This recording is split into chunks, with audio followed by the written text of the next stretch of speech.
stop dreaming.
Never stop dreaming.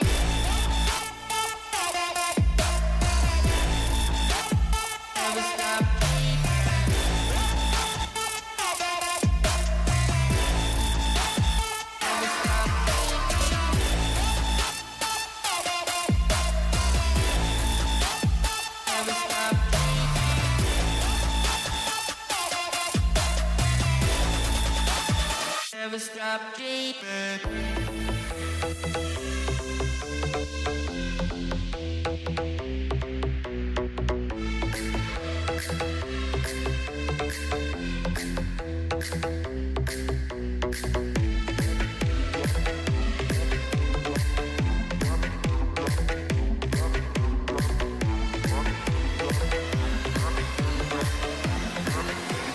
Never stop dreaming.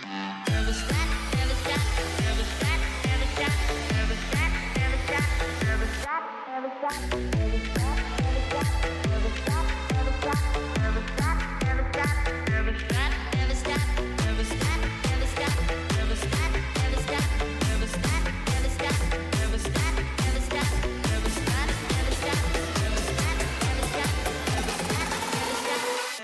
stop dreaming.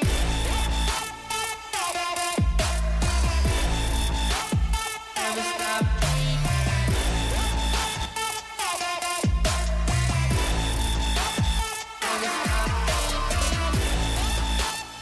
Never stop. Never stop.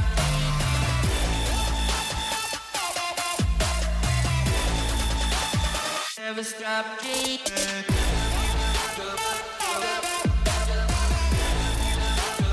Never stop.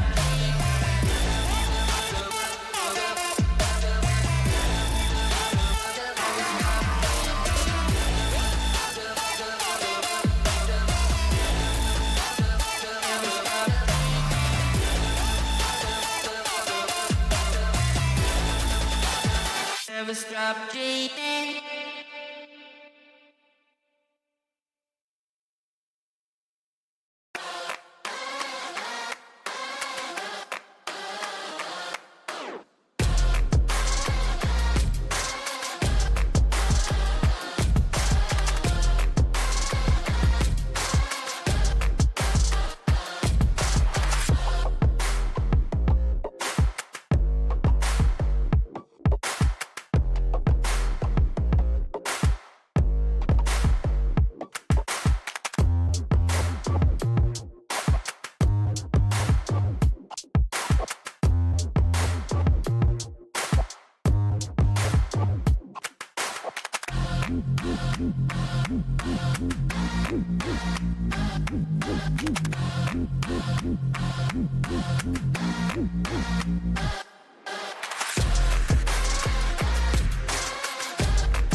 Never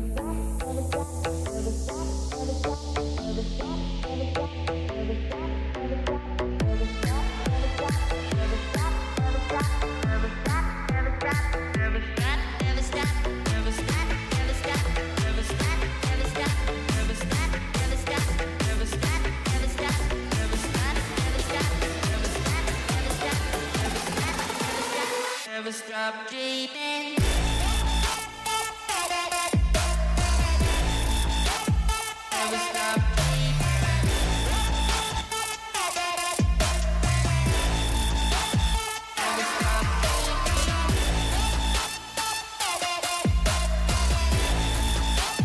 Never stop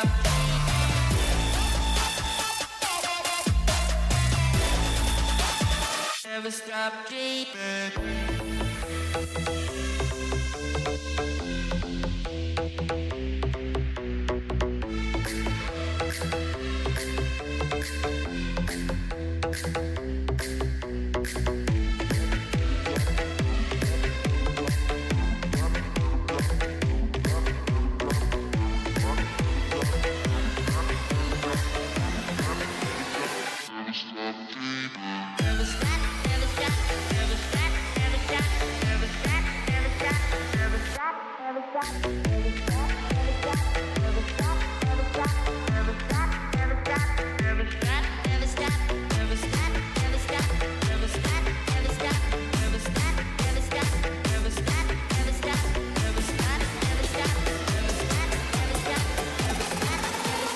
Never stop dreaming. Never stop dreaming.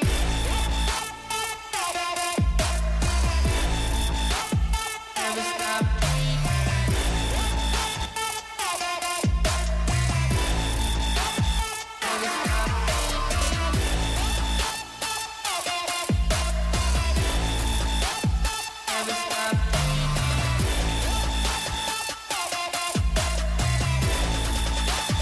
Never stop dreaming.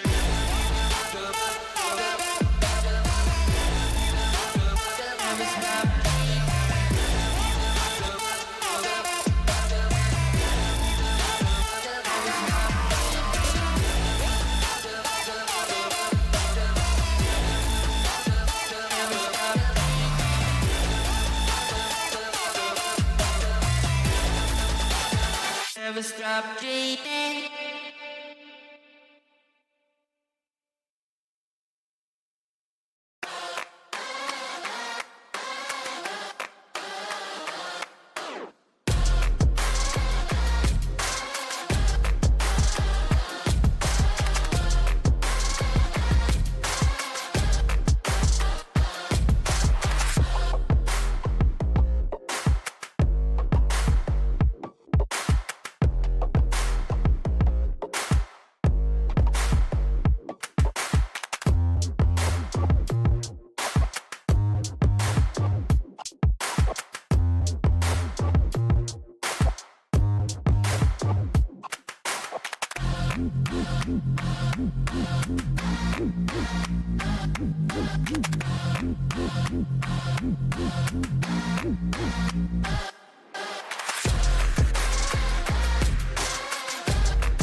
All right, ladies and gentlemen, welcome on into the Hot Pockets X Brawlhalla 2v2 event powered by Hot Pockets. I'm AJ Moore. I am here today with Hackle, and we already have some amazing sets happening in this fantastic Hot Pocket event. And we have some amazing upsets, but how you doing right there, Hackle? I am excited for my first chance to see how 2v2s are shaping up this year, man, because I mean, there's been a big focus on ones this year, but I myself am a very big twos fan. It's my preferred game mode, and I think it's a very, very exciting game mode to watch. And seeing a lot of new teams coming in here today is going to be really exciting to get a feel for how everything's shaping up before the seasonal majors we have coming up for the rest of the year. Yeah, with that being said, I mean, we've had some amazing upsets happen in the elimination side. We're actually in pools for that matter, which I'm going to go and talk about before we go into the format, which actually, let's go ahead and go over the format for this event. That might be useful before we go into it. So this event is going to be a fantastic 2v2 event. So what happens is pools was best out of 3, and it's going to lead into top 32, which is going to be best of 5. We are streaming the winners quarterfinals from top 32. And then from there, we're going to go straight into top 8. But every single match in top 32 is BO5 to give players the opportunity of having a lot more adaptability throughout their sets. So it's not like just 2 sets going back and forth. You're still having that opposing team having the opportunity to come back. But with that being said, though, that's the 2v2 format that we did tonight.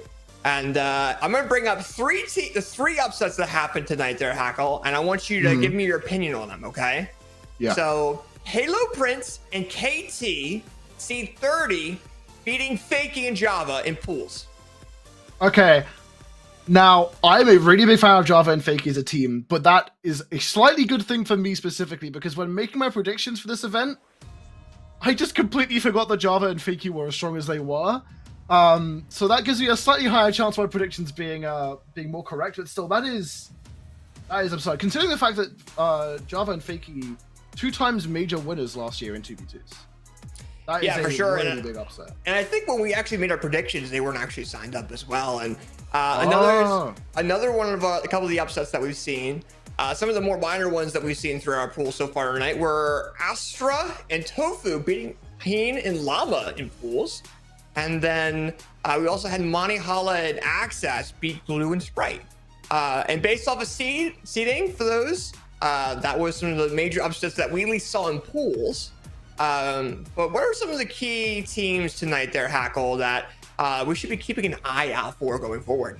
I think the number 1 team to be looking out for tonight is Zen and Experience. Zen and Experience are coming in here with accolades to boot. I mean, I can already hear the people saying, oh, but Zen only has 1 gold medal. If you could only have 1 gold medal to claim to your name, what medal would you pick if not, the winning 2v2s in, I'm not even going to say arguably, the most competitive tournament Brawlhalla has ever seen, winning the most recent BCX, and the Experience coming in has just, ever since his breakaway performance onto the scene, Experience has been such a controlling force, and almost like a barrier to entry of hitting those upper echelon placements in 2v2s, because if you can't get through Experience, especially when you're teaming with Made, you're not going to be making it into those top placements. I think these 2 teaming up is a really, really scary team. Yeah, and I mean, realistically as well, I mean, we had Zen go ahead and win BCX with Godly. I mean, he's one of the more notable perk players when it comes down to land, and he's done very, very well on lines as well. And I mean, both these players, I mean, Experience as well. I mean, even when I was trying to figure out the seeding for the night between Experience and Zen, and then Snowy and Hideaway, who are also playing in this event, we'll talk about that a little bit more a little bit later, but I had a rough time figuring out who seed 1, and then I'm like, BCX has that weight with it, so they got seed 1 for this event, and I can't wait to see that. But that being said, another one of those key teams that I'm going to be keeping my eye on tonight are for some of my favorite players in Brawlhalla, Stingray and Cody Travis. And Stingray and Cody Travis are just remarkable players in general. I mean, Stingray is phenomenal with that Orion. You have Cody Travis known for that Barraza. And I haven't really seen them team a whole lot. I think they teamed once or twice before. But overall, I mean, Stingray and Cody are very, very good at what they do as players. And even some of the clips that we have here, I mean, overall, Stingray has been trying some new characters out as well. He's been playing that new 7 character as well that got introduced into Brawlhalla. His newest character that's actually tournament legal now. That's something that going into this event we had to keep an eye on, is 7 is now tournament legal. How is that going to work with Cody Travis's Barraza, and how are they going to go back and forth within that? Is Cody going to be bringing a new character out, though, is a real question there, Hackle. Yeah, I was going to say, I'm really curious to see if we're going to see the 7 in the 2v2 space, because when I saw the reveal of Seven's weapon kit and stat lineup, I immediately said, I remember telling to whoever was next to me, I actually forget who it was, whoever was next to me in front of the stage and said, that is going to be the new 2v2 meta. And so far, you haven't seen too much of it. I mean, obviously, you haven't been too many tournaments, but even in the ranked queue, I'm not seeing on streams or in my own queues too much of Seven. And obviously, partially, that's going to be down to people just not picking up the new legend as much because they've got an established main. But still, if the Seven does come out, that's going to be a really, really exciting pick. Yeah, for sure. And then when it comes down to our final key team, now I know you and me were talking about a little bit. How do you feel about Radish and Meg D also in this event as well? British and Meg D are an important team to talk about here, especially because out of the majority of the big names we have in this tournament who are competing, very few of them are sticking with teams that they've had previous in, you know, the year before. British and Meg D have been teaming together now for a very good while, and you can see from these clips they have so much experience with these improvised combos and these setups. A lot of what I hear about Radish and Meg D is them labbing some disgusting new combo or some really interesting new tech, and I think that they're coming into twos with a very different headspace to a lot of other teams, and they have that experience to back it up. So they're going to be a very, very scary force to reckon with. Yeah, and another thing as well, I mean, in ones too, we saw Radish win the trial of the Ymir event not too long ago as well. So you know he's feeling very, very good on the characters that he's currently playing, right? But how's that going to transfer in 2v2s? And there's 4 double majors happening this year.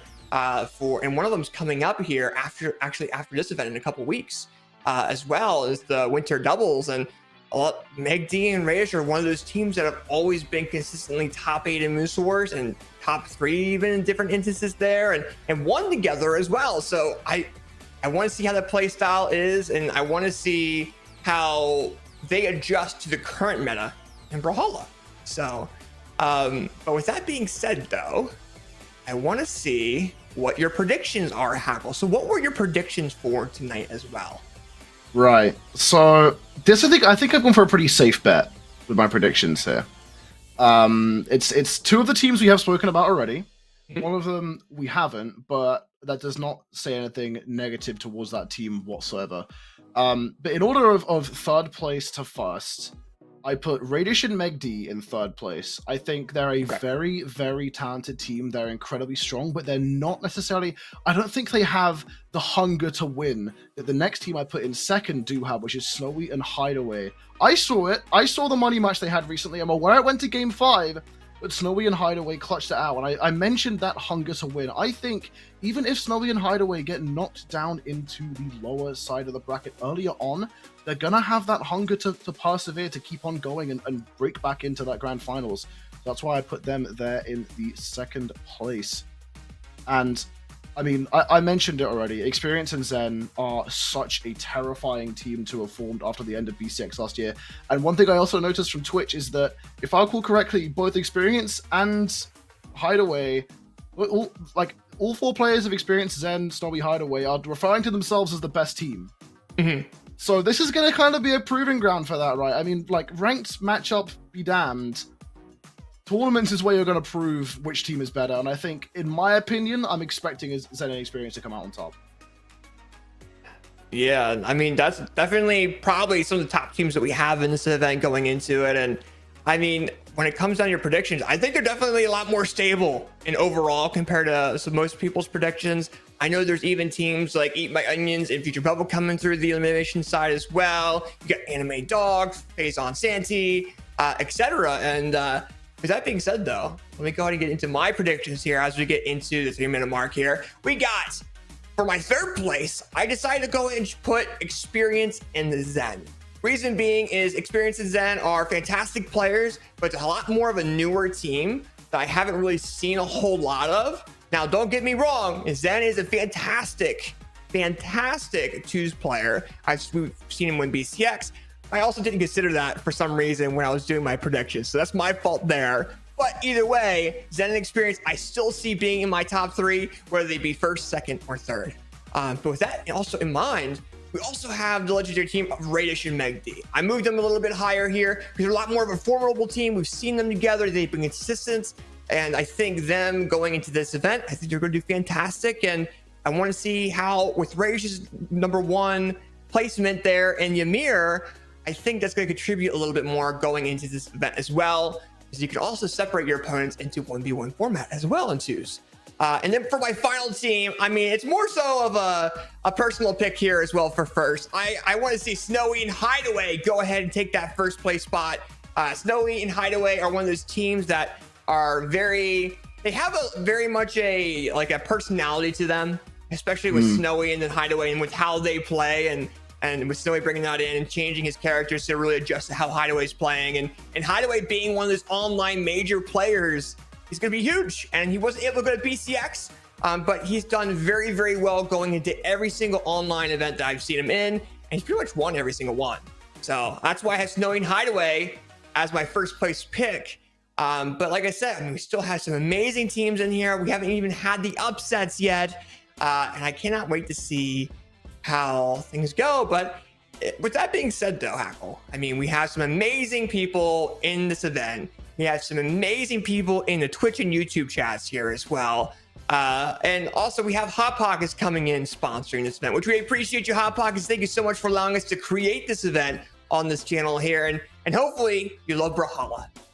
With that being said there, Hackle, is there anything you want to bring up before we go ahead and get into some of the first matches on stream?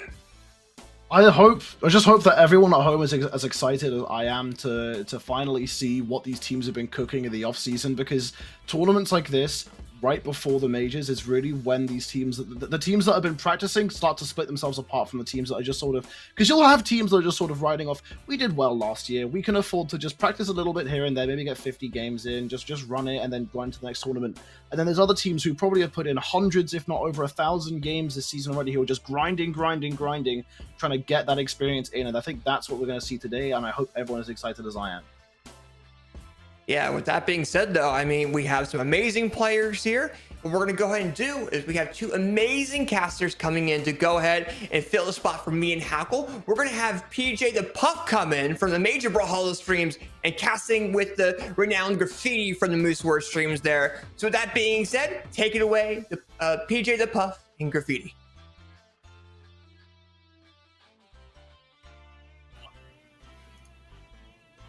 Hello. What's up, everybody? We're here with the Brawlhalla 2v2 tournament. A big shout out to Hot Pocket again for sponsoring the event. This has been a pretty amazing bracket. Some of the best transitions I've ever seen, period. I mean, the microwave and the Hot Pocket popping up. I'm a big fan of Hot Pocket. I know it sounds silly, but like my family always has Hot Pocket in the freezer. So when I heard that Brawlhalla was doing an event with Hot Pocket, I was like, I have to be on the mic for this. So big shout out to Hot Pocket once again, and everyone watching at home. We appreciate you all. How are you doing, Graffiti? I'm doing great. I've been looking forward to this event for a while. This is one of the events that I kept looking forward to. Something would interrupt my step. Something bad would happen in the week. I would pick myself up and remember there is the Hot Pocket tournament going on this weekend, and that would immediately brighten my mood right back up. I'd be chippy and cheery as usual. I've been waiting for this for a while, and I don't really know how to feel now that it's here. I've been excited for this for a while, and like everyone else has been saying, we hope that you are just as excited as us. And also, we can start to see that some of the players are also a bit excited because we're having one or two of them start to filter through the lobby a bit, actually. Yeah, no, it should be very exciting. We're actually doing the top PJ, would you mind telling us some of the sets that we got coming up during our first few, during the first few minutes of this broadcast? What players will we be seeing on stream? I have been kind of keeping track of the bracket so far. Can you hear me okay? I just want to make sure. Are we having issues? Oh, hello. Can you hear me okay? Oh, hi. There we go. Okay, great. Yeah, real quick. I've been keeping track of the bracket. Personally, the team that I wanted to see take it all, unfortunately, is in the elimination side of the bracket in Radish and Megd. But we're getting Zen versus Experience to start off the stream versus Phazon and Santi. Sorry, so Zen and Experience versus Phazon and Santi. Zen and Experience, sorry, are the favorite team to win this tournament. Of course, rocking the Onyx and the Devil Jin or Zariel, and have been a very strong team going into this bracket. So we're all basically looking to them to kind of set the standard, especially being the first people to potentially qualify into top 8 bracket. After that, we're going to be getting Hardy, MJ, and Wichibu, and then Maid and Pugsy, which should be also a very exciting match. I like Maid and Pugsy a lot as a doubles team, so it should be very exciting. Whichever way you cut it, I think this bracket's going to be very explosive. A lot of the teams are kind of formulating now that we're starting into the Brawlhalla season. So we're seeing a lot more static teams come together and try to solidify themselves as doubles partners, which is the best time because you get to see kind of people in the workshop and building towards that cohesiveness that you see later on in the year. Yeah, the teams of both Hardy MJ and Guichibo versus Maiden Pugsy, those are two teams that are going to be really interesting to talk through later. But let's talk through a little bit more of this current match that we have right here. This is a very interesting match because these two teams, they represent two very different sides and two very different eras of Brawlhalla. You got Phazon and Santi. These are these are legacy players. You think of Brawlhalla, these are some of the first names that come to mind for a lot of people. These guys are Brawlhalla to a certain extent. They've been in the scene for years and years and years, and they've been to lands pre-pandemic. Like these guys are the real deal. But then you also have Zen and Experience on the other side of the field, players that only really kind of started grinding during the pandemic, and that's really where they got a lot of their major placements, and it's kind of part of this new wave of players that we have coming on in, trying to kind of show up, new kids on the block, really taking some names, and just like also like we talked a little bit about the pre-show earlier, those are some huge names that we have. Experience, definitely known and well loved for teaming with Made, winning MSI, even though that was still a little bit a while ago. That is a huge feather in your cap, winning an international land, goodness me. And then also Zen, an equally impressive, if not maybe even a little bit more feather in his cap with that BCX win. So yeah, we got a legacy team versus two players that maybe not as many years of experience, but still definitely have the wits and power behind them to prove that they can step up to pretty formidable and famous names in the scene. No, exactly. And I think that's something that we kind of look forward to now, is that there's kind of a convergence of eras in the Brawlhalla community, especially later on in the bracket, where you're seeing a lot of people from the new age versus the old, the pre-pandemic versus post, and you start seeing people come together, and you see these kind of narratives cross, where even throughout different regions in the world, we're seeing the new versus the old guard, and it creates very interesting storylines. Because of course, people talk about a game like Brawlhalla that has such a long tenure, and especially as a new player looking in, it's like, oh, these players have been playing for such a long time. Can I make it in? Could I be the next big star? And in reality, you definitely can, because a lot of these players are coming in with like less and less experience, and they're making bigger and bigger strides. And that's something that's so special about Brawlhalla, is that no matter how new you are to the game or how many years you have of experience, you can get in here and you can make a big you can make your mark, which is super exciting to me. And as we'll talk about for the rest of this tournament, we're kind of crossing the new and the old guard as the narratives kind of start building in the beginning of the year here for Brawlhalla Year 9.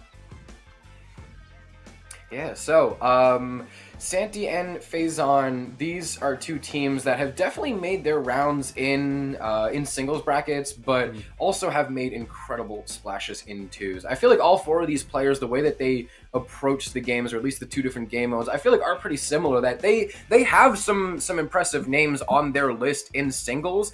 Doubles, it's really where it's at, though. Phazon, I feel like out of all the four of them, maybe having some of the more impressive singles in placements, but also just having some downright fantastic doubles gameplay. Really, no matter what teammate he's with, out of a lot of the people, actually, everybody on this field is just a fantastic twos player, because you see them team with quite a few people. Experience, actually also would sometimes kind of hop from teammate to teammate. While Made was still his main teammate, some of his experience would play like a community tournament with someone else that he's like never practiced with, and still would get top 4 just because he's that good at twos. Zen was able to win BCX with Godly, and we don't know, without really practicing really kind of that much, because that was a cross-region team, and they won that tournament. Phazon and Santi, they have teamed with a bunch of people, and they have all found incredible success on their own. These are all four players. They can pick up basically anybody and immediately have fantastic chemistry with them, and immediately understand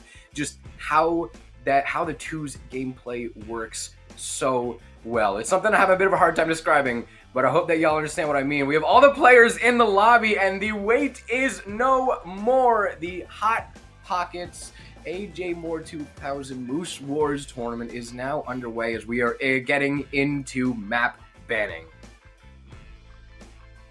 Yeah, and as we get into really this good. here, should be super exciting. I'm very excited to see kind of how these two teams plays. Of course, seeing both of them sporting an Onyx as well as having a Wushang or Aang and also a Zariel. So you're seeing two gauntlets as well as having that bow and the spear to kind of create more range. And we start off on Demon Island, which is you know, a stage that is it's so infamous and so consistently seen that it makes so much sense that we're starting off the top 8 qualifiers with this stage.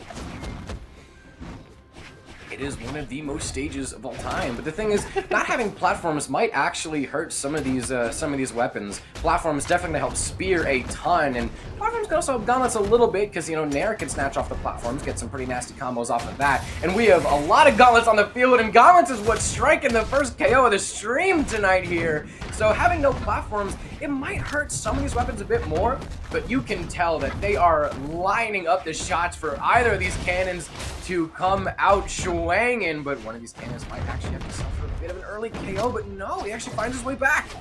It's so important that you get those recoveries on lock, especially on a stage like Demon Island with the walls being so much shorter. It becomes so scary to recover, especially versus those really big hitboxes that Cannon can put out. As we see a Cannon recovery on the left side of the stage take out the Onyx from the blue team, as we get a big Nair from Zariel, but can't find a conversion on that edge guard, and it is just chaos as soon as one player is off stage. Both of the teammates are trying to not only isolate that 1v1 so that your team can finish the edge guard, but also get some assistance on the way, gets the recovery there. The chase dodge gets covered with the down air. Clean stuff so far. The ground pound comes through, but Aang gets the reversal as well on the left side of the stage. It is pandemonium on Demon Island. I can't believe the stocks are being traded so quickly. Oh, this is starting to look dire straits for Red Team here already in game 1. Zen and Experience have just immediately sped up the pace of the game, but with a little bit of team damage, that might actually bring it a bit closer to even for Red Team. There we go, the bow coming out. I feel like bow is actually a fantastic tool.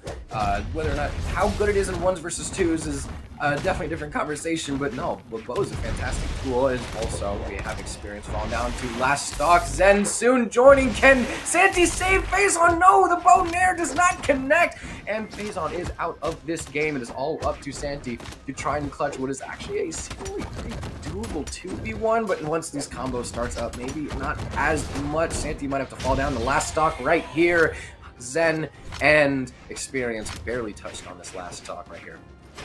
I mean, it's so rough, especially when you go for that save on your teammate, because when it doesn't work out, you're then immediately put in disadvantage. And look at these team combos from the blue team. Gets the recovery there. The Nair covers the gravity cancel downlight, able to get back to the stage, thankfully, and get their dodge back. But a big pickup on that side air is going to look to find a conversion, that down air from the spear, the double doink, and that's going to be it. Wow, what a clean 2v1, especially as we were saying, like, oh, it definitely isn't over, you know, 2 stocks to the 1-1, but when the team combos are that on lock, it becomes almost impossible to make those comebacks. Now with more map banning, we are going to Small Fortress of Lions. So, some differences about this map is definitely the biggest difference being the platform that we're going to see on screen in just a second, but also the walls are a little bit longer, and so that might make it so that Red Team has a bit more space to try and reset jumps and get a wall touch to, you know, maybe not overcommit some of these stocks. So this might actually be a pretty good choice for Red Team. We definitely need some kind of change of pace, because you can't go out the way that they just did. You got to fix something up, but they find it every time. You can tell they are digging for this early KO every single game. That might be something that we're seeing as a repeating pattern as we get further into the night, as Phazon yet again now has to stock tank just to keep this dream alive, and the dream is slowly starting to look like a nightmare with both members of blue team hounding after him off stage.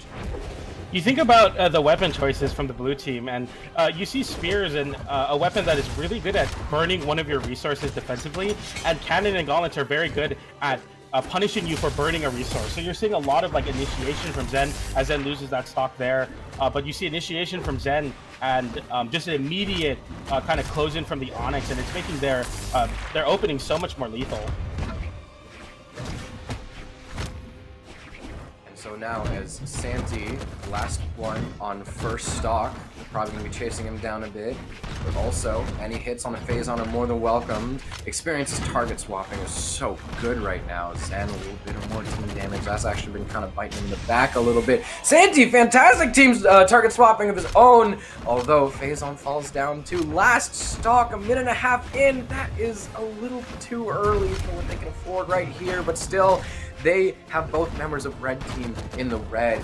If Santi is able to cling on for dear life, okay, maybe not so much in the first stock, but still, second stock, this could be it, where they can get both members of red team down to last stock, and then they would have a pretty solid stock lead. Experience doesn't go down just yet. Zen also does go down first, though. Oh, Experience not going down without a fight, though, off the side of the stage. Recovery actually somehow sends now to 2v1 against Zen. How does he manage? Out of jumps, still, is he able to? Okay, he's able to reset his jumps, and the game goes from here. Yeah, it becomes so difficult, especially when you have such a heavy lead beginning on, but the red team is able to bring this one back, and that's going to be a scary edgeguard. Santi barely able to make it back with that double jump to get above the edgeguard attempt, but a big open up as the downers come through, gets the spear conversion, but uses the bow neutral light to actually break their teammate out of the combo. Could have been a very scary situation. Zen getting a big edgeguard with that side air. Santi going off to put a hitbox out, gets the nair, and going to give a little bit of time for Phazon to get back, but somehow Zen able to weave through a side air. Now a 2v1 situation arises once again as a big gauntlet throw is going to put Santi in a really bad spot to recover, gets the weapon toss again, and covers the option with the cannon down air as we see a very scary 2v1 situation. And if this is anything like game number one, not where you want to be, Zen immediately throwing the gauntlets away for the spear, which has been an absolute threat in every combination, just getting big team combos. It's still a bit more doable, maybe slightly less doable with gauntlets. I feel like if you're in a 2v1, you have to choose gauntlets over bow. I feel like a lot of people, myself included, would probably choose bow, and that was demonstrated because the end light held him long in place for Zen enough to punish. That builds up enough damage for the team combo to KO. Yeah, if that one side light punish didn't connect after the end light, what are the odds that that combo did not KO? So yeah, I feel like when he picked up gauntlets, that might have been when that 2v1 fell apart, because if you're going to look at the top right corner of your screens in just a second, both members of red team, they were basically sudden death. That actually could have been stock if Santi landed just one good hit on one of them, maybe like a dare to step out of recovery, maybe a good haymaker to kind of slide that in there. Now, as we're getting into game 3, Santi and Phazon backs against the wall right here. One interesting thing I do want to ask, do we think that they're going to try and really hard focus Phazon for the first few seconds of the game? Are they going to switch the focus to Santi, get an early KO on him? Or do you think they might maybe hang back a bit and say, we're in the lead, you approach us? I mean, seeing how strong their 2v1 game plan is, I feel like as soon as they get a big opening on someone, they should just go to immediately take them out of the game, because the 2v1 combos have been absolutely airtight and almost impossible to escape. So you're seeing blue team get one person eliminated and just close it out with 2 openings. It's literally taking 3 openings of stock, maybe even 2 openings of stock when they finally do isolate that 2v1. But the red team actually the ones to take the lead with that down light into the cannon nair. So we see the red team having a bit of a lead so far. It's been kind of similar to the last game as well. Red comes out with an early lead. We'll see if they're able to hold on to it. Avoids that gauntlet there barely. But Zen, wow, what a combo, and able to close out that one. And now blue team's in the lead. Zen absolutely on top of the game so far. Oh my goodness gracious, and also Phazon's in an incredibly shaky situation. Santi to the save, though. Able to make that little double edge guard, just a single edge guard, sends Zen off to the side, and also just prove how damage that is. Look at that, Bonair sends grounded, and also Experience now in a bit of a shaky spot of his own. No, Ground Pound's actually able to stuff out the gravity cancel. Now, because we're just trying to get back into the fray, we gotta watch out for Experience here. The next one moves can sway the entire set. Either he goes down, that puts a lot more pressure on Zen's shoulders, or he's able to pick up the pace and get another KO, maybe 2, or just support Zen as he takes Santi up to the sky and gives him enough room to maybe close out this 2v1 on Phazon. No, they changed their attention over to Santi. This game is looking so much better for red team, but still, the momentum and the interactions are going in favor of blue team so much more. I think red team just has to keep it even and prey on the last interaction or find something new. This is starting to look a bit shaky. Just like I said, it's blue team finding all the ways to speed up the game. They're the ones having all the control. They're the ones getting the better interactions of the two teams. I mean, I'm just so impressed by how Zen's playing with the spear so far. It seems like Zen isn't even going for gauntlets as we get that neutral stick there to close out that stock, and a big team combo opens up sidelight into the sidelight, gets the Sair into the gravity cancel sync, and that's going to close out the set. All business, just closing it out immediately. Oh my goodness, that was crazy. That could have missed by a very mere margin. I'm gonna be honest, that picked up at a bit of an awkward spacing, and they still managed to make it work. I don't know if we're gonna get a good clip of that last combo, but I can only imagine how hard that must probably be to do on that spot with this amount of pressure. They were constantly kind of backstepping back and forth to try and find the right one. You can see, there we go. That picked up at a bit of an awkward spacing. They still found a way to make it work. That is rehearsal right there. That is something only practice can teach.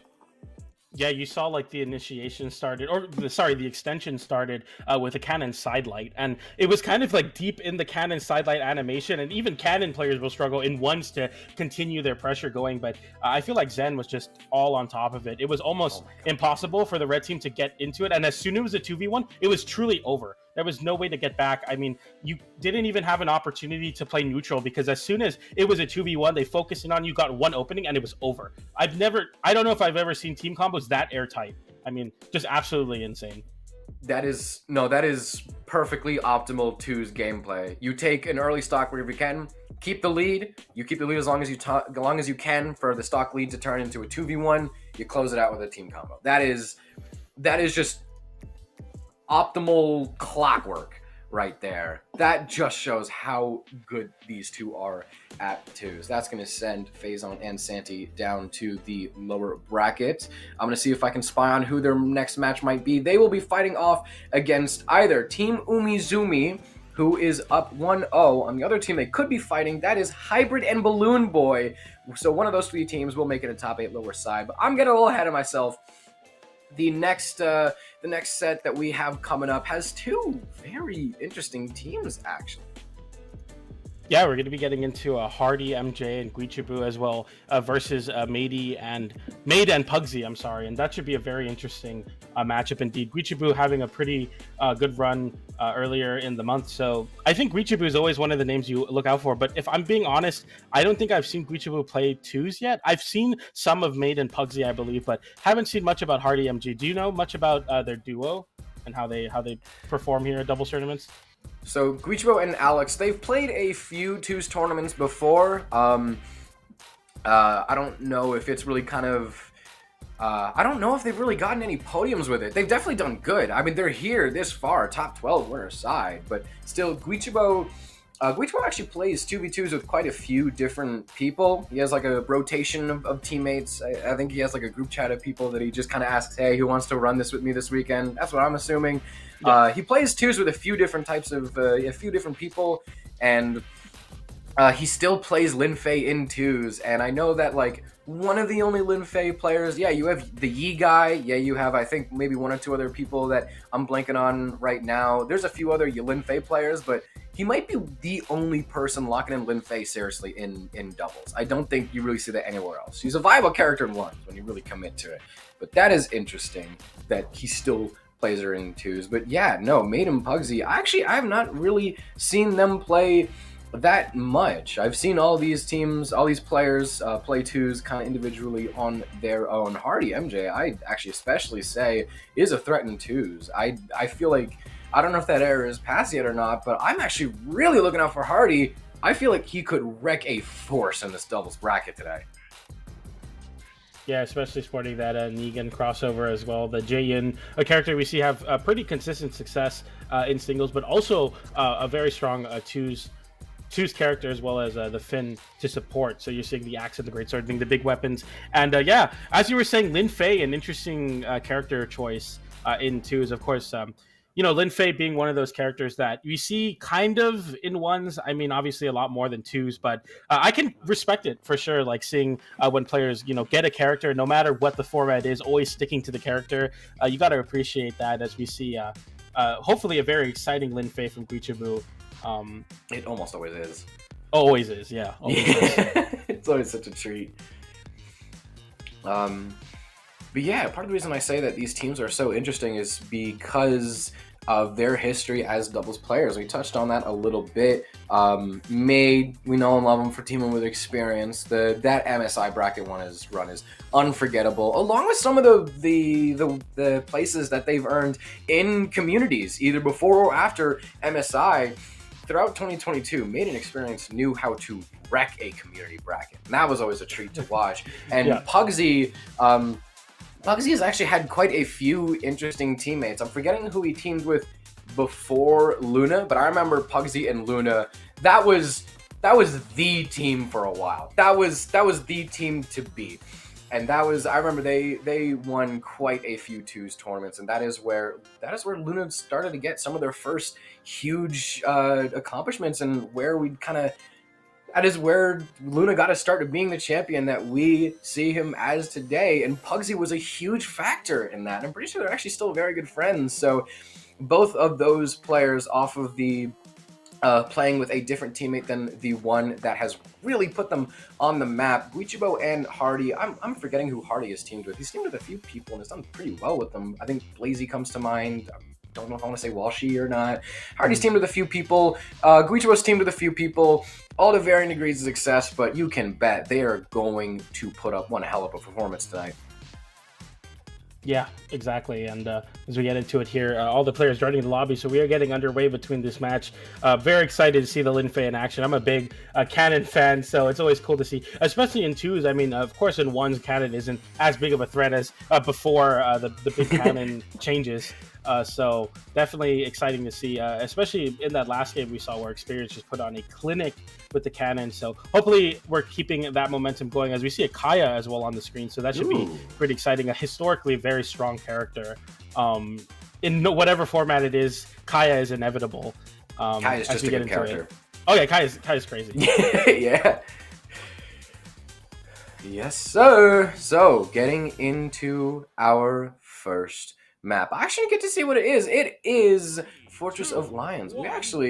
I can't remember this being too much of a fan favorite. I'm a little surprised that we're already starting to see it quite a bit. I don't know. Maybe I'm blocking stuff wrong or remembering things wrong, but made off the side. Really dangerous. Come on, buddy. Make it back. Okay, makes it back. Guichibo. Guichibo's the last one to get touched, like 15 seconds in. Just kind of held on for quite a bit. That's great movement. Linfei's already fast enough on her own, but Guichibo knows to make it work.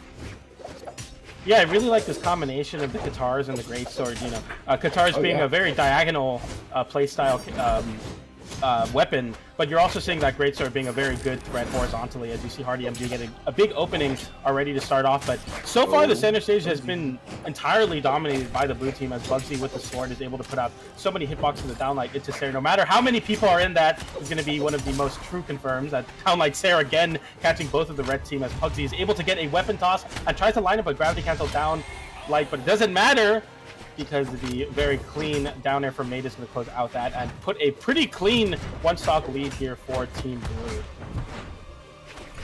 Definitely, but don't blink or you'll miss it. I got a feeling this lead might crumble in just a second. The N-Sig is able to snipe Made out from the air, and the N-Light finisher doesn't actually finish him off, but the Nair does from Gooey. Both stocks heading in favor of this Linfei and his teammate over here. Hardy has actually been putting in a lot of damage with this Greatsword. That is, people have very strong opinions about Greatsword in twos. People say that it's not meant to be there. What are you doing? And people saying that it is secretly the best twos weapon. You just really have to learn it, and that's why I'm always so excited to see Greatsword in twos, because I've heard so many drastically different things about it. Every time I'm like, all right, which one is it going to be? And I'm dying to see how people learn Greatsword in twos. I really need to see how it develops. And Hardy is really pushing it right here. I'm actually starting to like it.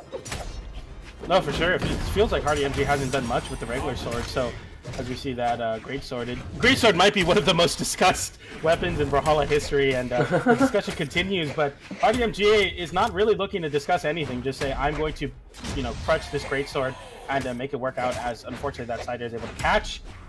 And blue team down a stock, but Guichibu in a very deep red here, so it's going to look to maybe get an early edge guard here and try to take right out the stocks, as blue team is struggling on the left side of the stage to get any space. Hardy MG has been consistently holding on, using this mobility to avoid, but finally the recovery closes out the stock on Guichibu as we get to a last stock situation here.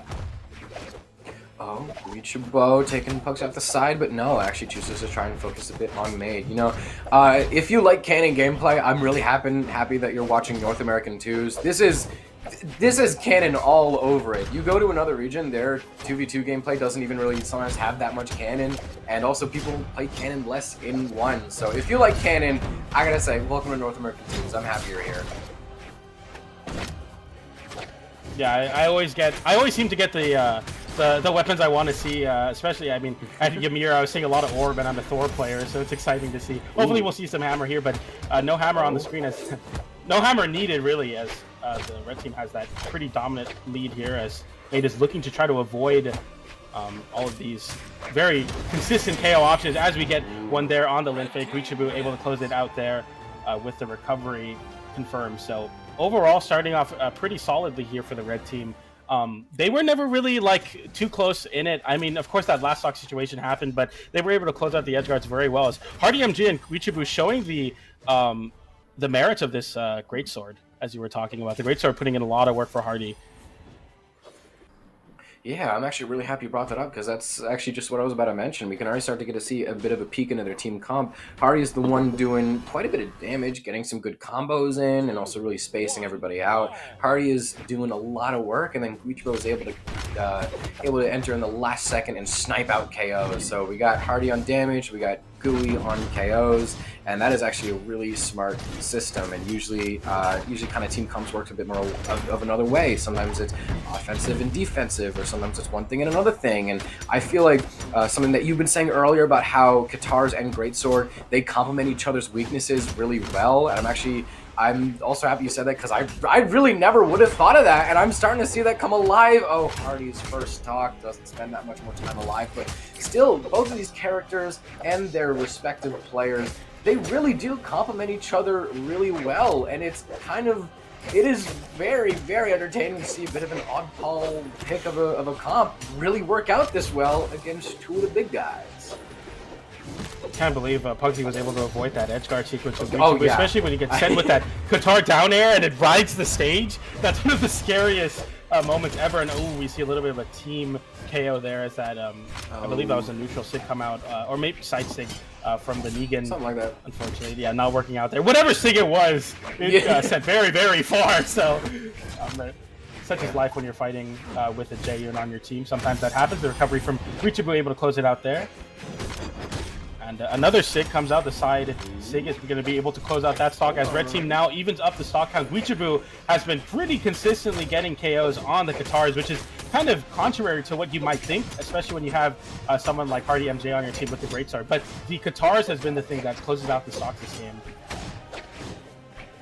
I kind of like how Hardy is playing this Jaehyun kind of like he's Cross, where you just kind of stage hazard and you do a bunch of damage. And then it's kind of up to your teammate to get the KOs. That's sometimes what people would do when Chronix was a big deal. And Guichibu going down the last stock. Wait, blue team turning this around really nicely. And the thing is, that actually wasn't just off of the team KO that Hardy unfortunately landed the signature on Guichibu about. They brought it back from that very nicely. Blue team just brought it back again from that again. So blue team have really kind of started to overcome the weaknesses from the first game. Pugsy, how does he do it every time? Like, you see Pugsy and you're like, okay, we're gonna, okay, falls on his last stock, so what do I know? But still, you enter a Pugsy set and you're like, oh, this guy's really good at stock tanking. We're gonna see some really cool movement, some cool defensive options, and it's still surprising. He continues to find ways to surprise you. Sometimes I think I'm jaded to this, and I see a Pugsy 2 set, and I'm like, how does he do it every time? Yeah, it's so impressive. I mean, I've seen Pugsy cheat death, numerous amounts of times already, and we're barely in the second game of the set as the control has kind of shifted to the blue team as they're up one stock. Hardy MG looking to line up a down air edge guard, but gets the axe to the face with that recovery, and that's going to kind of set up a scramble situation for the red team as Guichi was without a weapon, finally does get the Katars here. Goes for a gravity cancel on the dodge, but he doesn't quite find it. Throws the weapon, Hardy MJ, to try to support Guichibu's landing. Does do that, but unfortunately it wasn't enough as the blue team with a 3-stock win, very different than game number 1. The dominance showing that maybe we might see a change of scenery as that looked pretty one-sided for the blue team.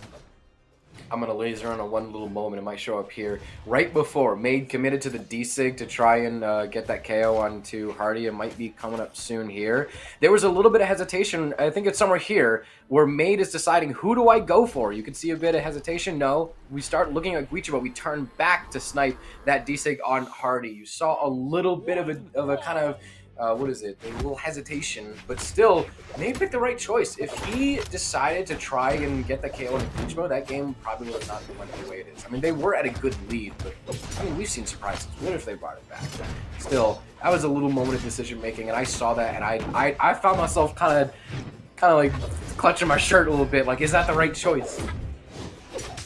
Yeah, I mean, it's really great to have somebody on your team be so consistently at stock taking. I mean, you know, we're talking about how Hardy MJ is like kind of that like stage hazard presence so that Guichi can kind of go off and take those KOs. But we're seeing kind of Pugsy playing support in a different way by holding onto those stocks and making it that much more difficult, wasting a lot of time for Guichi trying to close out those edge guards and not finding them as they're able to close out an edge guard of their own, tries to line up the downer, not needed. Guichi actually trying to position into Pugsy so Pugsy could save them, but doesn't work out there.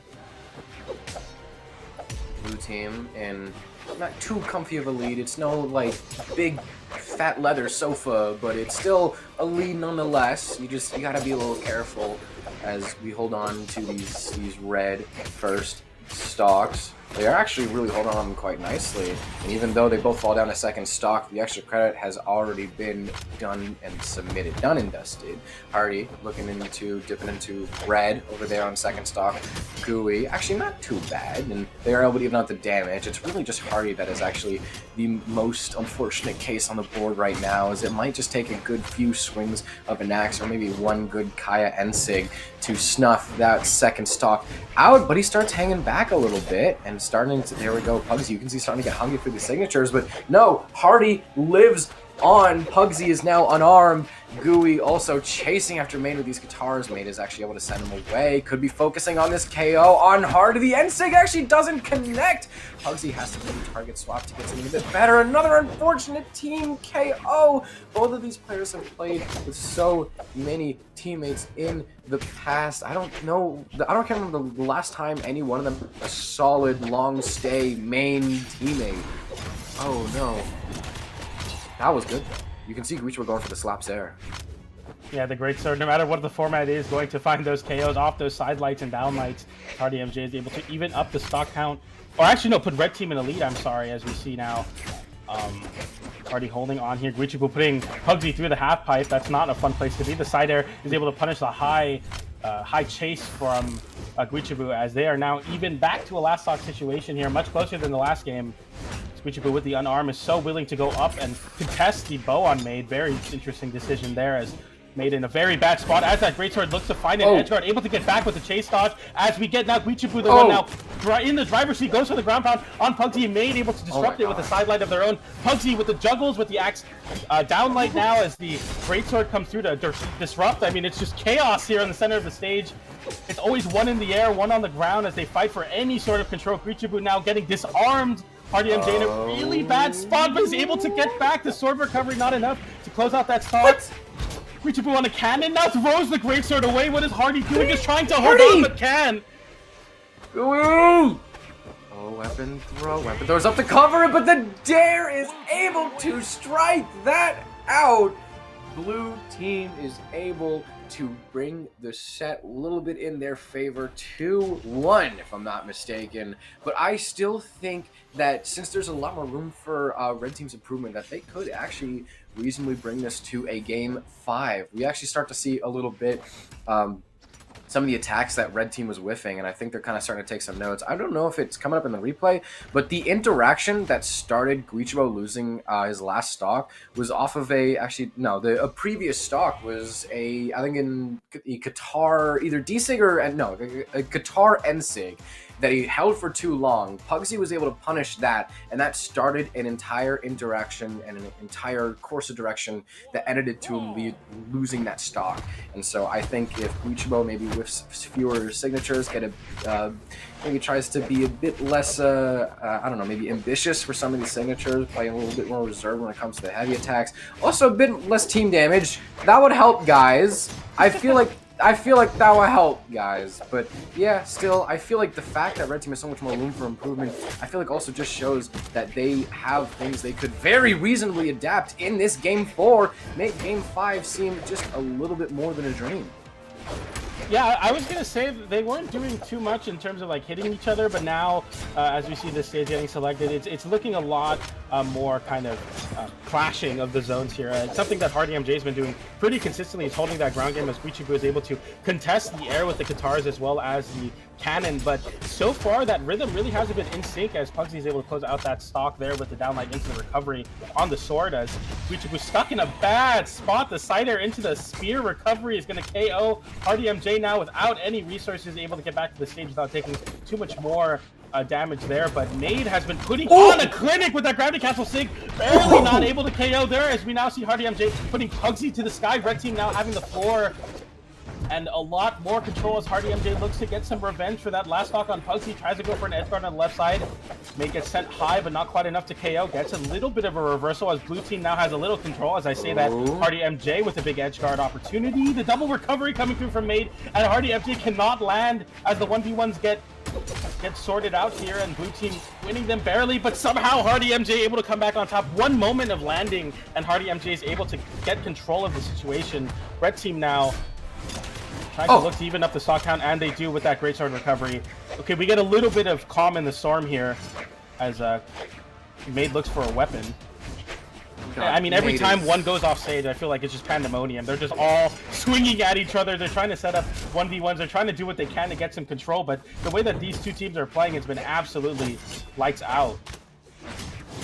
Yeah, Made is so good at twos. He plays just a little defensively to wait for an opening, and the moment he knows he has the wiggle room to do so, he goes full throttle and immediately tries to take whatever stock he can. You remember, like earlier, the GC side sig at the top of the stage. Unfortunately, can't prevent that KO from his teammate Pugsy, but still, the GC side sig from the top of the stage, that almost KO'd. A few different recoveries and weapon throws and snares that would have been a fantastic interaction to win, some of which he actually hit. So Made is playing this insanely well, but is having a bit of a hard time preventing both members of Red Team really putting a hurt on the Pugsy, but there we go.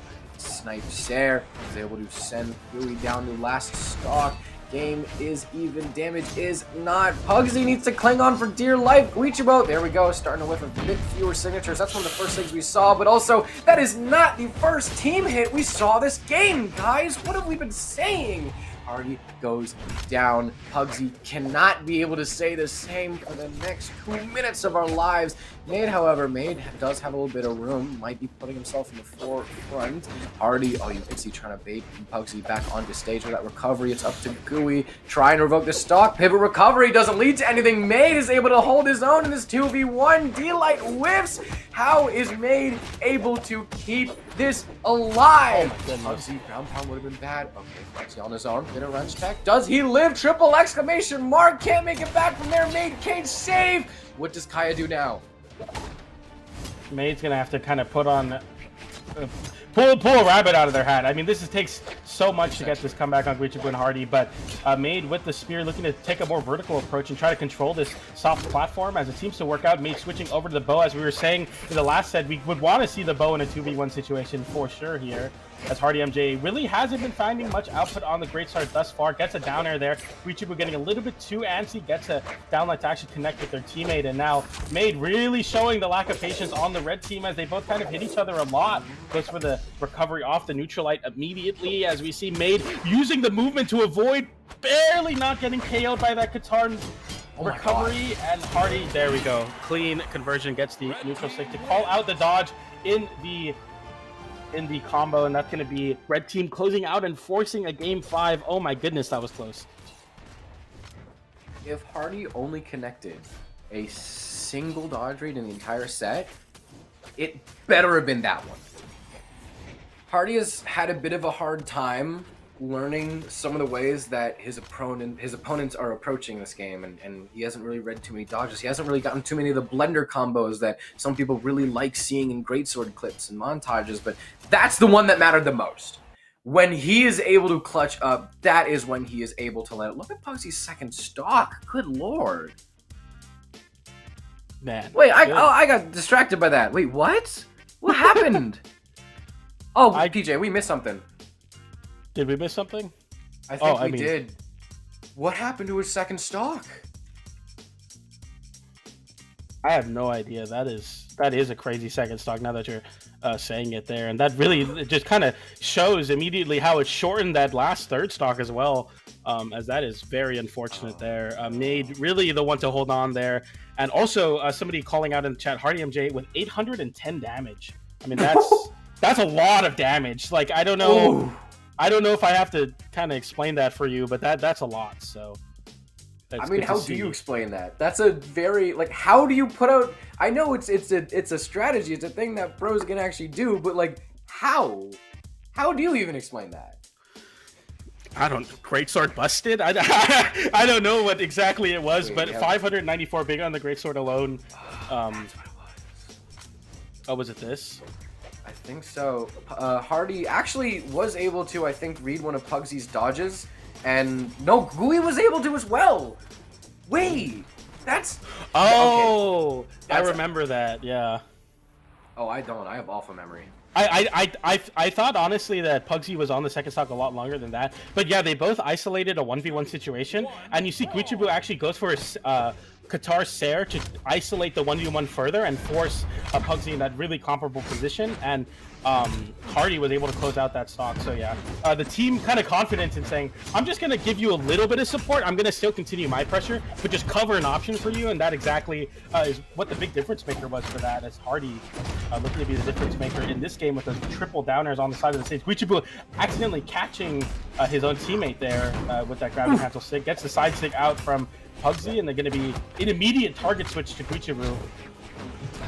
It is, it's looking chaotic as always. I mean, this is probably one of the most chaotic twos matches I've ever got to cast, because this has been absolutely insanely close and very back and forth here. As we're looking at red team now, the one with the stage, but can't really get much going. Actually getting reversal by the recovery there, as Made looks to get even an unarmed extension there. It's no rest for Made, as Made is looking to put this game on his back. Yeah, this is actually a really this is a really nice treat to see Made really change things up like this. Usually when Made was teaming with Experience, it'd be Experience the one that was really throwing himself in the fray, and Made would be playing a bit more of a support role and helping out his friend. And the thing is, even when that was happening, I was one of the people saying we don't say Made's name enough. He's fantastic at what he does. He's a great defensive twos player. Even though he falls down in that first stock, oh no, double KO. Actually, that is exactly what Red Team needs to bring this game a bit closer to even though Blue Team's still in a bit of a lead. But it's actually really fascinating to see Made pick up maybe a bit more of an offensive role and really kind of start to see if he can push Red Team's buttons and make life a little bit more difficult for them. And that is just bringing me to say Made is such a versatile player. We've seen him play Nix in ones, we've seen him play Cross in twos, now he's on Kaya. Made is such a versatile player, able to play offense or defense in twos on seemingly half of any character in the game at this point. Made getting a big pickup there. We were talking, yeah, you were talking about Made, but yeah, Made has really been, I think, the main catalyst for Blue Team's success here in the twos matches. Kind of similar to what Hardy's been doing on the greatsword. Guichibu able to get the sidelight in the side air on Pugsy, barely avoiding that cannon there as Hardy looks to put up even more hitboxes as Pugsy gets them coast to coast, able to get a weapon there with the axe. A very strong reversal option, but doesn't quite find it lined up, as Made is able to close out that stock on Guichibu. As I was talking about Hardy, I feel like Pugsy, if anything, has been delayed, like kind of wasting time for Made so that Made can get those isolated 1v1s and find those KOs.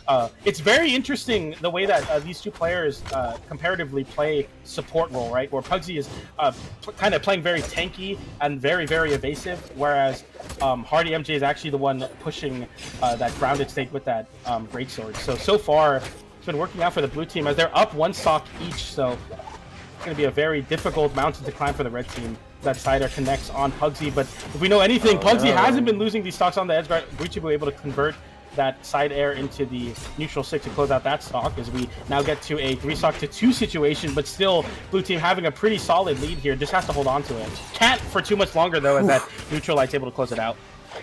See, it's actually really fascinating that you bring up Pugsy's support, because that's kind of what he's been doing for years. That is something that he has taken the time to master. That's even what he did playing with Luna. It's what he did playing with, I think, 1 or 2 other teammates that he's tried since Luna. He just kind of hangs back and he stock tanks, and he's really only there to make it a 2v2. He really lets his teammate kind of get in the mud and try and see what damage they can do. And Pugsy's not too far behind if you ever need to call out for help. So both players coming from very kind of defensive backgrounds. Now one of them has to step up, play a bit more offensively, and Made is doing so beautifully. And Pugsy not too far behind to back him up whenever he needs to. Pugsy and Made staying in the winner's bracket. Yeah, I mean, they really tightened that up there at the end. Red team being very, very explosive and getting a lot of damage on the side of Hardy. MJ kind of suppressing the output that Hardy was getting on the greatsword and forcing a lot more of those kind of risky plays that led into very easy reversals for this team as they're able to get those big side airs to close it out. So far looking good for the blue team as they move on. Made and Pugsy moving on into top 8 winner side. So big shout out to them making it through. I believe somewhat of an upset according to the seeding. But yeah, great win there. Very clean stuff. Very clean conversions. Not as crazy of the team combos as we saw in the last set, but still very, very consistent. So big shout out to them to move on in the bracket here at Hot Pockets versus Hot Pockets Brawlhalla 2v2's event. Pretty exciting bracket so far. I think we've been pretty lucky with the matches we've been watching. I think we'll continue to be lucky. Looking at some of the sets that we have coming forward, I don't think this luck's going to stop anytime soon, PJ. Yeah, it should be pretty exciting here. Look at that damage distribution. A lot of great sword in that one, unable to close it out, but Made really showing up, as well as Pugsy's Axe. Axe has been a pretty dominant threat, especially in the 1s, but in the 2s, an even better weapon. So, yeah, Pugsy very solid there. And with that, this game 5 was actually a perfect way to kind of end the first half of this little set that we have. We're going to go to a short little break, and we will be right back very, very soon. We just finished half of winner's quarters. We had 2 sets. We're going to have 2 more after this. So, like I said, we will be back very, very shortly. Don't go too far. We'll see you in just a second. Never stop dreaming.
Hello, hello. Welcome back to Moose Wars X Hot Pockets 2v2 tournament. If you are just tuning in, we have had some very exciting sets. We had Zen and Experience 3-0 Phazon and Santi. Just to give you a little bit of an update as to how that's going in the bracket. They are currently fighting Hybrid and Balloon Boy for a spot in top 8 lower side. We also just saw Hardy MJ and Guichibo trade game after game after game versus Made and Pugsy, who ultimately came out in top. Hardy and Guichibo are fighting Anime and Dog for a spot. Why do I keep doing that? For a stop at top 8, sure. Right now, we will going to one of the most scariest teams in this tournament right here. We're gonna be going to see a set with Snowy and Hideaway versus Flower and Cosmix. This is going to be quite an uphill battle for Flower and Cosmix, but hey, we are going to see what they can do. Yeah, and if the legends are correct on the screen, this should be a very exciting matchup between the two, as Snow and Cosmix are immediately joining the lobby. They are all too ready to get started here. Catching up in the lower side of the bracket, you can also check around with !bracket or click the pinned message in the Twitch chat. So once again, !bracket. In the loser side, we have Slow and Rise versus Radish and Meg D, who are waiting for the winner of this to see who the loser of this to see who they play to make it into top 8, and then Cody Travis and Stingray making a big run with the 7 at Trials of Ymir, looking to see the loser of the next match, which I won't get into. I don't want to get too ahead of myself, but top 8 looking pretty set in stone for the winner side, and then loser side very, very heavy contention here. As we see, Radish and Megdi, that was my favorite to win the tournament, so we'll see how they do in the loser side of bracket. Once again, !bracket if you want to follow along. Big shout out once again to Hot Pockets for making this event possible, as well as all the wonderful people behind the scene at Moose Wars, as well as AJ Moore 2000. Once again, make sure to drop a follow, and if you have a sub, drop a sub on the Twitch, get some ad-free viewing, get some emotes. It's a great time here. A lot of great events and a lot of great projects in the future. If you're a big fan of 2s, it's a great time to sub because we're getting a lot of crazy 2s action. We aren't even in top 8 yet, and we're getting some very exciting sets. If that's not any reason to sub, I don't know what is, but we're getting into it now as they all join the lobby and get ready for this match. Who do you got here? I mean, Snowy and Hideaway, as you said, one of the scariest doubles teams in this bracket, versus Flower and Cosalex, who, if they make this upset, would be a pretty exciting thing. I'm hoping to see the upset, but you know, it is Snowy and Cosalex, so we'll see. Or Snowy and Hideaway, sorry. Yeah, Snowy, the Snowy Hideaway is, yeah, good team. I noticed earlier you said Moose World. Now, the thing is, if enough of you guys sub, Moose Wars can become such a big and popular, successful thing. We can actually open Moose World, and I think that'd be a banger amusement park. Yeah, you could, I think it would be cool as a roller coaster with a Brawlhalla themed roller coasters. Yeah, it's like a cannon as the roller coaster cart. How cool would that be, right? Or maybe even the land, since we get the Olgrim here online, or Mucho Man, I should say. I'm a big fan of Olgrim too. It's be exciting. Orb Ferris wheel. Or Spear Ferris wheel would make more sense. Anyway, as we get into this match, Nair, yeah. Because Nair, yeah, you can ride the Nair like you do in ranked. You gotta have something with hammer, because that brings you up and down really fast. Oh, like the Tower of Terror, where you're going up and down? Yeah! With a hammer, like, tossing you up and down. How sick would that be, right? Definitely very safe. Yeah, we need enough of you guys to sub so we can open up Moose World. That is the next goal in our agenda. For sure. Oh, wait, hold on. There's a game going on. Flower losing that first stock, pretty unfortunately, and Coslex can't make it back. Snowy and Hideaway opening up with quite a statement. Snowy, I don't know if I've actually ever seen that cannon skin. That is sick. Wait, what is that? Oh, no. Hideaway's down, though. It's Snowy to join. Dips below the weapon throw. Yeah, very important to use that stage. I mean, it's a scary spot to be in, but when your opponent, throws their weapon away for pressure, it's actually not too bad. That is a very cool cannon skin. I'm not sure what it is either, but I'm sure someone in the chat does know. But yeah, this is a team comp we actually saw win earlier on. Onyx and Wushong, Spear and Cannon, very strong. Duo as well as Gauntlets. Of course, as Hideaway looks to line up an edge guard on Costelix, but instead Flower is the one to reversal the situation. Hideaway barely able to make it back with that spear recovery. Snowy now in the corner with Onyx looking to build some sort of wall to give Hideaway a chance to get back. Doesn't quite get a read there, but gives enough time for Hideaway. Somehow Hideaway has been like hugging that wall for the longest time, it feels like, and hasn't get punished for it. Let's go Hideaway. As Flower and Costelix look to find some opening, gets the side air off the side light as we get a big open up from Hideaway. Looks to cover a read, gets the side light into the recovery. Not quite enough to KO yet. And Costelix forced on the axe finally. And oh no! God. So unfortunate. Costelix a little bit too far away. It reminds me of the one tweet where it's like unarmed dare has won thousands of dollars. Oh wait, no, Snowy taking Costelix off the stage with Cannon. That could have spelled disaster. Hideaway also trying to finish the job. Hideaway actually also very good reaction times. Accidentally lands a D-light on Snowy, immediately drops it and waits until he's able to strike only Costelix. But Flower able to respond back. Side Sig is able to snipe Snowy out of the air.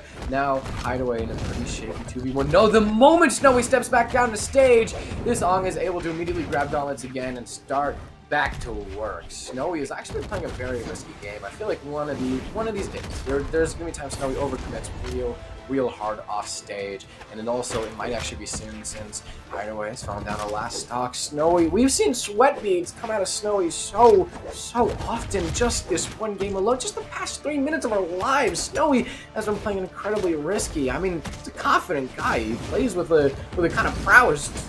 Definitely deserves to be so, being a world champion, and also just as good as he is, but like, still, I'm a little worried Snowy might overcommit at some point in time in the set, but that might not be anytime soon, because they have game one. I'm just hoping Snowy doesn't get too cocky is all.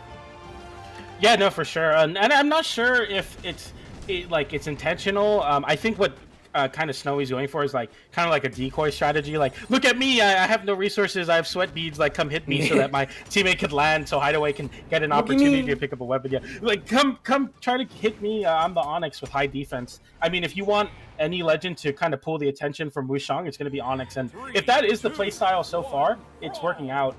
Something that I wanted to note, we're not seeing as long-winded combos as we did in the previous Wushang and Onyx team, but what we're seeing is very concise, like two pieces, where it's like 1-2, and then the opponent or the teammate immediately just goes for a KO. No need for any of those big conversions. That most of the damage colors as well, like even in light yellow, getting some pretty early KOs for the team. So blue team overall so far playing very consistently.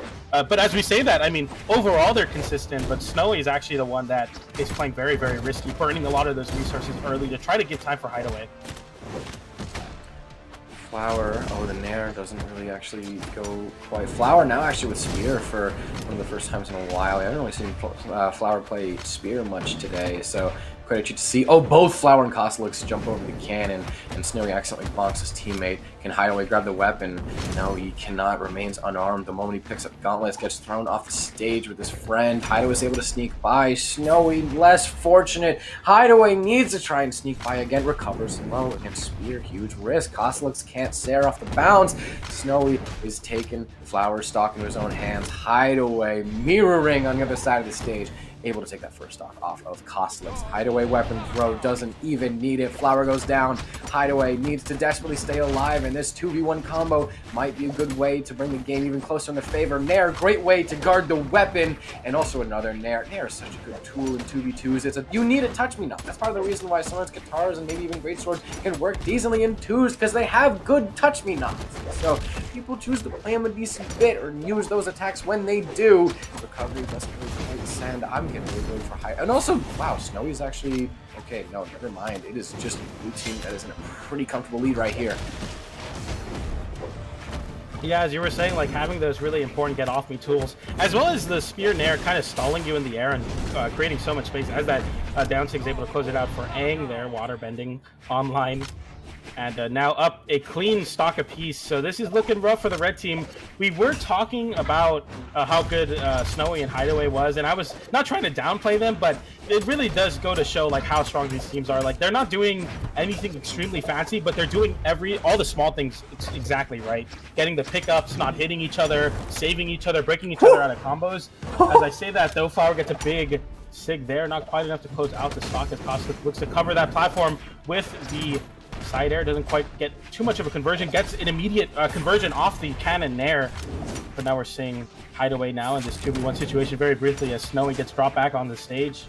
Hideaway in a really bad spot, but you see the target switch from Red Team, very interesting. Just immediately going for Snowy and try to weapon Sarv, but doesn't quite find it. Hideaway with a big down air though. Kosalix with no resources, so unfortunate. Oh no, this 2v1 is tough if you are the Red Team. Flower, you can see, he knows it's tough, hesitating to approach, knowing that any attack Weird he drop. can do, probably gonna get punished. Yeah. Oh my goodness. So, blue team, they didn't get too cocky. They just kept playing at the speed that they had to. They were able to outpace red team. And now, okay, earlier I was a little worried for red team because I'm just like, yeah, you won, but like, what if you were doing too much? But now I realize, no, it's the perfect amount. I never should have been worried. I should have been worried about blue team. Call an ambulance, but not for me. As we see Flower go down in this last replay, we gotta be wondering what is going on in their heads. What are they thinking? What are they planning? What are they scheming? And looking at that graph, I think part of the scheme is to let Hideaway play the game just a little bit less. I think Hideaway is hogging the controller a little bit. We gotta even out the times. It's like you like the water fountain, and the kid in front of you is taking too long. But then dude, 30 seconds, man. Yeah, but then like someone behind them says the 1, 2, 3 saves them for me, and then that's really annoying. So if anything, now you're mad at the kid behind you, and you would rather the kid in front of you just drink for longer than the whole line truly gets messed up when one guy drops the 1, 2, 3 saves him for me. It really is the spear nair of water fountain lines. But anyway, nonetheless, I think maybe I just have spear on the mind because we're seeing so much spear start off this game. But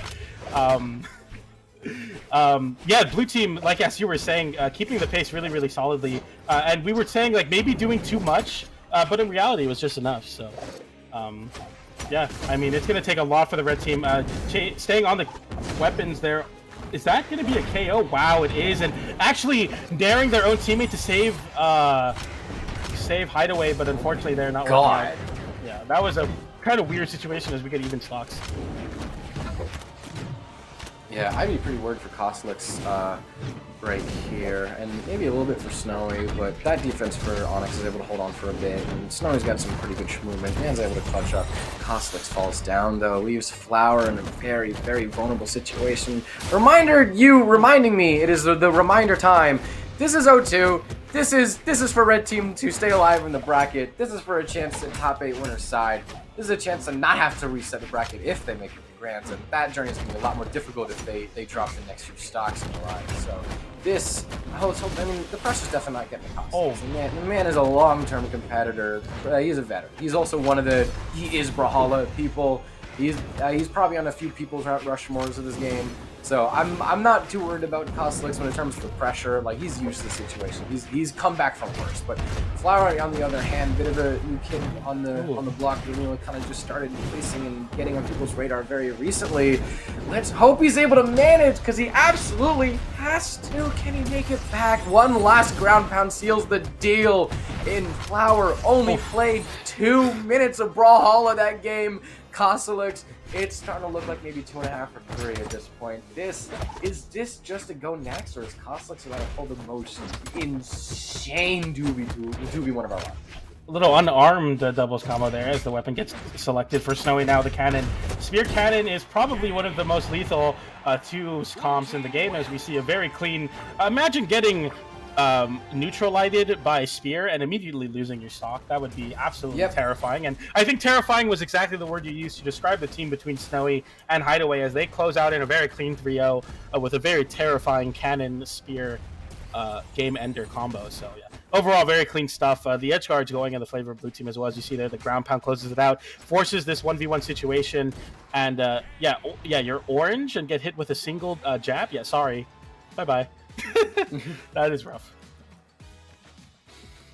And so that is 3 out of 4 sets that make up winners quarterfinals done, and we are approaching our last one very soon. Yeah, the top 8 winner side getting solidified here. Of course, we have Zen Experience and then made Pugsy, but now Snowy and Hideaway looking to see who they're facing between I don't know how to say these names, so you're gonna have to help me out here. Go ahead, Ed. Who do we got next on stream? All right, we have one team that bit of a local legend. If you've seen communities, if you've checked in on a bracket, you've probably read their names once or twice. We have Bunny, might also know them as Fussy, teaming with Truck Stop Burrito. These guys, I mean, they've broken onto, I think, side streams a bunch of times, maybe mainstream once or twice here and there. They've definitely really kind of started to climb up and really put themselves out there, and they are working hard to really try and get themselves up on the spot. And these next team is, I gotta say, a little bit of a dark horse. Don't know much about him. Halo Prince and KT. I have some stats up, and Halo Prince and KT, I think, have teamed together a little bit recently, and they are outplacing themselves by far. I mean, they do, I think, at least Halo Prince in particular. I'm having a hard time finding stats on KT. If I'm looking at some of the numbers, Halo Prince is bringing me up. They're able to do decently in some twos tournaments. We have 2 9th places, one of which being Moonlit Esports, 25th at a Moose Wars. And they're also a 33rd at Autumn Champs 2023. So Halo Prince actually a bit of a surprise to see here. But hey, what if they're the next of the come up? Bunny and Truck Stop, they've been on the come up for a while. People have had them on the radars for a little bit, and they've definitely been, their names have been known for a bit. But what if Halo Prince is right after? What if Halo Prince, this is where it really starts for them? What if? Yeah, I mean, it's kind of the story of doubles, I think, in a lot of games that have the 2v2 format, where you see two players that have been, slowly approaching that upper echelon of play, but when they come together and have that synergy, it kind of just is all you need. I mean, obviously, the power of friendship is one of those tropes that are used a lot in media, but really, like, it's such a true thing, especially here in Brawlhalla, where sometimes two players that have never been heard of before, or maybe are looking for that one big breakout, all they need is, your static doubles partner to make that final push into that upper echelon of play, as they made it all the way to top 8 qualifiers. So pretty exciting stuff, beating Worthy and Anonymous Alex. So some good wins leading up into this as we get into it now. Yeah, I mean, good stuff to them. It's really interesting to see, especially like now that the season's starting, a lot of these people, that names that you aren't too familiar with, maybe have made it into that top 32 of singles, or maybe not even quite that, but they come here and in a big hot pocket Brawlhalla event, making it far in twos. Very, very exciting stuff. If this is the characters, should be interesting. I think the characters that we're seeing on the graphics are actually their ones characters, so kind of bear with us there on that. But regardless, I'm excited to see Halo Prince and KT. I've never seen them before, so should be exciting. Yeah, I'm actually having a bit of a hard time finding data on KT, but this is actually exactly kind of how. What is it? This is very similar to Maiden Experience's story, where they just played together so much, and they just kind of slowly started getting better and better and better placements in communities until they were just a force to be reckoned with. What if this is the next Maiden Experience right here? What if, like you said, what if this is the next best thing? Because it is entirely possible. We're waiting for the players to get in the lobby right here. We already have Truck Stop and Bunny. Bunny, I think actually their ones mains might also be their twos mains. I'm pretty sure we might be seeing Bunny play a lot of Rayman. That's what they've been playing a lot. Truck Stop, very comfortable on Terra, so we might be seeing a bit of that.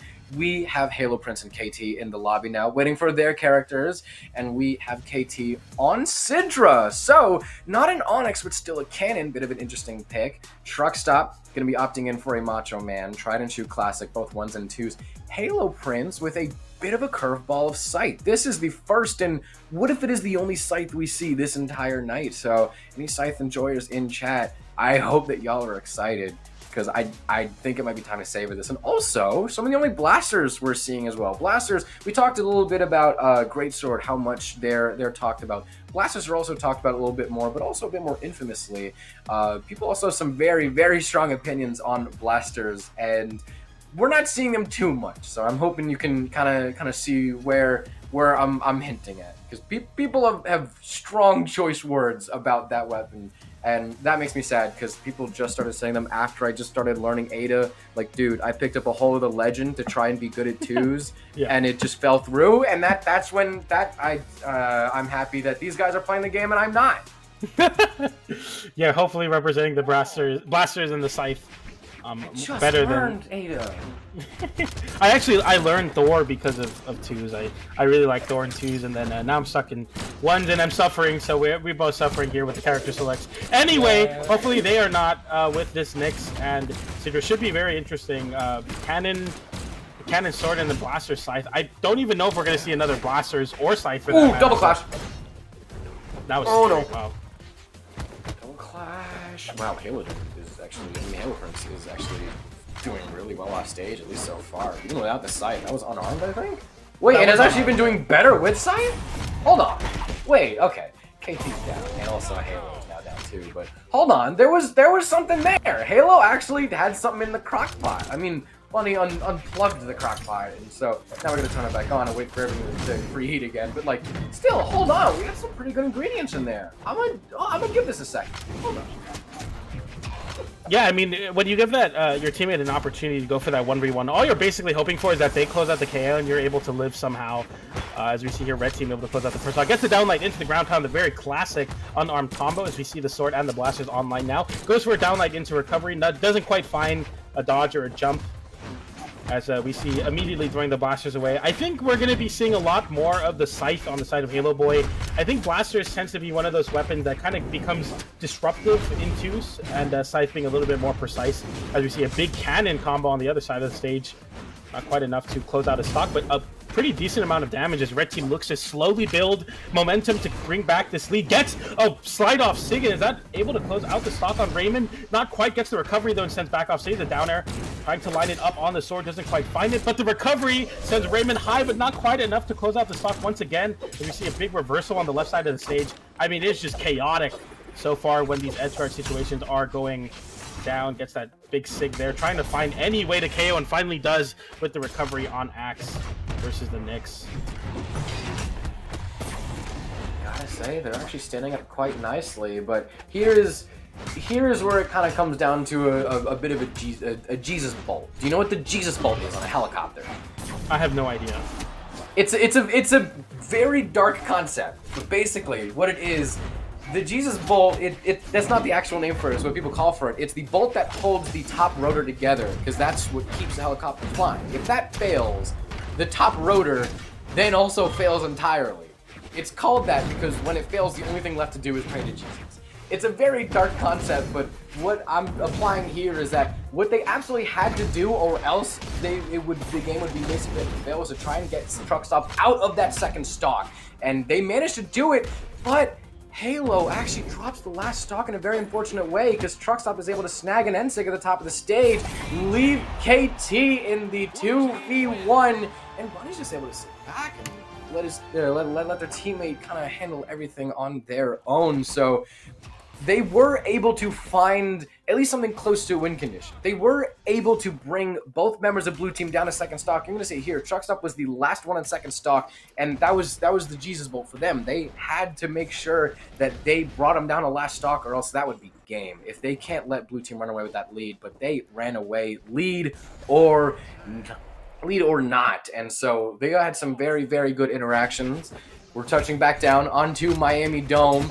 I gotta say, it wasn't a complete blowout, and I'm already pretty surprised by red team. We have dark horses coming in and stepping up and saying, you know, you might be part of a new wave, but we're even more new, the newer, the 3.0, the new, I don't know. PJ, help me, please.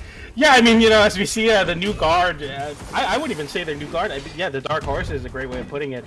Come into effect here and try to make a big upset as they find a edge guard. Not quite the axe recovery, is able to bail out that situation. Punishes no dodge off stage versus Scythe. I mean, this could be the death sentence. And yes, it is with that Sig. No, not quite. Wow, able to live because of the bouncing off the wall, giving a little bit more knockback. And that slide off Sig has been really, really good so far for Halo Boy, but not quite enough there. Or Halo Prince, I'm sorry. Ooh. Another, yeah, Bunny taking a book out of Halo Prince's with that page out of their book. Alright, here we go, gauntlets, and the unarmed team combo gets the ground pound. Yeah. Good job avoiding that nair, because that extension could have been... It gets the downlight into the side air to close out that stock. As we are now very even here, as much as the blue team has appeared to be very dominant, so far it's been pretty back and forth in terms of damage and also stocks. Like, blue team seems to have those really long-winded combos, but in reality, it doesn't really matter if Halo Prince can continue to put out these edge guards.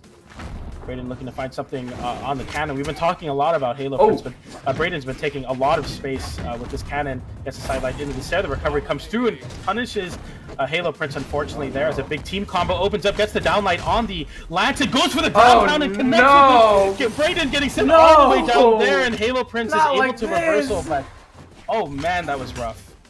KT. What's the one video where the guy's like, I dropped a hot pocket? That's how that's gotta feel right there. Yeah, that lance. I mean, I feel like that's an intrusive thought for me for sure when I'm playing Brawlhalla. Is like I just want to go for a ground pound, hugging the wall, and it just straight up worked. That has to feel bad there. Very unfortunate stuff for the red team. However, gets the gravity cancel downlight into the side air. Wow, that was a clean conversion. That's gonna be the end of the game. Yeah, it all fell apart after that ground pound. Oh my goodness. Yeah. Okay, so that is blue team immediately stepping it up. They maybe got a bit too comfortable and let some hits slide, more hits than they should have during the first game. That is how red team was able to keep it even. But this game is where they really stepped it up. You could even notice some of the ways that blue team was kind of letting it slip a bit in here. Sometimes they would commit a little bit too hard, and red team would be able to find ways to counter. There'd be ways where Bunny would go for like a second or third gauntlet recovery, and Halo would just be able to hit him with a scythe dare and reverse that into his own little combo. And so we're already starting to see that blue team is very ambitious with some of these approaches. Sometimes they pan out, like that one ground pound, but sometimes they don't. I think they might have been overcommitting a bit too much in the first game. They learned their lesson, and they are starting to learn about the right and wrong risks to take around this red team right here. But are they flying a bit too close to the sun? Is now we have KT on the Zol. This is actually, Zol has actually been popping up a lot lately. This could be part of a new meta right here. And wow. Snuffs that out though, maybe not so much, but there goes Halo with some more combos. Yeah, Halo's scythe has been pretty crucial in the red team's ability to stay in this game. Yeah, I mean, if not for all of the damage that Halo Prince is putting out on a single read, this might look a lot worse for the red team. As the side continues on here, as we go for a big read there, doesn't quite find it. The recovery from the axe comes through, not quite enough to close out the stock on Raymond, but the side air almost does. A bad spot for Raymond as the weapon dodge into the ground pound actually works out. Weapon throw, I'm sorry, as now we are very even here. Red team a little bit worse for wear in the damage department, but still keeping it relatively close. And the side air actually punishing the side stick attempt from Halo Prince. A very unfortunate situation. The side air calls out the cannon side air. What an insane edge guard. The spacing was immaculate, and the ground pound was immaculate too, as now we are with red team being down a stock in a blink of an eye. Oh my goodness. What happened? Zol, I mean, I feel like Zol's defense is a bit down the middle, and that might kind of be where some of this is falling down the drain. But still, they do have a few places they can capitalize. Not completely impossible. Don't say it. Hold on. Oh, wait. No. Oh, no. Okay. That was crazy. What? Oh. I think that Zol pick was very ambitious. That was the break glass in case of emergency. You can kind of tell KT maybe not as comfortable on Zol as they were with Sidra, and that was kind of the last resort that they needed to at least try. It was worth whipping out. Also, that end sig was definitely worth whipping out. As we have both members of the blue team just toss themselves off stage. I guess we're having a bit of fun and doing a little bit of trolling as our last few seconds of gameplay right here. Bunny taking Halo off the side. No, Bunny's jumping around. Might be losing out of jumps. Truck stop dashes in into stall. True combo.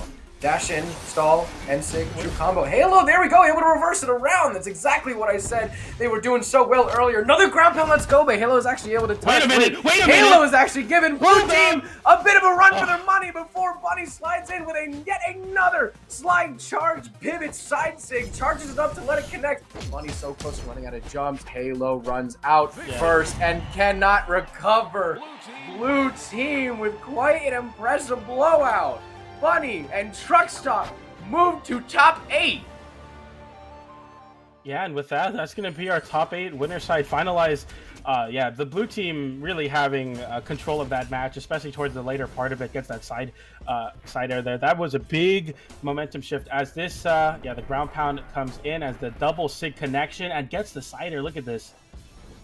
I mean, that's just knowing that was going to work out. Almost getting the double with Bunny going for that side sig there of their own, but not quite enough as Prince putting on a clinic, by the way, on the right side, not going out without a fight, but unfortunately the triple exclamation points come online, and that's going to be a win for Bunny and Truck Stop as they move into the top 8 of winner side bracket. So we do now have it finalized. But before we say that, big shout outs once again to Bunny and Truck Stop for getting into the winner side there with a very dominant 3-0. Clean stuff. And, oh my god, look at... I know that they were just kind of trolling, but it's really funny to see Chuck and Bunny's last stock right there. I don't know. I think that's a little funny. Just the tiniest little... but either way, yeah, I think that'll be it for me and PJ here on Hot Pockets Moose Wars. Moose Wars Hot Pockets Edition. This one was a pretty spicy one for the books. I'm very, very happy that we were... Which way are you? I guess right the first time. Go with your guts and go with your heart. I'm very happy that we were able to do this together, PJ. This was a fantastic experience. I'm going to let you close it up. I just want to say real quick, follow me and PJ on social media. We are very, very pretty and funny people. You will want to pay attention to us. I'm going to say that from myself, the helicopter that I saw earlier today, and the pile of laundry I've yet to fold after drying it hours and hours earlier. Thank you so much for stopping by, making this a special event. We hope you are just as excited to see how this unfolds as the rest of us. PJ, is there anything else after that?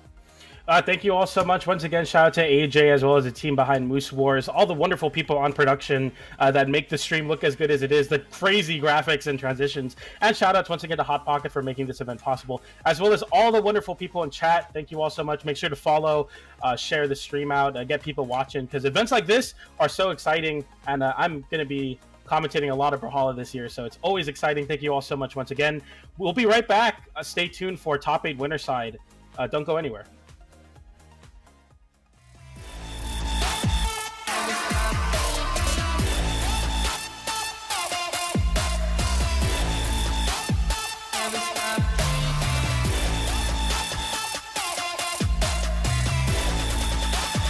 Never stop dreaming.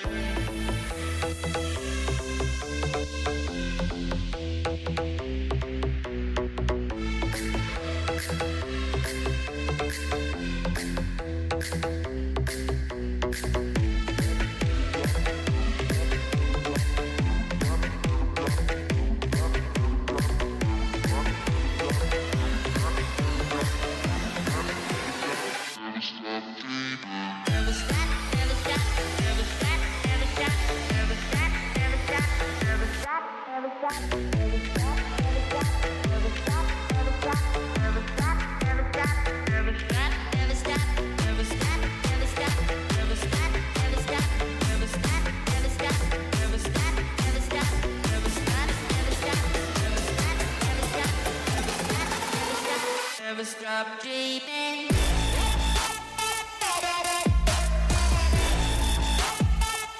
Never stop dreaming.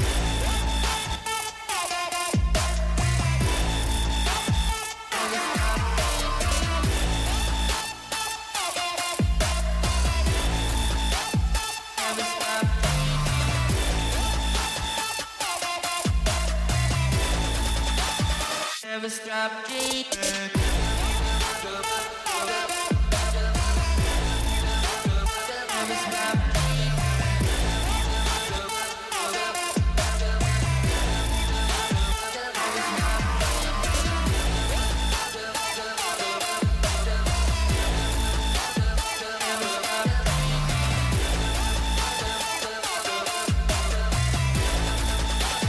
Never stop dreaming.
Welcome back on into the Hot Pockets X Brawlhalla 2v2 tournament hosted by Moose Wars. My name is Hackle. I am joined by the one and only Sparky. How are you doing tonight, man? I've been watching the tournament so far, and I've been enjoying it quite a bit. I was enjoying the commentary earlier. Graffiti tuned us into some new facts about helicopters, which I will take with me going forward. Another, I don't know if people saw it in the chat, never get in a helicopter. Literally never do it. I don't care if a rich person offers you a ride in a helicopter. Do not get in a helicopter ever. It's a bad idea. But a good idea here is continuing to watch the Pockets League, the partnership between Moose Wars and Hot Pockets, for giving us one heck of a 2v2 tournament that's only about to get better. Absolutely. I said at the very start of this event that I'm so excited to see how 2v2 is shaping up as a game mode this year, because obviously this is our first chance really to see these teams competing for like a proper big prize and putting their all into it ever since BCX. And so far it has not disappointed whatsoever. We've seen some amazing teams, some new, some old, and some major upsets as well. But going into top 8, I want to hear your thoughts on how it's shaping up with teams like Zen and Experience coming in, who are, you know, brand new onto the scene. I think when you have two players who are very good, you just always will immediately start at such a better spot than like anybody else, because if they're willing to come together and play with each other, they already understand the other person, at least at a reasonably fundamental level, and so there's a reason they're agreeing to play with that player. So there is some sort of meshing that goes between those two, rather than just like taking me and then a stranger that I've never played with before and shoving us together and hoping it works. And then when you have a team like Made in Pugsy and you have a player like Pugsy who has like kind of been, I don't want to say this in a disrespectful way because I have a lot of respect for Pugsy as a player, but Pugsy is like a stepping stone player where a player gets like good enough and then Pugsy sees something in them. This is Pugsy over here. This is the other player. They're kind of working their way up. Pugsy sees something in them and they're like, oh, I know how to nurture that and I know how to make them better. So then they team with Pugsy and this elevates both of them. And then all of a sudden, that other player then kind of moves beyond Pugsy to being a greater player. Happened with players like Blazy in the past. Of course, Luna. Luna's the big one that we always talk about. Pugsy and Snowy have played together in the past. So there's just like, I mean, Pugsy and Fiend played together in the past, of course, all the way back before like probably a lot of the viewers were born. Pugsy was playing with Doppy and saw something in Doppy. So like Pugsy, if Pugsy wants to play with you as a 2v2 player, chances are you're really good and you have a lot of potential to just get better. Absolutely, yeah. And I was looking at that title that Pugsy is rocking, the BCX Finalist 16, and it dawned on me that this is the 8th year of Brawlhalla esports that Pugsy has been taking part in. That is just absolutely insane to consider.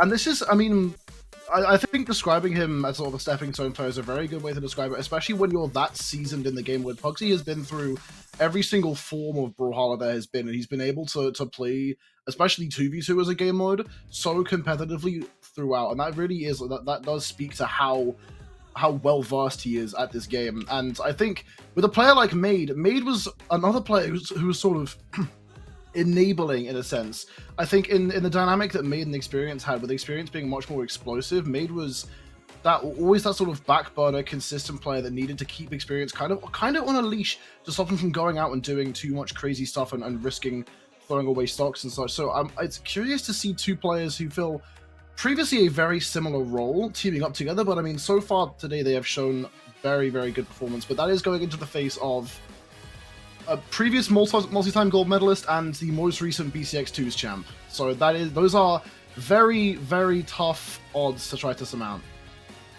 Yeah, I'm glad we're getting to see this, of course, because you have Made and Experience in this set, but they're, of course, on opposite teams. So we get to see who gets the proper glow up after the breakup, because you never want to be the schlubby boyfriend that the girl breaks up with you, and then all of a sudden you see her like a couple months later and she's with a ripped 6'5" guy who has a full head of hair. Like, you know, you never want to be the other side of that. You want to be the person who got the glow up. You want to be the person who goes on and surpasses the relationship or the team that they were just in. So this is going to be a fun one to watch. It's going to be exciting. I like the team comps that we have coming out here. We kind of have the two support players playing with one another of Made and Pugsy, and then we also have, back when like Godly picked up Zen was like Knees, who's crazy, but Zen has a little bit more of a lid on it than Knees does. So he's the crazy but controlled, and Experience is the crazy but also still does have some control as well. So we have crazy versus reserve. We have the carry versus the support team. Yeah, I think we've got to see the journey that Zen has taken in putting that lid on that crazy, because I think the very first time that we saw Zen breaking out with Walshy and then bouncing between teammates a bit, there were moments where Zen did sort of go a little bit too far with the explosive gameplay, and I think BCX and just before that, while teaming with Godly, really something clicked for Zen, and ever since he has refined his gameplay down to a science in this game mode. And so I think these two players kind of teaming with Pugsy and then also teaming with Experience, I think Zen is probably going to learn how to put even a little bit more of a lid on it and be able to have those shades of support player. And I think hopefully with Made, that'll kind of bring out a little bit more carry potential from him, because he already has a big support background. So I think both Made and Zen are only going to get better from these teams, but we already have the first stock coming out. It's Zen Fallen, Pugsy and Made, highly in the yellow, not even close to orange yet. Experience very much in the red. So far, team support is coming out on top. Yeah, I mean, that was a 30-second stock without even like a major team combo. That was just pressure being applied by the red team consistently, and now Zen, forced to try and avoid the brunt of this punishment, managed to take just a little bit of damage while Experience gets back on the field, and the red team looking to extend this lead. But I mean, this team comp, this Onyx, Wushang, just have so many follow-ups at their disposal. I'm sure Zen and Experience know every single one at the back of their hand, the ground pound, and that will be enough for the low defense of Jala. Pugsy does fall. Decent bit of damage done to both blue team members. Now his eyes are Made, as he does fall to the side air as well. Good equalization by the blue team, but they have taken a good bit of damage on these second stocks. Now, of course, this is game one, so we always have that like caveat of, if you look at game one, that's rarely how things actually go in the long run, especially once you get deeper into the tournament and you have teams that are more evenly matched. Oh, great interruption from Experience there. That signature started, it locked Zen in place, and was about to get the final hit with the force stump on it. Another interruption there, this time from Zen, saving Experience. So we're seeing both players enacting those support roles in the moment to save their teammate who is about to get knocked out. The damage is starting to build back up here as both blue team members will fall, but they're in a better position here going into their final stocks as they were going into their second. Have made nearing that KO range, and the side sig will be enough. Pugsy now forced to stock tank. That was a role we've seen Pugsy do before despite the low defense, but an edge guard against two players might not have the options as he does fall. Now made punished by Zen, but Zen actually tries to go for the double there, doesn't manage to find the second D-Light. Now equal stocks and equal damage across the board. Everything that's happened so far in this game doesn't matter. It's all down to these final stocks right here. Yeah, now is probably about when we're going to start to see maybe how the rest of this set is going to go. You see Pugsy spot dodging to get through Experience's cannon string, but Zen came right behind him. There's the recovery. Zen starting to get a little bit damaged, but so is Experience and so is Made. He finds the recovery. Both blue team members pretty split apart right here, trying to scramble back to each other, need to play that team game. That high defense of Onyx is going to keep Experience on the field for the time being, but the D-Lights there will be enough, and now Zen forced into the 1v2. We've seen him win these before, but it's always with a legend like Wu Shang, this is 100% winnable. You have a very quick signature kit. Of course, he just KO's Made on the left side. That side air sent Made flying. Now he's up against Pugsy. Has the weapon advantage, finds the edge guard with a side air, and Zen takes it. Zen just wins those. 5 KOs, 580 damage. And actually 630 damage coming out of Pugsy as well. 2 players on each team doing seemingly a bit more of the brunt force there. And, I mean, that's just sort of how it shapes up a bit. I mean, as you go into a set, you're going to have to get a feel for how you're playing against each team. And you're going to need that time to understand how you're going to match up. And some players adapt faster than others. And Zen playing really well there, finding that clutch, bringing the first game, but it wasn't a dominant victory. It was definitely shaky at times in that first match.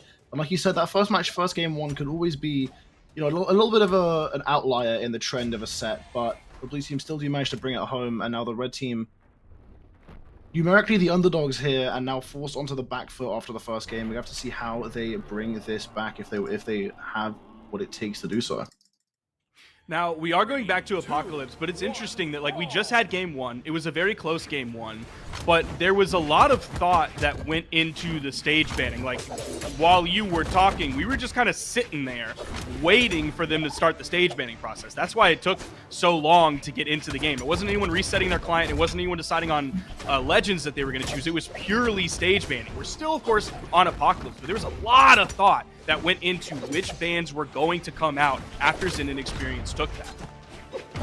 And once again, seeing this early stock a bit more scrappy, right? Like, I feel like the farther we get into a game, the more these players are trying to slow things down, segment the enemy team, and get away from these more just sort of like messy engagements. And one thing I am noticing as well from the red team, it's a nice string coming out of Zen there. The red team are doing a really good job of forcing the blue team out of situations where they can find these really big team combos, because Experience and Zen have just such a horrifying combo game to fight against. And I think Made and Pugsy are going to this match knowing that and trying to avoid it at all costs. Made does miss the punish onto that D-Sig, and now need to stem the bleeding onto Pugsy as soon as possible, take these stocks away, but Pugsy forced up the side. Experience looking for the edge guard. Oh, Gauntlets no. are terrifying here, but he will get sent away. Made trying to relieve the pressure, and Zen comes in, finds the stock! And both red team members fall. And now the pacing for the red team is looking very scary because Pugsy got taken out so Oh, early. no! Oh my gosh, Hackley almost got him. If they bully Pugsy out of this game, then it doesn't matter how much defense Kaya has. It doesn't really matter how strong her signature kit is, because they haven't taken out Zen and Experience on first stock yet. Pugsy's in the red on final. Yeah, Mate's coming in for the relief, but he's at weapon disadvantage. Pugsy's fighting for his life over here. Let's see if Experience, he's choosing to go in here. He's not afraid. They do manage to stem the bleeding a bit. They have the blue team on their second stocks, with the follow-ups are just like bread and butter for this blue team. No questions asked. Made manages to find the Nair to stall out that ground pound, saving his life for the time being, but 2 stocks to the 4 of the blue team. And at a damage disadvantage here, Made needs to pull out something magical to win this 1v2, and so far it's not looking too great.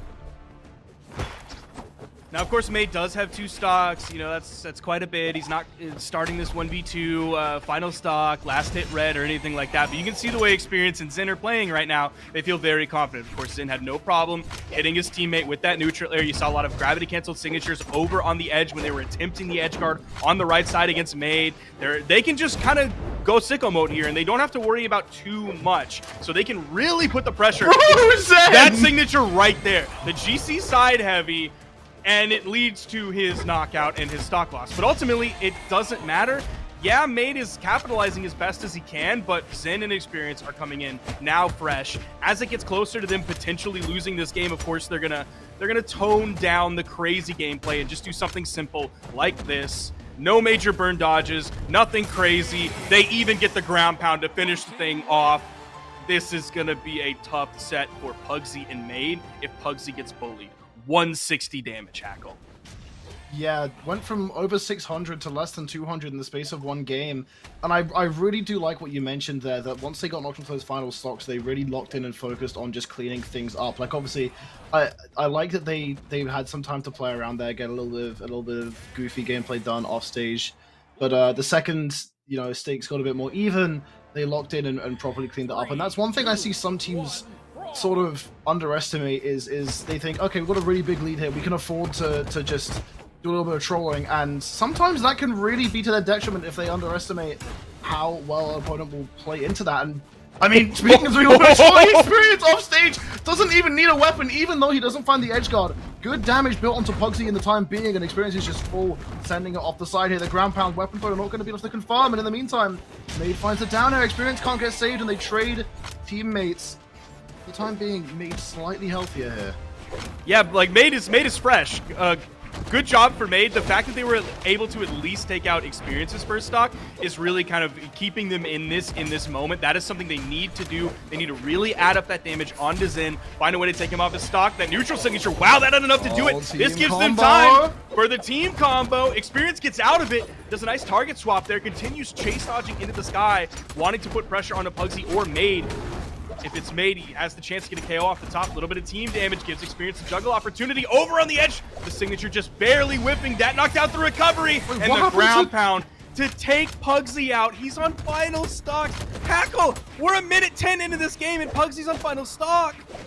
There's a definite game plan here for the blue team, which is capitalization, right? They see a crack in the armor of the red team, and they've chosen that they're going to exploit it as much as possible. And in this instance, that's Pugsy is struggling to get out of, especially strings. Like, even outside of team combos, Experience is going in on Pugsy, and Pugsy isn't able to respond in a way that's saving his life enough of the time.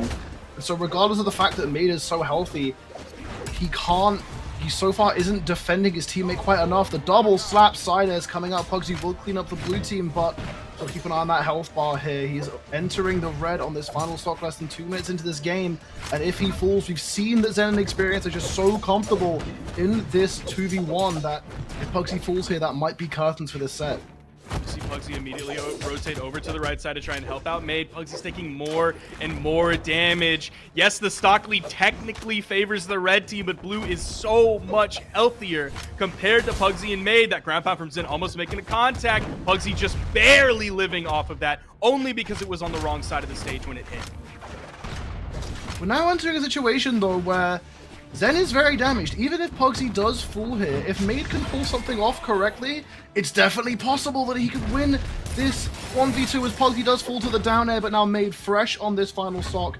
And the blue team know that Made would want to go for Zen here, right? I mean, the game plan is obviously let Zen take the back foot, and we're seeing that right here. Experience playing that front position with the cannon, Zen trying to back up with the spear.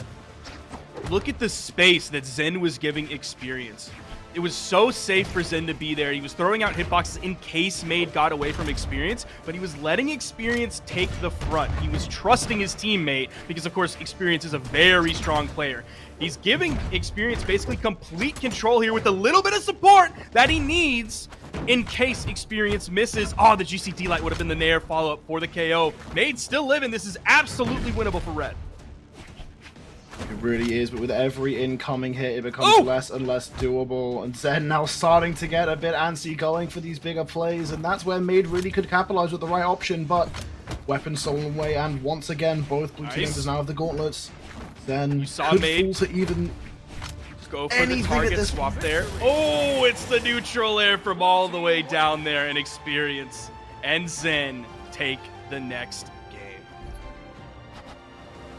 I mean, that was swift. That was a swift 3-0 and a handshake moving on, and that I mean, that's going to put Zen and Experience in the winners final with an incredibly dominant performance. I need to check something. Okay, in top 32 entirely, Zen and Experience have dropped one game, and that one game was to Cody Travis and Stingray, who, for the record, are not in top 8. That's crazy. So That's crazy.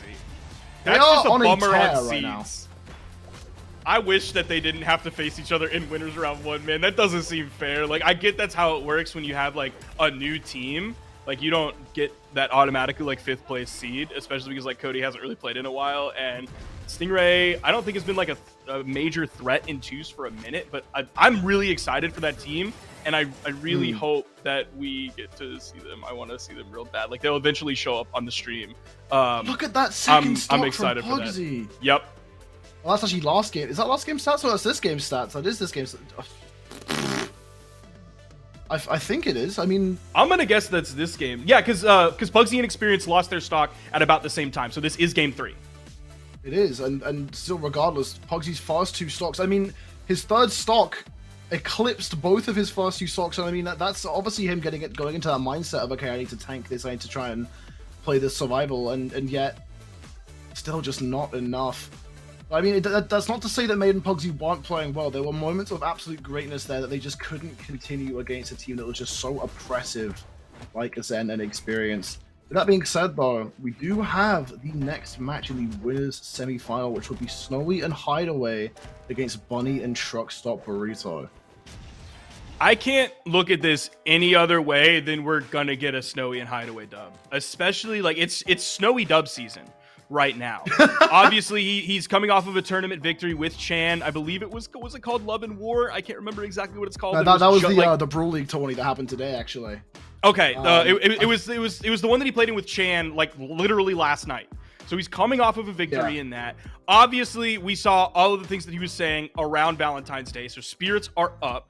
He's coming off of the victory in the money match alongside Hideaway against Megdi and Radish. So he's just in a really good spot right now. It's only been dubs for Snowy recently. I think he's going to continue that confidence into this one.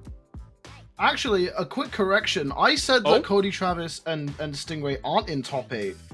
They 3-2'd Fakey and Java into a 3-0 over Flower and Kosalix to make it into top 8 on lower side.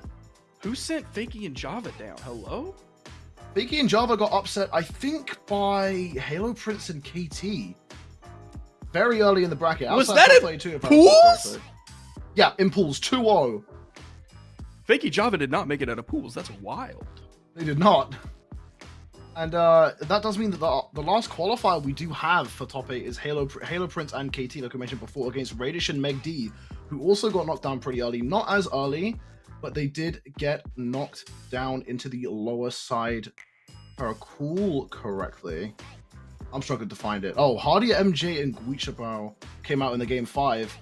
And so the last remaining team we're going to be seeing is either going to be Halo Prince and KT or Radiant Meg D. And Radiant Meg D I did predict in 3rd.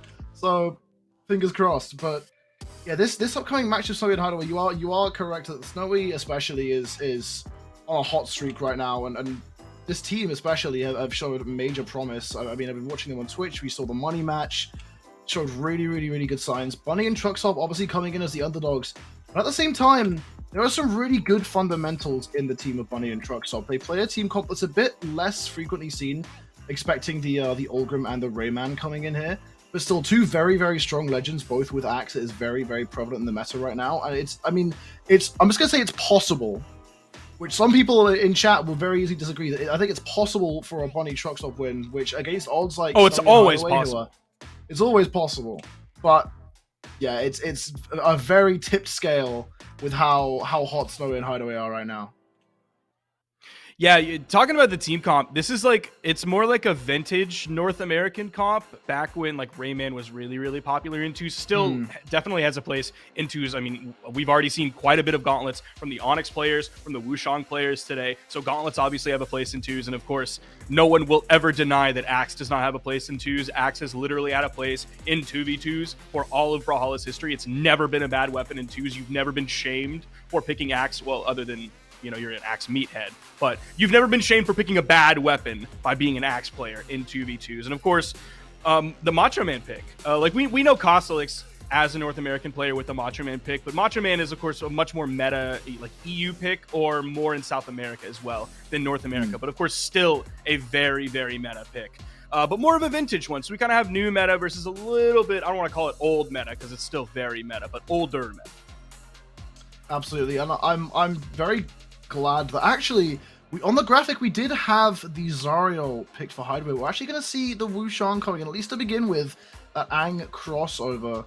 And I mean, that we cannot afford to doubt this team comp. We just saw it wreak absolute havoc in the previous set. These two legends having such good synergy together, so many just practically built-in follow-ups. And so, I mean, I was hoping to see a Zariel. I've been loving seeing Zariel and being in the meta in some shape or form recently, because I mean that's a character that's been slept on for so long, and finally seeing consistent light of day has been really cool to see. But we are going to be seeing the Wushang coming in as we go into Apocalypse once again for game number 1, and no we aren't, because Truckstop needs to reset. Either a connection issue or the wrong map was chosen, so we're going to reset this one. Of course, well within the rules, given that it's the first 10 seconds of the game. Any disconnection problems, anything just feels off, your client feels a little bit slow, or you just happen to pick the wrong map or the wrong legend or whatever. In the first 10 seconds, we wipe the floor with that. It's not a problem, like it never even happened. We're going to move into this next one, and we'll see if they end up going back to Apocalypse or not. We are going back to Apocalypse, so not sure what the issue was there, but this is technically, we are about to enter into game 1. Forget that the last game happened. Pretend you're a goldfish in the last 10 seconds. Yeah, hopefully any issues were resolved. Maybe it was a stance issue, maybe Truckstop had to do something in real life, plug in his monitor or something. But going into this, immediately see Hideaway getting that spear on line. Bonnie going to be the last player to pick up a weapon. The axe does come in, double axe for the red team, but signatures already flying, and Wushang is one of those characters where you can really afford to throw out a lot of those signatures and worry a bit less about punishment here. And Hideaway, really good job of clearing out that edge guard space, getting Snowy a chance to get back up onto the stage, and so far, so much control coming out of that spear. Yeah, he's been able to target swap back and forth between Truckstop and Bunny. Did get punished a little bit for that signature, but Bunny also has a lot of damage. Truckstop does as well. I didn't even notice that. Tries to go for the GC in sig, but Snowy was way too far behind him. Potential stock loss here for Truckstop. Goes for the ground pound wide, deep in the push-off column. In comes Bunny, gives that relief, and Snowy goes back to the main stage. And now this is where the blue team needs to find these KOs, because the longer they leave the opponents in that KO range, the more value they can get, and that's a lovely side stick catching both. But even that being said, they got the red team both into the red around the time where they were entering sort of that early orange, and they actually got brought into the red themselves each, which is not exactly the most efficient way to play. But I mean, if you can afford to, if you can hang on to these stocks now as the blue team, it doesn't really matter as much. We haven't seen too much signature usage coming out from Truckstop or Bunny, aside from that neutral signature, but it's been kind of that, okay. Bunny, was that a slide charge or was that a GC? My eyes were on slide Truckstop. charge. Okay. So we That's got actually that something we saw little Bunny bit. do previously as well. Okay. My eyes were on Truckstop, man. I was worried about that in-sig hit, and that's what I was looking at. I would have gotten caught by that big fist, too. Yeah, Bunny's been slide charging the... Okay, speaking of Bunny, going all the way up to the top, doesn't manage to find the knockout, but still, big chunk of damage dealt to Snowy here, and now Hideaway playing that very controlling game so far, needs to play more of it here as Snowy finds that follow-up right into the end. Not going to be enough to find the KO, but one more certainly will. Truckstop eyes on Snowy for the edge guard, finds the down air. Snowy does not have to make it back, and Truckstop secures it. Things turning around here for the red team as Hideaway forces to the edge guard. The ground pound does connect. Hideaway options dwindling, ground pound hits, and all of a sudden the blue team on the back foot. That ground pound just controls so much space in the air. Now they had the team combo. Hideaway came in to relieve some of that pressure, but the Insig made a connection onto Snowy. They do get the shutdown onto Bunny. That means Bunny has picked up 3 KOs on that second stock alone. And we're now basically even as we head into final stocks here in game 1. Yeah, eyes are going to be on Snowy here. As I mean, he was the most damaged player on the board, but now a big team combo comes through, and the blue team racking up the damage. Every player in a pretty equally damaged spot here. Each team just scrambling to find one target to pick as Truckstop gets set up to the top, entering the red here now. And Sig does connect, not quite going to be enough that high. Macho Man defense going to keep them alive just for the time being. Snowy might be the target for the red team too. Bonnie is disarmed, forced to pick up a weapon, grabs the axe, and now every player in the red here, side air, still not enough for Truckstop. We're seeing the KO options come through. Everybody wants to be the one to get that first KO here on the final stock so they can set themselves up here. And the man advantage is going to be the blue team setting up. Bunny does have a weapon. Snowy threw his cannon away, so he's disarmed. There is a weapon spawn coming in. Snowy grabbed it, but in the meantime, Hideaway was disarmed. D-Light into the recovery, gets the KO, unarmed for Hideaway, just barely taking that game.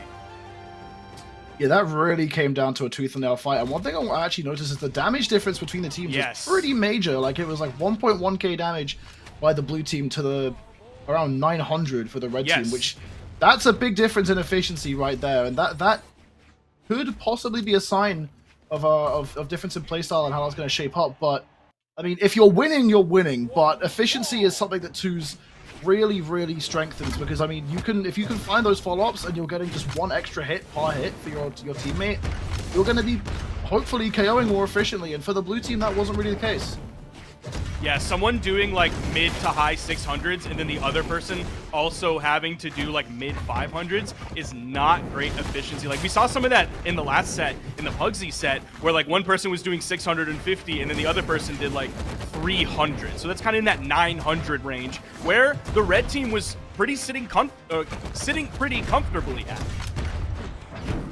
Yeah, another thing also is I see a lot of people focusing a lot on the damage numbers a player is putting in, saying, oh, this player is throwing, they're not doing as much damage as their teammate. I mean, twos is such a, like, micro-engagement focused game mode as we do see Truckstop fall, but I mean, like, every single interaction is so important that it's not necessarily how much damage you do, it's where you put in that damage, as we see the damage going on to Bonnie, taking out that first sock, and the blue team having a much stronger lead to start with the clash out, Hideaway will fall, and now Snowy left alone.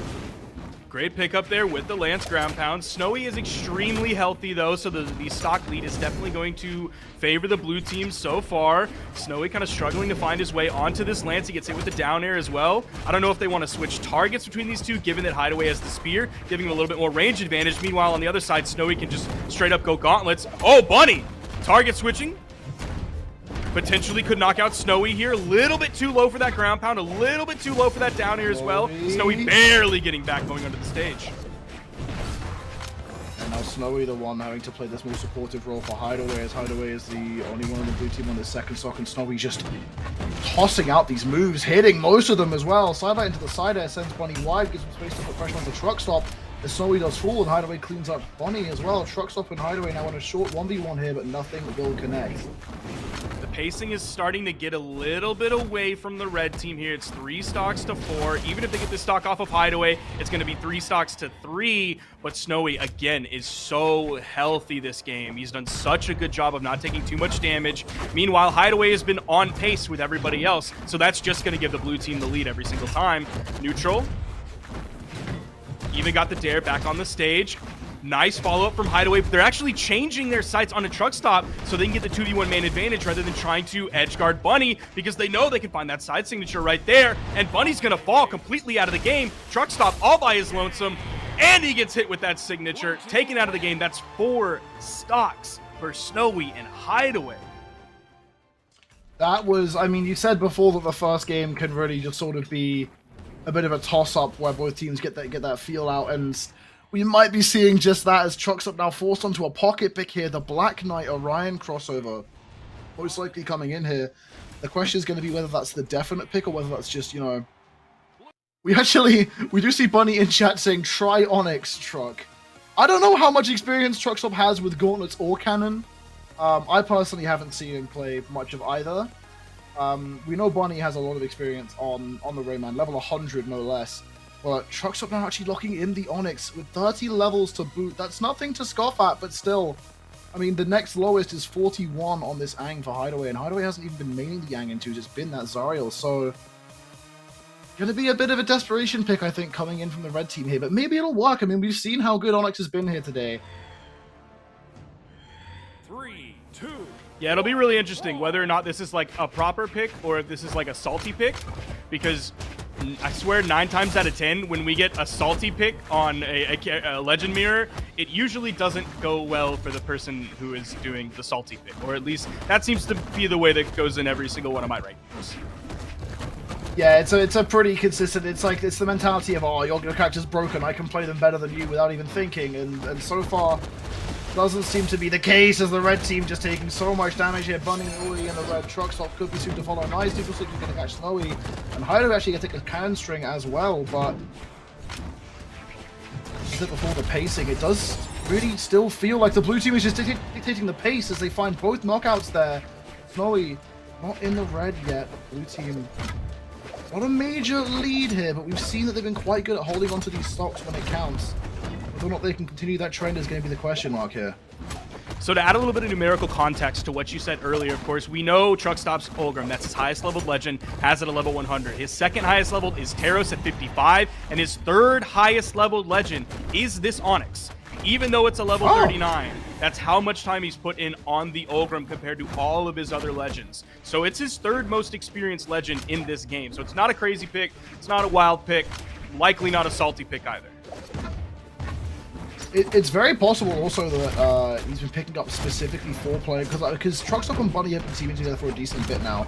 I think it's definitely possible that this has sort of been a pick designed to team more with a Gauntlets teammate, because Truckstop previously was playing a double Ulgrim comp, or playing a double Axe comp, double Lance. And so now this change to double Gauntlets has been interesting. Oh, nice save! Both blue, and Bunny falls! What a save from Snowy after that dodge up from Hideaway. He was done if not for that save. They get the edge guard, and then they continue the pressure, taking the truck stop off of the left side. We're potentially looking at another 4-stock game, but if it doesn't end up that way, it's still a huge lead for the blue team. But the pressure's coming out. Neutral Sig. Nice nair, and they keep it going on a truck stop. It's starting to look bleak here for the red team. They needed to find that knockout a bit earlier, and just that one interaction for the blue team racked up so much damage on the truck stop, and now Hideaway is the remaining player on 2 stocks and looking to hold on to it as the side sig catches both. Now Snowy and Hideaway looking to close things out quickly. D-like ground pound, truck stop doesn't have options. Bunny left in the 1v2, and a very dangerous one at that. 1 stock red against the 3 of the blue team. And the confidence starting to flow. The GCN Sig gonna send Bunny wide weapon throw as well. Is that gonna be enough, Bunny? No more options, and that will do it. Still whip for it. It's crazy to watch like Snowy and Hideaway's confidence in moments like that, and going for those like crazy options, and somehow, even though they're both doing a crazy thing in like the exact same moment, they know enough what their teammate is doing, despite going for unorthodox options, and they're not hitting each other. I don't know how they do that. They're both going for crazy stuff. They're both trying to pull something random out of their hat that their opponent doesn't see coming, but somehow while they're doing that, they remain on these independent parallel tracks where they don't cross and end up hitting each other. It's amazing to watch. Yeah, I mean, awareness is something that I've noticed a lot from Snowy as well. Snowy has shown these moments of, like, just almost a sixth sense of knowing, like, obviously they have Discord most likely, and they're communicating what they need, but the speed at which something can be communicated and translated into a helping hand from your teammate is obviously going to be limited to how quickly you can react. And Snowy has been turning around and just focusing on helping his teammates so well and so often that there's some really good synergy coming in from Snowy and Hideaway. Snowy and Hideaway are a great team. We knew that going into this tournament. I'm sure everybody at Hot Pockets knew that. Everybody at Moose Wars absolutely knew that. I knew that. You knew that. Everybody knows that. And they're finding themselves in the winners finals. They're going to be going up against Zen and Experience. But before that, we have finished out the bottom side of our top 8. Hackle, do you want to give us our teams that we're about to see? Oh, it's an interesting one, because I did want to bring up one thing. Okay. There was a team that I really wanted to see succeed in this tournament. I didn't put them in my top 3 because I don't think they're there yet. But that's Phazon and Santi. Okay. They've been teaming together for a little bit now, and they showed a really interesting style of play. They were I was especially happy to see Santi playing a very explosive playstyle and doing really well. Unfortunately, they just fell short for top 8 to Hybrid and Balloon Boy. And now these are not unknown names. Balloon Boy especially has been exploding onto the scene recently, but more so in ones. Hybrid and Balloon Boy beating out two very established and long-standing players is very impressive. And they're going to be going up against Anime and Dog, which is another very, very scary team coming off a Game 5 victory against Hardy, MJ, and Guichabao. And then below that, we do have Cody Travis and Stingray. We do get to cast one of their matches. I'm very excited to see that versus another Titan of NA, Radish and Meg D. That's going to be an interesting one. Yeah, how much do you know about Hybrid? Because I'm not gonna lie to you, I don't know too much about Hybrid. I don't know a whole load. I know that Hybrid is sort of a bit more of an up-and-comer. It's a name that I've heard here and around, and looking at the stats, coming in at PR 74 in 1v1, and looking at 2v2s, coming in at PR 41, and it looks like Hybrid has been mostly bouncing around these top 32 placements in community tournaments. Some high, some low. 7th in Moose Wars Global Gauntlet, 2nd in Moose Wars Moose, and 2nd in Moonlit Stardom Series number 2. But it's still a name that I haven't heard a whole load about. But I mean, they're coming off a pretty big win. So honestly, I'm gonna be keeping my eyes out on that, because that's interesting.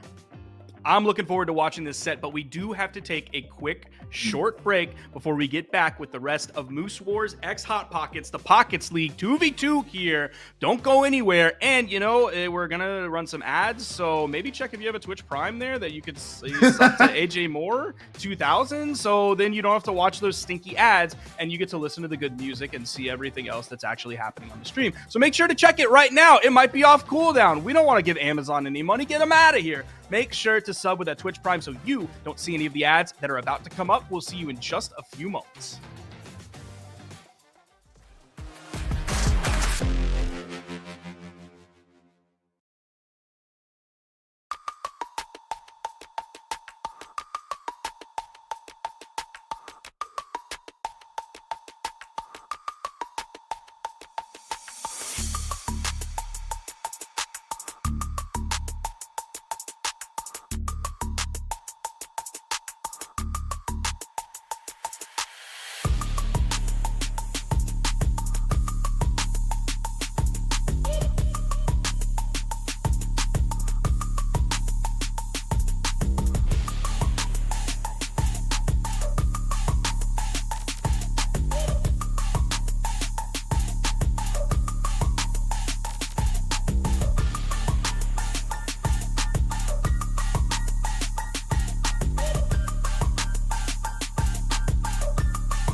And we are back with the Pockets League here. And I'm not talking about the pockets that, like, maybe if you're someone who wears a dress And like when a dress has pockets, like that's awesome. We love that. More pockets in dresses and skirts for the people that wear those out there. But we are talking about the best pockets on the planet. That's right. It's the Hot Pockets here with Hot Pockets X Moose Wars here with Pockets League 2v2. We've had some great sets so far. I'm joined here on the desk with Hackle.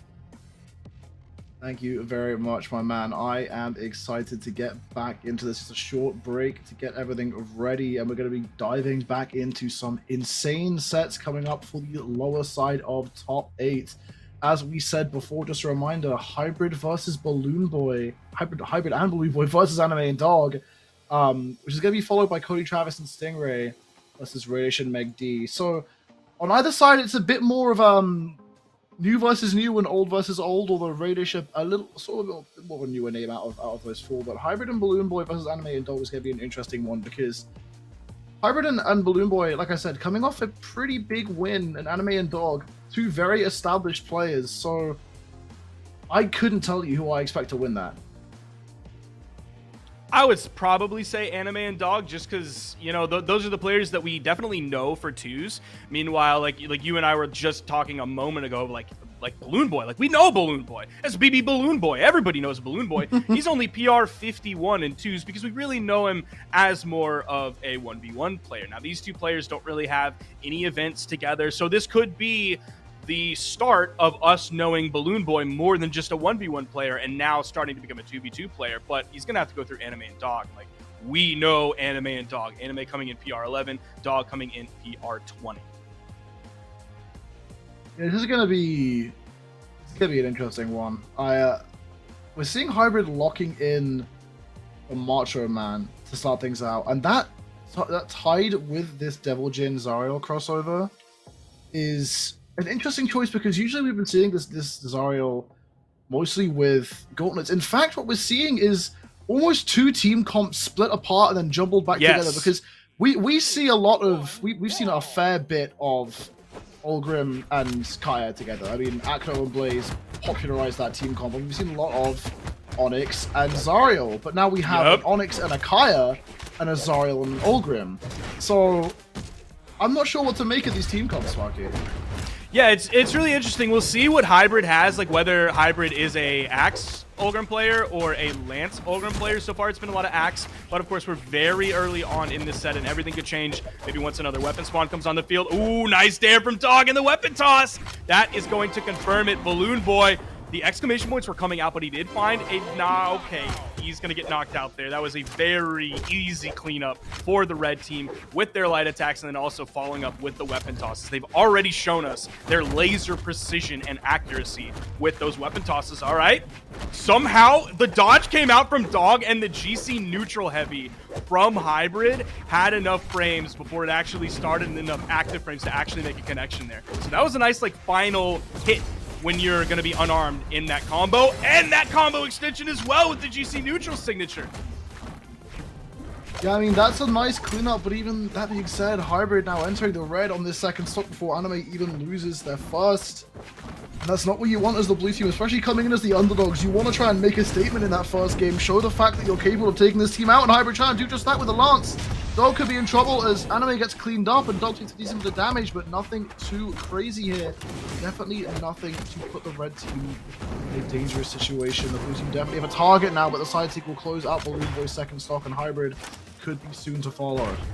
There was some really great timing on those ground pounds from Balloon Boy's gauntlets over on the right side. Like, he hit the first one, and a lot of times you'll see gauntlet players like immediately go for the second one. The immediate wake up ground pound to finish things off as quickly as possible. But no, he actually jumped, and that meant that Hybrid came in the area that if he did the immediate ground pound, he would have hit Hybrid, might have ended up KOing him. But the jump up raised him up high enough that when the dodge came out from his opponent, the dodge was gone, so he found an easy ground pound. That just little bit of, I don't even want to call it hesitation, it was just him waiting and his patience on it to find that KO. Balloon Boy's going crazy here. Yeah, Balloon Boy being more of an established once player, I think the blue team might be trying to look for those isolated engagements here, because Balloon Boy, I mean, by numbers, is the most talented 1v1 player in this lobby. Again, by numbers. Numbers in this game really don't mean too much, but still looking to try and sneak a stock out there from the red team with cheeky offstage play. Don't manage to find anything, but Balloon Boy still going for it with the bow. Hybrid actually in danger here. Balloon Boy trying to go down, relieve that pressure. Does at least give his teammates some space to recover. Now both of them are down here. Managed to make it back up, and Hybrid immediately Nice. falls in the handoff. Both blue team members dissolve in seconds. Man, Dog put out 628 damage that game. I didn't actually get to catch what Balloon Boy's numbers were. I believe I can find them actually on the stream if they put those numbers up for me. Do they do those after the game or after the full set? I can't remember. We are looking at those replays here. There were some great follow-ups, though, coming out from Anime and Dog. There it is. Let's see what Balloon Boy was doing. 237 on the gauntlets and 113 on the bow. So he was doing more damage than his teammate was, but his teammate, of course, wasn't doing like bad numbers. Those are solid numbers, and I'm excited for game 2. Of course, we talked about it earlier. Game 1 is hardly ever the end-all, be-all of how the set is going to go. Absolutely, yeah, and opening up right here, we're seeing the blue team trying to scrap a bit more with the red team. The pace was definitely in the favor of the red team here. It felt like they were controlling the game a lot more in that last one. I think if the blue team wants to try and take that back, they're going to need to try and get more in the face of the red team. And Balloon Boy definitely does have the skills to do so. Whether or not they can play, together in doing that is going to be a big question here. Balloon Boy actually the most damaged player on the field right now, trying to get some work in with this bow. Both teams, one player more damage than the other, and Balloon Boy will fall. Hybrid off the side here, playing this slow recovery, gets hit by the weapon, but manages to recover over the edge. Snacks back in his hands. Layers. Oh, he almost got that neutral signature this time. It would have been the same follow-up that we saw at the end of last game. He was just a little bit too close to Dog in that moment. Didn't have the time to set it up like he did in the 2v1 last game. Oh, was looking for the down air there, but of course the neutral light is not going to send his opponent very far. Nice D-light into the neutral air, though, getting out of the way, out of the range of that signature that came through from Hybrid. So great spacing from Anime. It's opening up to be a bit closer than the previous game, but Balloon Boy needs to get off this wall, needs to help his teammate. Still on the wall, manages to make it back up. Hybrid, but gonna get left alone, get taking a bit more damage here, and Anime still on this first stock, tanking so well.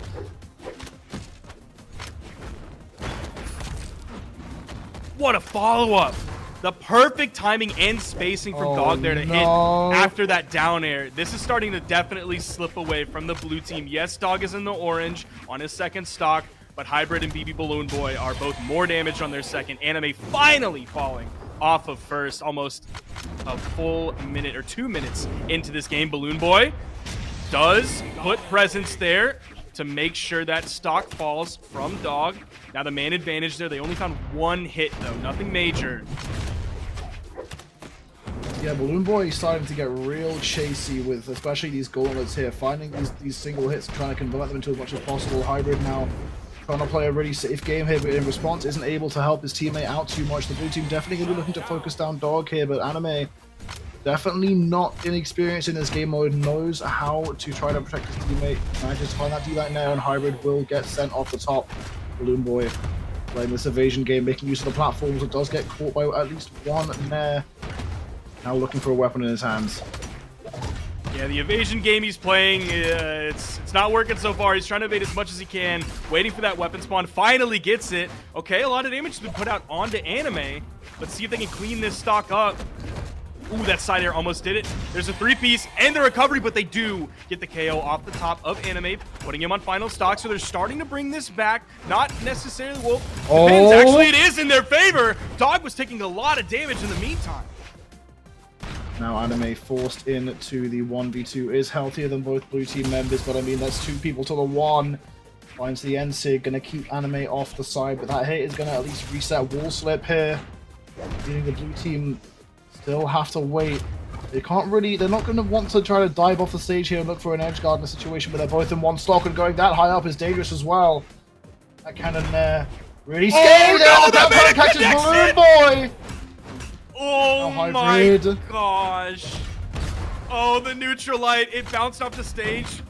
That's going to give Hybrid a little bit more room to live here. If that would have sent him over the edge, that could have been the end of the game, or at least set up the edge guard. Oh, oh, these Nairs. Oh, he finds the side signature. No way. 300 IQ play there, gambling on the possibility that Anime won't dodge after the side light, expecting a true combo with that Nair or that down air, and then just ripping the side signature, securing the game by the skin of his teeth.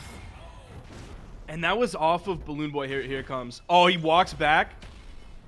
There's the side signature. He walked back just a little bit before throwing the side light there and paused for just a second. If there would have been a few different dodge options there, I think the side sig still would have found the KO. What a clutch from Hybrid. After BB Balloon Boy was, I'm going to say it, a little bit reckless towards the end of that game. He started pressuring off stage a little bit more when he didn't have to. I actually liked what happened there. Dog actually disconnected, and they didn't go for a reset, but the blue team actually had the chivalry and the honor to just wait out the reconnection there. Bro, it's Pockets League. There's money on the line here. That's true.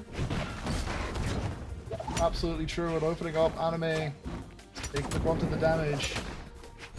Well, trying to space out with this spear. Meanwhile, Anime and these side airs, team combo coming in. The ending's gonna connect, and Balloon Boy's out of there.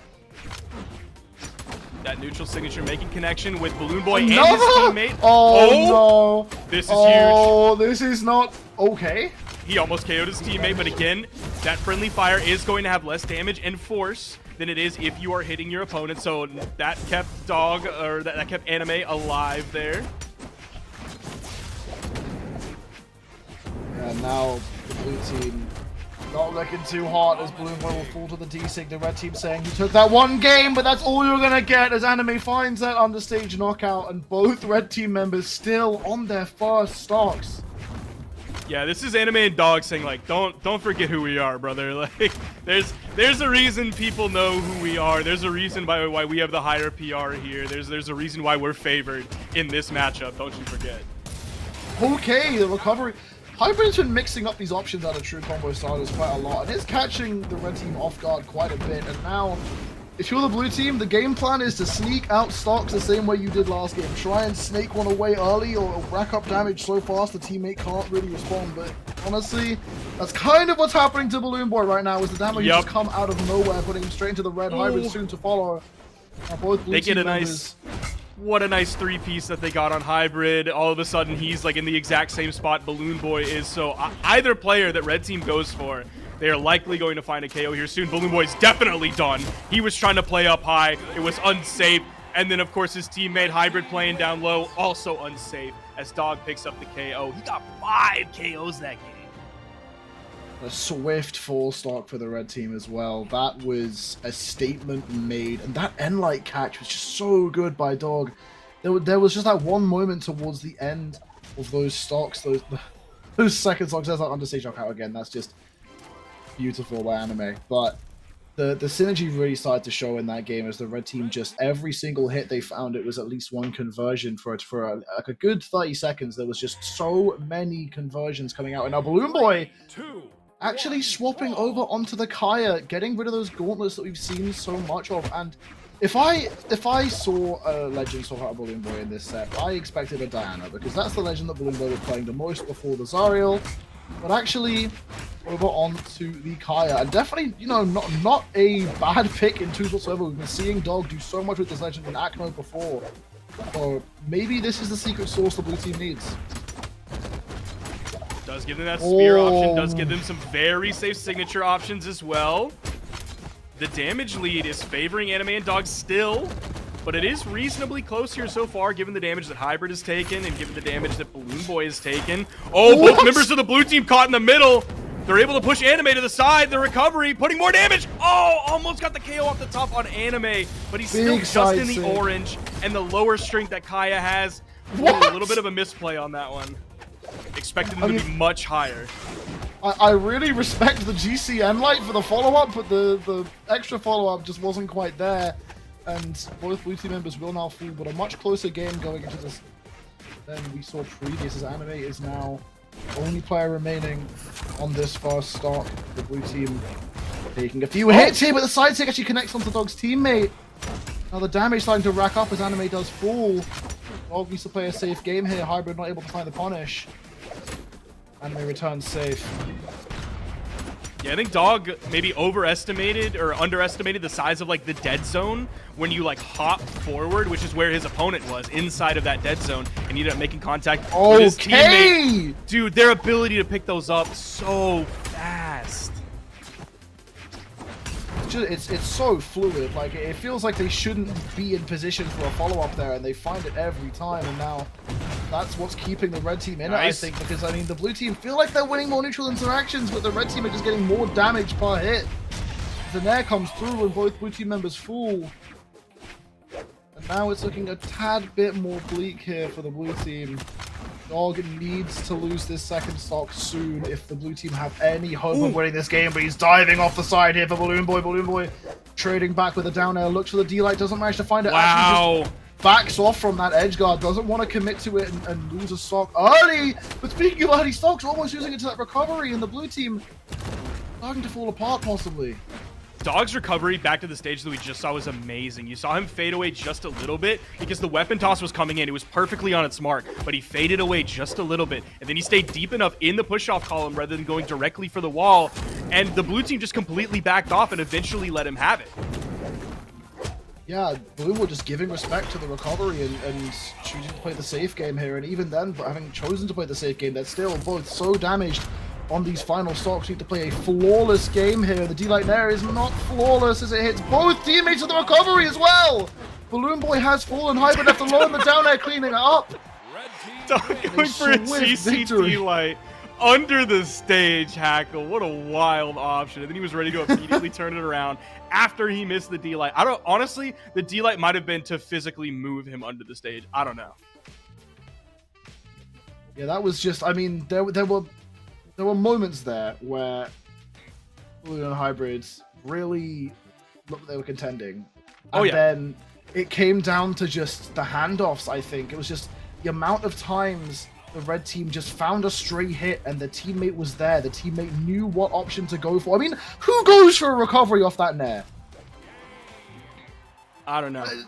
I don't know who goes for that. It's a team that is like always looking for those moments. It seems like somehow. Oh my! Hold on. We got to talk about this graph for a second.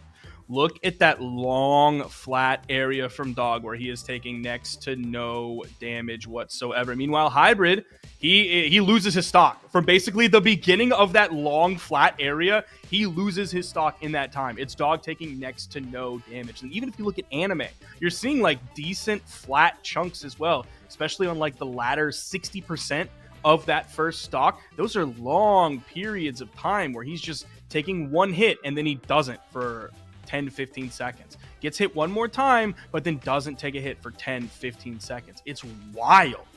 And then you look at Balloon Boy as well on that first stock, and you see that there's a plateau there, and then it ramps up so quickly.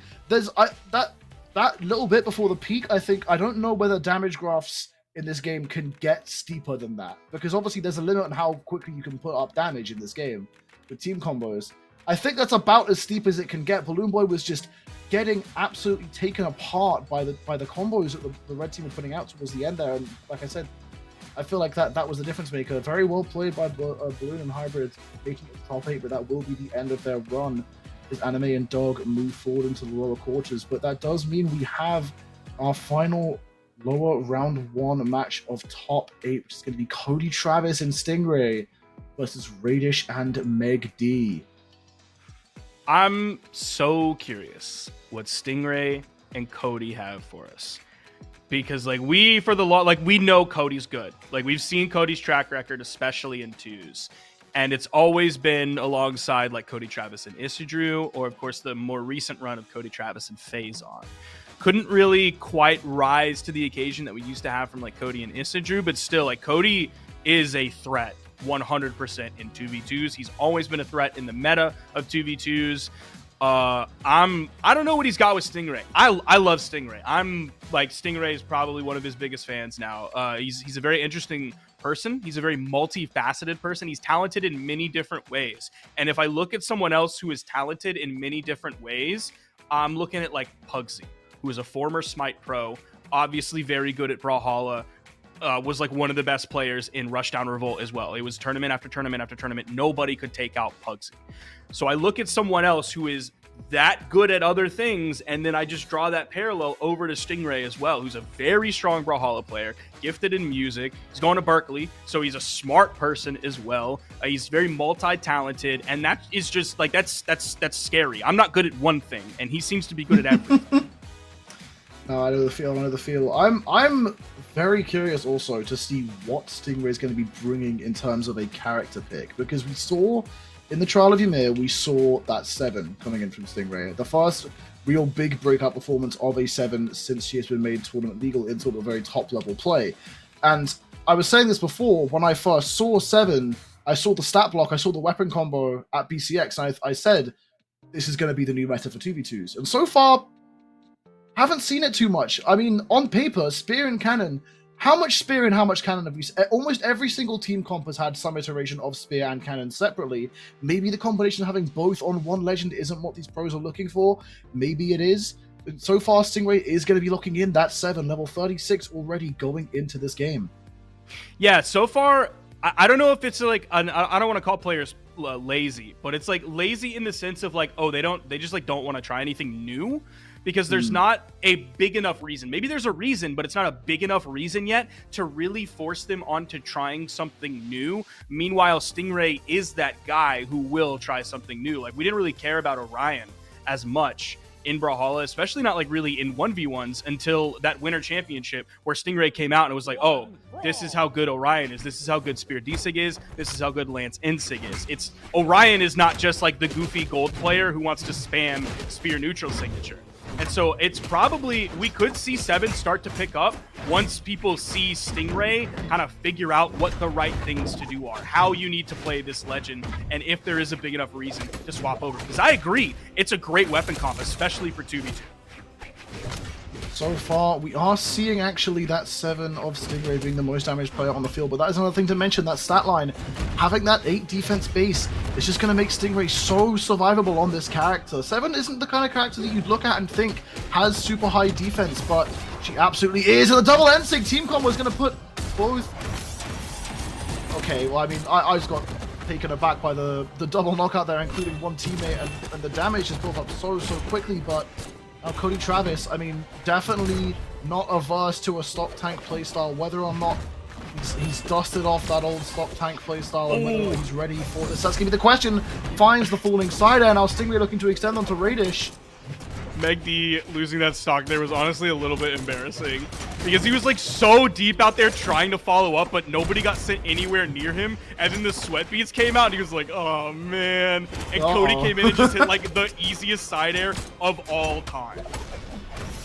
Okay, Meg D just absolutely stealing away the follow-up from his teammate. I mean, Radish was there. He even went for the side air to prepare for that D-Light Sarah, and Megan just said, nah, I got this. Double D-Light into the recovery, takes the stock, and Stingray's going to be down to the final. But Cody Travis, I mean, the weapon we know him for the most, his blasters on this. Okay, well, we knew him for them. Now, keep in mind, this is like Meg D's first reasonably, like, no, not even reasonably, like, serious tournament of the year. Meg D did not play in Trial of Ymir because he was at either his cousin's wedding or his brother's wedding. He was at an event regardless. That was the event that, of course, Radish won on this legend, on this Red Raptor. Now, of course, he has the Battle Pass skin as well. So this is Meg D's, like, first major tournament of the year. Oh, yeah.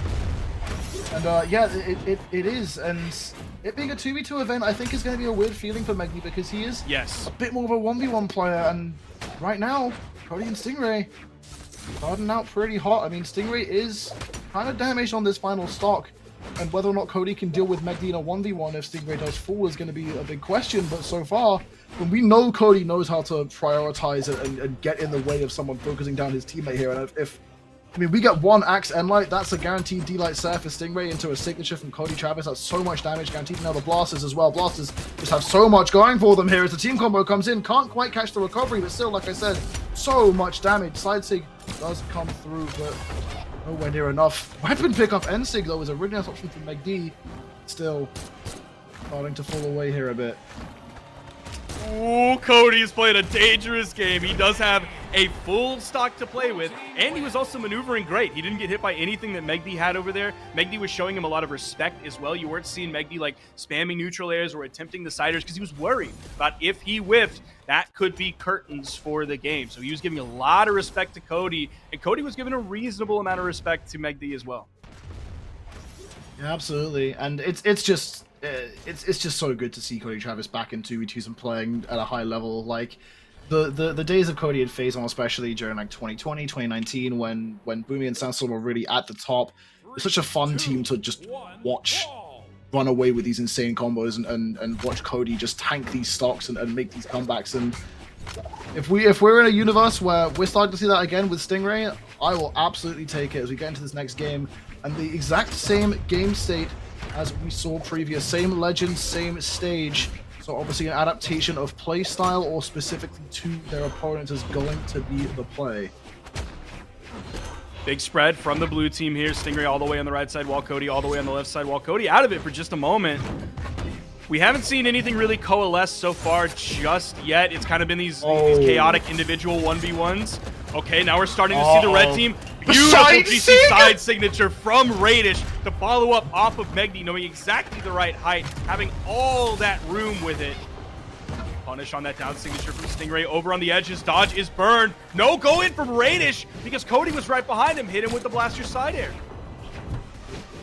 Yeah, that side sig says to me, I mean, we know Megdi and Radish have really good knowledge of how these two, I mean, we barely ever see these two players pocket pick in 2v2s, and it shows that they've been labbing specific stuff on these characters. I mean, who would think to go for that side sig there unless you've been really practicing how these two characters can mesh? And right now, it was paying off for a minute, and now Megdi will find that D-sig, equalizing up the stock count. Cody just barely surviving that N-Light. Megdi and Cody, last players left on their first stock. T-Light side air just gonna be enough. Cody does fool Megdi now. Last player remaining on their first stock. Stingray was just floating around, waiting for Cody to get back in. He does have that soft platform, using that as much as he can to put a little wall between him and the red team while Cody was coming back in. He did a great job, didn't take too much damage.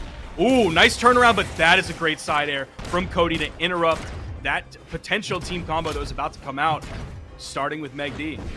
We're in an even game, Hackle. We are, and I honestly expected nothing less coming into this set. I mean, these are such established names, and if I could choose for this to go to a game 5, I absolutely would. And it could still go the distance, but so far, looking a little bit more in the blue team's favor here as Radish does enter the red. The N-Light's going to send him far away from his teammate. The blue team's looking to capitalize. Nice. But speaking capitalization, that's a really big combo coming out of the red team, keeping things even as Stingray does actually fall there. Right side by Megdi. Cody wants to recover. I'm waiting for more of these neutral signatures to come out from Radish. Like, he was doing it a lot in 1v1s at Trial of Ymir, but he hasn't done it too much in 2v2 so far. Like, we just saw one a few moments ago, but they're kind of floating around. Like, Cody's an axe player. You know he loves floating around. That's right in that area where you get one jump height up and then go for a GC insig. Nice side air from Megdi. Over on the edge, Cody's going to recover over the top, actually fight connection onto Radish. Oh, that recovery just barely not taking out Megdi, but it's starting to look bleak. It's Stingray entering the red on this final stock. Cody Travis will find the double knockout, but needs to protect his teammate at all costs here because the red team are going to be hunting Stingray down. Stingray, he's got to know that. He's going to be looking for the safest options here, the most non-committal options he can find, dodging through, getting in between the red team just enough time for Cody to get back. But the 3-piece comes through that 8 defense, keeping Stingray alive. It took them so long to find a single hit on him. Stingray's always been a movement guy, and he's been a movement guy who can explain movement to like much lower skilled players than he himself is, which means he really understands the ins and outs of movement in Brawlhalla. Absolutely big interrupt by Cody. The N-Light will still catch, but that N-Light by Megdi was almost certainly going to knock out, so Cody keeps his teammate alive for the time being.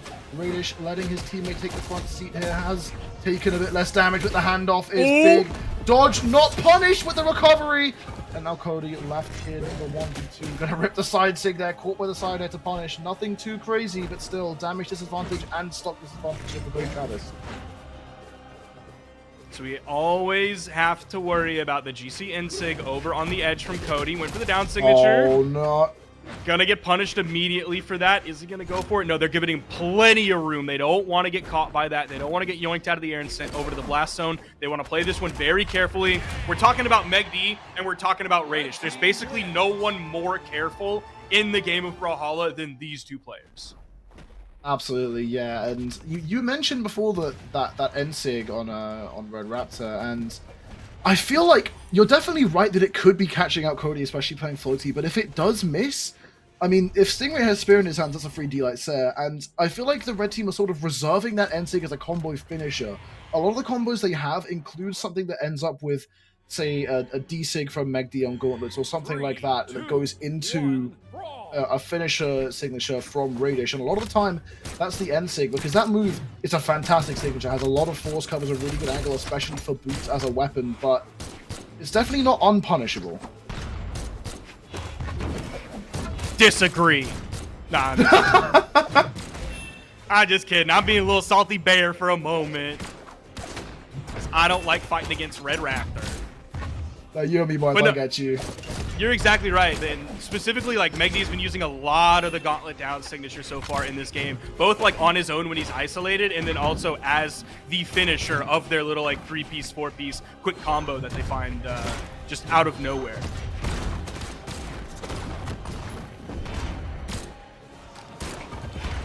Now, Stingray actually the healthiest in this game so far, which is a different trend, considering the fact that so far we've been seeing Stingray taking the brunt of the damage, putting up good numbers, but also sort of taking these damage trays quite a bit. But now that's Cody for the blue team, and Meggy does actually find the sider off that D-Light, but the red team both on either edge of the stage. The blue team on either edge of the stage, with the red team keeping them apart. The ground pound will close out Stingray's stock. Cody up high. I just make it back. There's that N-Sig again. Actually, Stingray hitting his own teammate in an attempt to punish it. Maybe you are right about that Sig. Actually, in the meantime, Stingray catches the double. Cody comes out alive. Oh, okay. He's just gonna gonna rip it in on his teammate. Okay, right at that 45-degree angle, taking out Cody. But one thing I think we saw like a few moments ago, it was Cody was getting kind of like bodied by Megdy over on the left side, and Stingray was kind of in the area, but he was more focused on the 1v1 than interrupting his teammate getting hit. And so like we saw a lot of his movement come out, and his like movement baiting and faking out and getting in and getting out. And so I wonder if that would potentially hold him back as a 2v2 player, because he kind of has that more like 1v1 mindset of, I'm going to float around, I'm going to bait some attacks. Meanwhile, like my opponent's getting bodied, or my teammate's getting bodied right now when I could have been in there. So maybe that's just like 1v1 brain that he has to like overwrite a little bit, that muscle memory when it comes to 2v2s, and then all of a sudden he'll be off to the races and he'll be like the support king.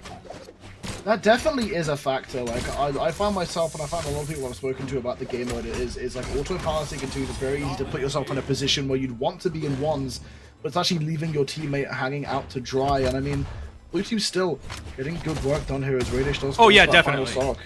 Side signal disarm Stingray, and the sider by Megdy will seal the deal just about. Thought he had dodge off a cooldown, but no, it wasn't ready just yet.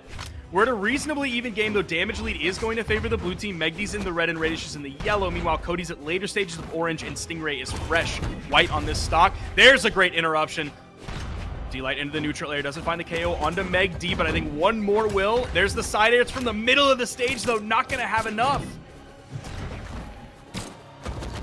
He trying to hang on to the second stock, but the sider by Stingray will secure it, and now Radish needs to avoid too much damage here, but will take a little bit from Stingray. Nothing too crazy, but now the blue team has a definite game plan. Keep Megdy off his teammate and just try and find that one knockout move. The NSIG gonna catch the wrong player, but still that's damage. That's Cody losing his second stock. Meanwhile, Radish is fine for his life. He does have boots. He's in the red on final. Megdy's getting close there. He's about halfway through orange. Stingray hitting the down air. Oh, Cody picks up the D-Sig. That's crazy. He queued that up so early. How did he know? Those are some active frames, and whether or not that was intentional is the question, but the side air will secure Radish's sock. Megdy all alone. against a very healthy Cody Travis and a not so healthy Stingray, but still one setup move for the blue team is all it will really take down. It will put him off stage. Cody playing a patient game and Megdy's going to capitalize on it, but the D-Light is actually enough and the blue team go up 2-1. A D-Light knocking out on Forges of Lions from like the main stage, not even extended up to that soft platform, is crazy.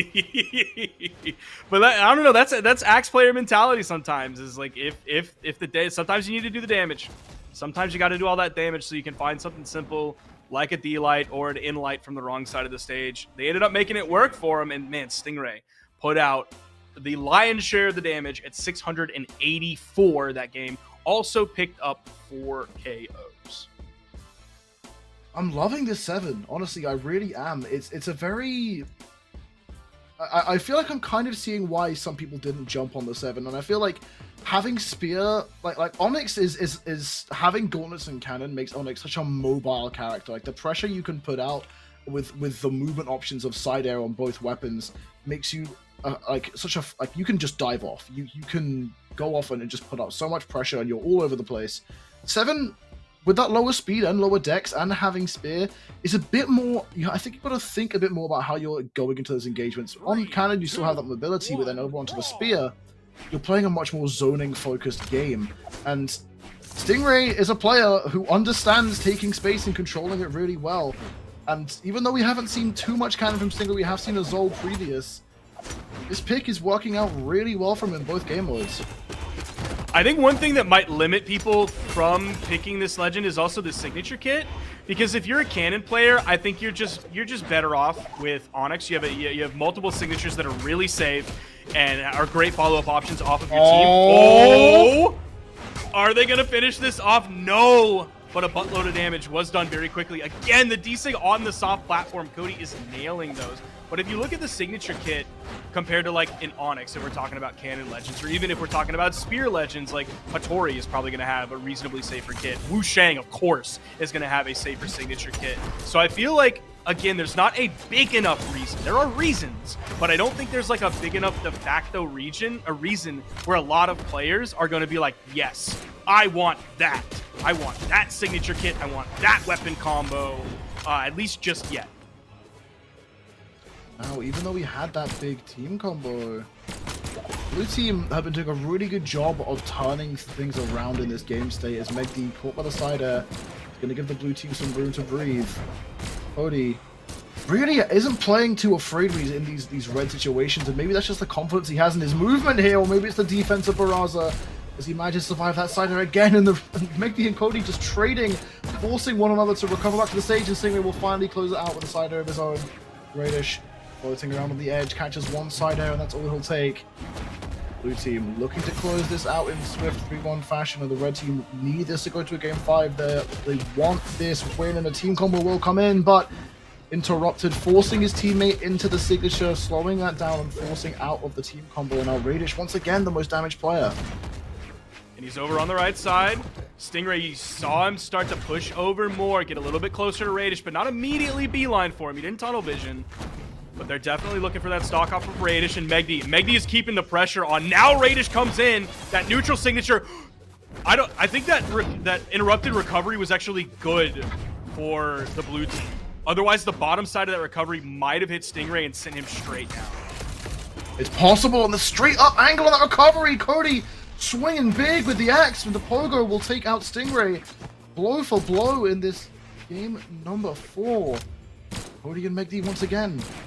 Remaining players on red. 2 stocks now.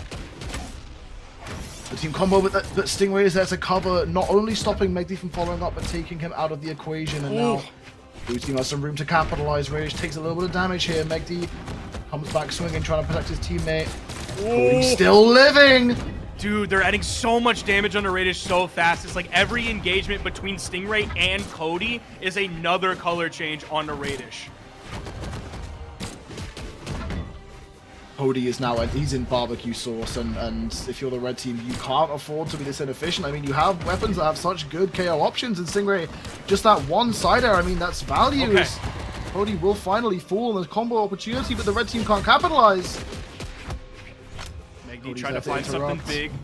Dude, Cody's ability to interrupt things, to just always be a presence in the game is so strong. And I don't mean in the game of like, oh, the game of Brawlhalla. I mean like literally like the game right now, from the start to the end of this individual game. He is always a presence. He is always doing something. He is the most healthy in this game. Both Megdi and Radish, this could be the end of their run here. They are in the elimination side of the bracket. Cody getting a bit desperate here, though, getting a bit hungry for it with the sidelight. Side air by Stingray and the side air by Cody almost is enough. Megdi gets caught by the end light, and Cody and Stingray close it out in a 3-1 over Megdi and Radish. Cody's ability to tank stocks. This is what we always saw back in the day when it was like Cody Travis and Isidru or Cody Travis and Phazon. And especially with like Cody and Isidru, people would always like put a lot of like pressure onto Isidru, because it was always like, oh man, Cody's in the 1v2 by himself yet again. Isidru, bro, you gotta stay alive, dude. You're always leaving Cody out by his lonesome. And really, it wasn't as much Isidru being taken out so early. It's that the stock extension from Cody is just so good that you're gonna tend to be the final person left alive on your team. I mean, look look how long those first two stocks are. Like they just span the majority of the graph for Cody. I mean, it's not like 2 stocks in the space of 3, but it's very close to that. And in the grand scheme of a game, that is so much space to give yourself and subsequently your teammate, because then Stingray can afford to fall back on Cody taking that front step and playing more aggressive, playing more in the enemy team's face, because he has more to fall back on. Yeah, you can look at Cody's like big long wedges there, right? He spent basically 40% of the game on that first stock. Then he spent another 40% of the game on that second stock. That leaves only 20% of the game left, but you can see right there, even with that 20%, he didn't take too much damage whatsoever on that. You have some of those flat spots, those plateaus where he's just straight up not taking damage. So if the graph went on, like if they still needed more time to KO either Megdi or Radish to win the set and win the game, he had so much more room to go. He still took 554 damage, which is a regular amount of damage to knock out a lot of players in this game, but it wasn't even close enough to take out Cody Travis. He has the defense of Barraza. He has his positioning to make sure that when he takes like a KO move, it's really far away from the blast zone. And he has Stingray in the background, or really maybe in the foreground, doing just oodles and oodles of damage. He did like 600 plus damage. He was finding KOs as well. This team has a great like role understanding between the two of them, and I really can't wait. I hope this is not just for the Pocket League here. I hope this goes forward, and this is a team that we're going to see in North America. Absolutely, yeah. I mean, they were just so much fun to watch. There was so much to dissect in their playstyle, and it's also just so great to see the Cody back in the scene and playing with another player who can really capitalize on how he plays the game mode and how well he plays the game mode.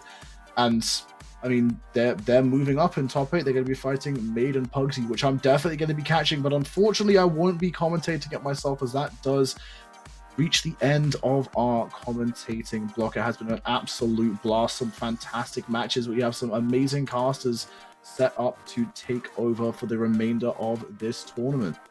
Yeah, we have AJ and Slow Motion going to be bringing you the top 4 of the Pockets League here. But before that, 2 things. The first one is, let's just say I want more Hackle.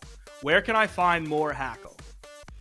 At HackleBH on Twitter, capital H, capital B, capital H, and that's about it. I mean, that's where you're going to find me talking about stuff in the game, and on more streams like this for the remainder of the year, hopefully. And the second thing is, any final words?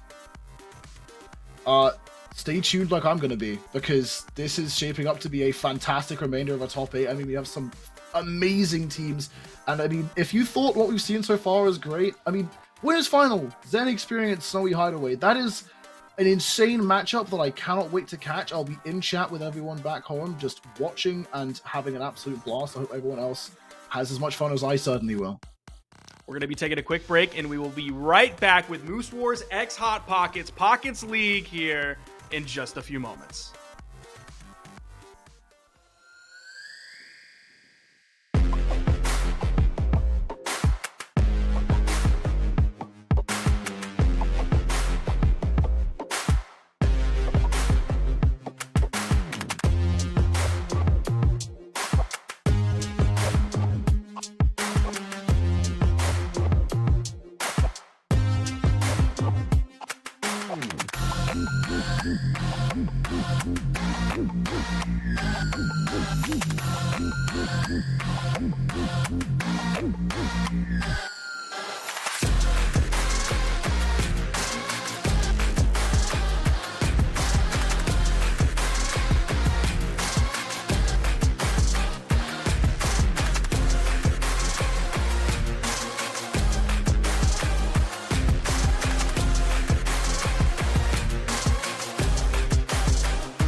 Never stop dreaming.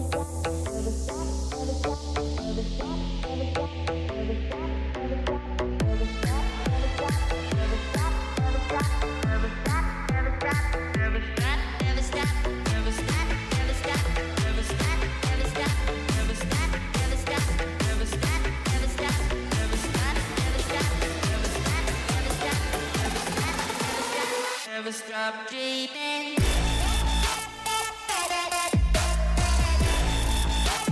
Never stop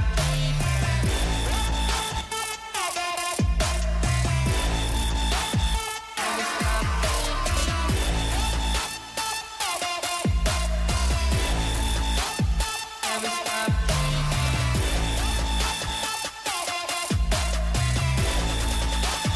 Never stop dreaming.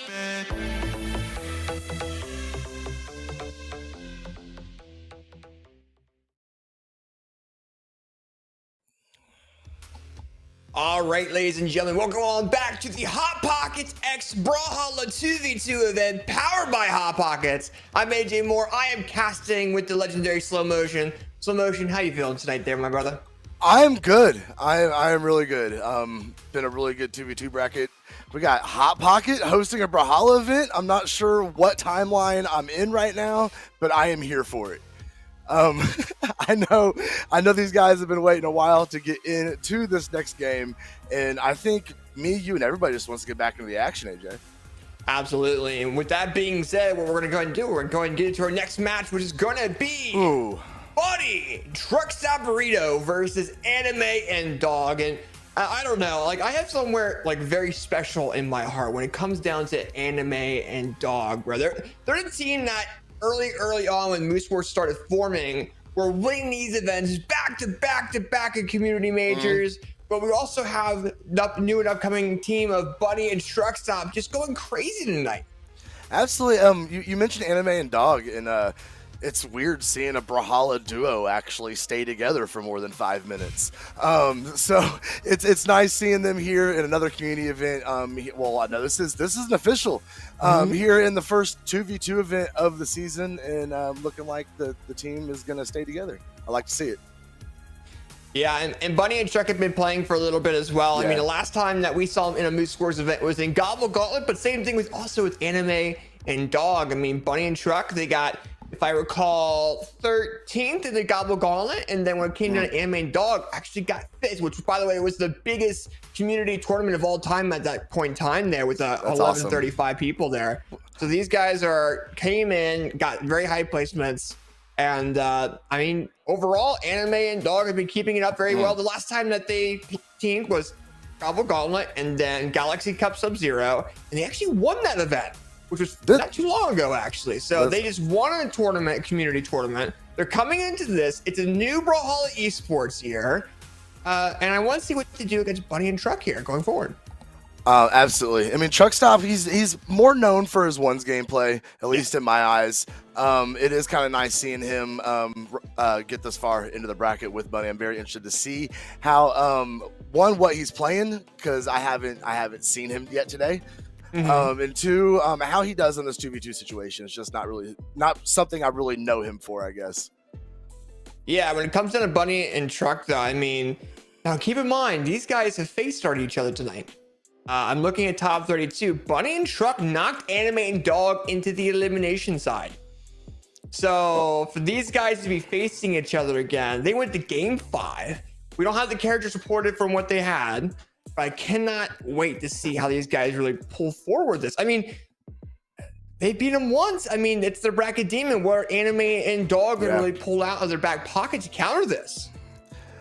We're going to find out, because we are going to get into game number 1. This is your top 6 Hot Pockets League. That is still crazy to say, but we are going to drop in, and a Truck Stop's going to be right on that Macho Man. Has that lance already in hand. See what him and Bunny can get rocking here. Yeah, for sure. And right now, so far what we're seeing, which we're kind of seeing Anime and Dog try to control that center platform. When it comes to the Truck and Bunny, they kind of float around a little bit too. So if Dog and Anime can really control that center platform and not let the red team really approach them, that's the more ideal point there. But Dog missing that recovery on the Bunny, but Bunny's already in the red of that first stock. Truck's now having to deal with the blue team off that ledge. That dare comes in from Dog. A triple! Almost a quadruple! Truck stop coming in. Look at these guys go back and forth right now, Slow. That was crazy. Great edge guard from Dog. The back-to-back-to-back pogos. Absolute insane pressure, setting up that team combo, but it gets broke up right there at the last second. Truck stop is going to get sent all the way over to the side, and Dog taking up in the air. We've seen what he's been able to do with that spear so far, and he is going to go ahead and take that first stock off Truck stop, and a blue team, and now has that lead. Yeah, it just came down to really how the blue team was really approaching the red team. But as that happens, Truck stop comes in with that side air on the Anime, knocking them out that first stock, and you're seeing Truck really trying to get this knockout on the Dog, and Truck's trying to keep in the center platform control while Bunny was trying to deal with Dog. Oh, that neutral air comes in clutch. Knocks out Dog. It's 2 stocks all right now, and the red team is comboing the heck out of Anime right now. Dog thought he had that hard read, and he was so sadly mistaken. Oh, man. Guys breaking off that. He's breaking off in a neutral here again. A Dog kind of taking the high route. Throwing the nair, didn't hit anything but his own teammate. Truck stop's kind of sharking out there over the edge, trying to get little nairs in. A little damage build up here. Or stacking on the right side. Oh, big side sig coming over. Truck stop up to the ceiling, and Dog's just kind of chilling in the middle of the stage, trying to wait for somebody to engage. Well, it's funny too, because Dog knocked both weapons out of both red team members' hands, and now the red team both having double axe. And Truck saying, you know what, I want to go for a little bit more of the range and try to do something with that. But look, all players are in a low red. The red team has the advantage with the range. They're going to try to get the knockouts on the opposing team. You're seeing the blue team now, the center platform. Oh! It just happened. The weapon throw knocked him out. Oh, that was so clutch. Dog's got to be feeling good about that. And blue team, especially when they have this in the back of their mind that the last time it did go the distance, and trying to get that get the first win of the set, get that momentum, and hopefully carry that into the second game. But they've got to do it here first. Truck stop taking some damage over on the right side. Bunny coming up underneath Dog and going to send him out of here, and everything's all tied up. But red team are both sitting in yellow. Blue team is capitalize on this. Go ahead and clean up this first game. Yeah, you know the red team is definitely a little bit more furious here because Bunny knocked out Truck Stop's second stock with that weapon throw. You know they're feeling their pressure on that. And as we go forward, we're seeing Anime and Dog really showing his pressure of what Cannon and Spirit can do together. And they're looking to neutralize by Anime. Bunny now having to deal with a 2v1 against this team. And I mean, it's a long shot here, but they can definitely do it. Absolutely. So much force coming off those cannonaires, and there's another one sending them up to the ceiling. And Anime Dog taking a game number 1. I mean, even going back through these replays, man. I mean, we saw a knockout there on Truck. I mean, it was 2 stocks all there. Then we had Truck Stock get knocked off that ceiling, Bunny being left into this 1v2 situation. But once that dare came in, once the recovery frames came in clutch for the blue team, they took advantage of that and got that win. But we're going to game number 2, Small Fortress Lions here. Let's see what happens going forward. We are going to see indeed a Dog getting that first weapon drop and going straight to work over on Truck Stop. Truck Stop going to fight back on Arm. They'll finally get the drop. Hacks in hand. They're going to try and equal it back up between him and Dog. But Anime is going to make the swap over to Truck Stop. Bunny taking both members of the blue team way up in the air. There's just no hesitation. There's just so much aggression from both these teams. Yeah, and Dog really wants to try and knock off that ceiling a lot with that spear. I think the red team's starting to realize that they're trying to focus on Anime on that platform because they know Dog's not feel comfortable there. Dog does go ahead and pick up that bow. Truck Stop lands that side air there on Anime. Dog now trying to do some back and forth against the red team. Nice recovery from Bunny, knocking out Dog at that first stock. Anime almost knocking out Bunny there, but Anime now in a 2v1 situation, so Dog comes back right there, and there comes there by Anime. Bunny almost knocking out Anime, but I mean, these guys keep on going back and forth right now. It really is. Bunny doing a really good job, though, taking that pressure off of his teammate, but the stocks are flying, and now Truck Stop is the only one still holding on to that first stock, and he's putting some good pressure on Dog right now on the left side, but Anime switching it back over, putting it back onto Bunny, but Truck Stop, finally, that first stock coming off, and this couldn't be any closer if we tried, AJ. Look at the damage for both these teams. And that's why they went into game number 5 in top Absolutely. 32. These guys know each other's playstyle very, very well. They're just going back and forth, back and forth. We're starting to see the red team have a little bit of lead, but the blue team making amends for it. And it just comes down to each of these teams reacting to their opponents' dodge frames and attacks that they're really throwing out. I mean, we're seeing Bunny kind of sitting back there, only being aggressive when they absolutely have to and when they know something's going to land. And that's giving them the position where they're at right now. And you're seeing Anime trying to do these falling neutral layers, getting these recovery frame opportunities for the red team. Oh, but as I say, the blue team That was coming in with the amazing 4-piece combo involving that Kaya signature. And now blue team has a little bit of a lead, but not a whole lot though. You can see the wheels turning though. They had that power play situation, and they just kind of set back and just set it up. It was super clean, taking that stock off, and it does give them the lead. But Anime really needs to do everything he can to tank this second stock. There it falls off of Bunny. Truck Stop though, sharking. That might be it for Anime. Yeah, he's gonna fall.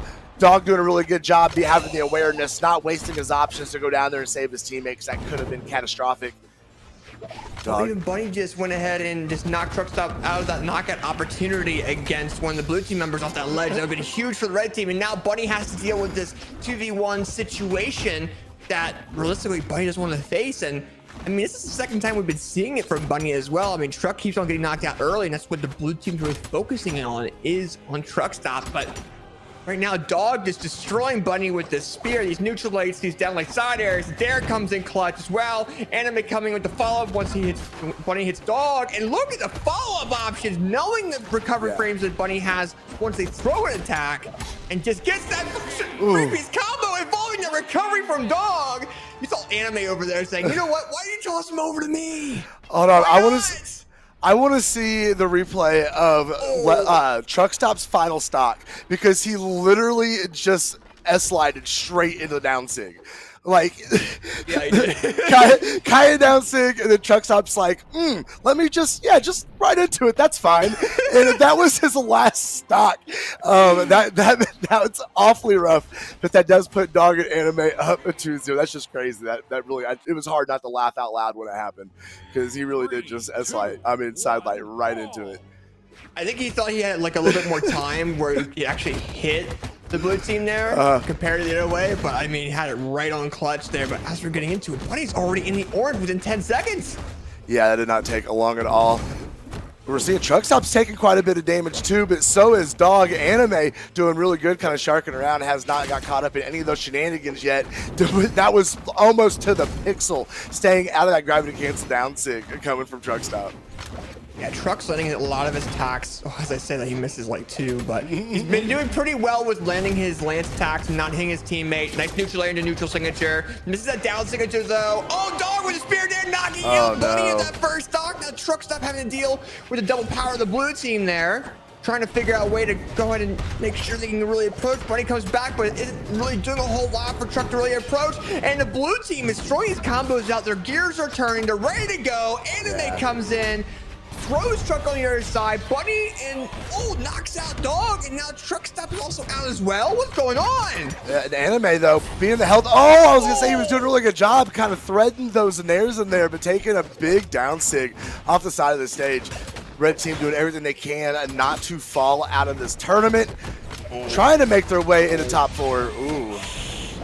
Nice signature off the ledge there by Truck, but I mean, right now it's even. It's so even, AJ. It is so even. Truck Stop though trying to do something about that as he's getting some good damage, putting some good pressure over on blue team on that left side, while Bunny's just kind of sitting back, doing a really good job holding on to what health he has left. Dog, a big recovery coming up underneath Bunny, trying to lace that nair in there as well. Big recovery going to come up underneath, and that puts Anime on their game stock, but Dog desperately trying to get back on stage. Yeah, and they're able to go ahead and do that, but right now the red team has this center control. They're trying to, we're seeing Dog and Anime thinking and just trying to figure out how they can go ahead and get the red team into a team combo. You're seeing these spear down lanes. You're seeing them try to build up into like a combo opportunity. Sadly, but Anime misses that follow-up option.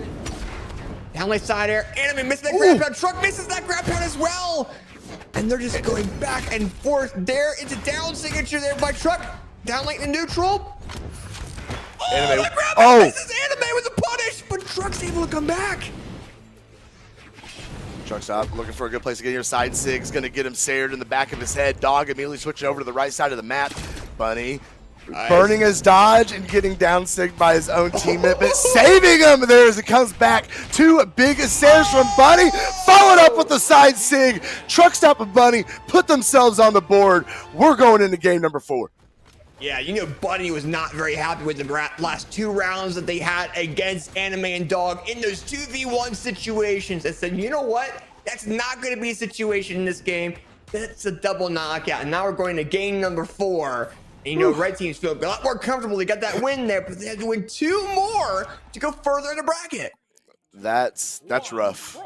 I would not want to be in their situation right now, AJ. That is a little rough. Truck stop's gonna try and find this weapon, but he cannot get on one.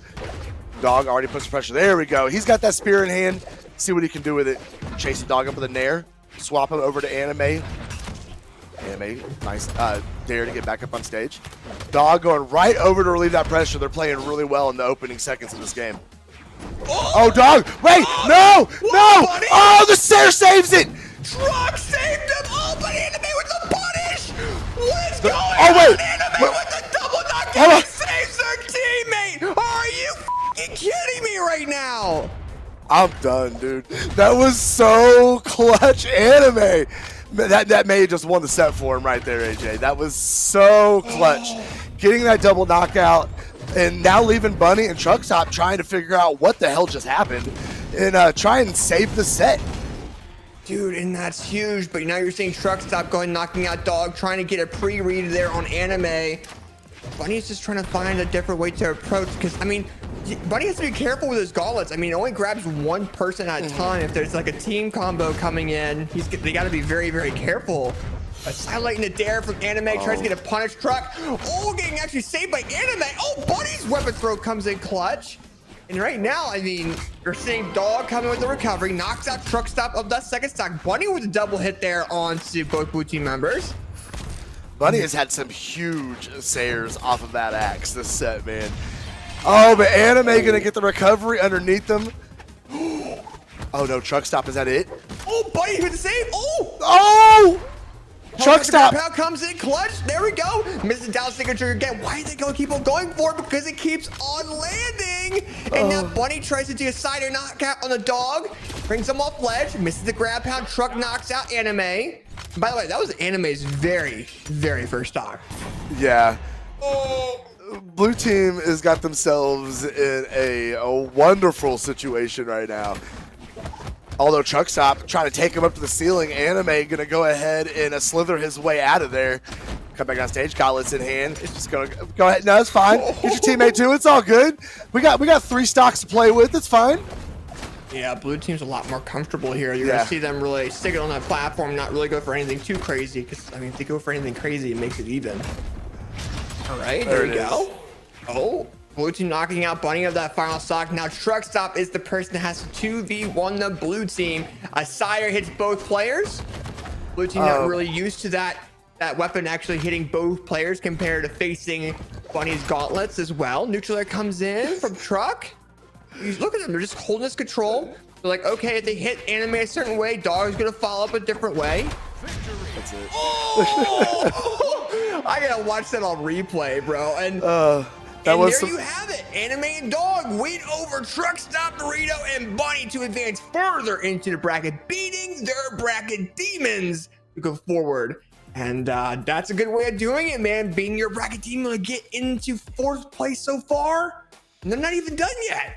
No, they good momentum going into elimination semifinals for them, and we're gonna find out here in just a few minutes who they're gonna be going up against. Because no matter what, their next game is going to be a hard one. because we got Made and Pugsy going up against Cody Travis and Stingray. Stingray coming off of a great performance from the Trial of the Ymir on that 7 in ones.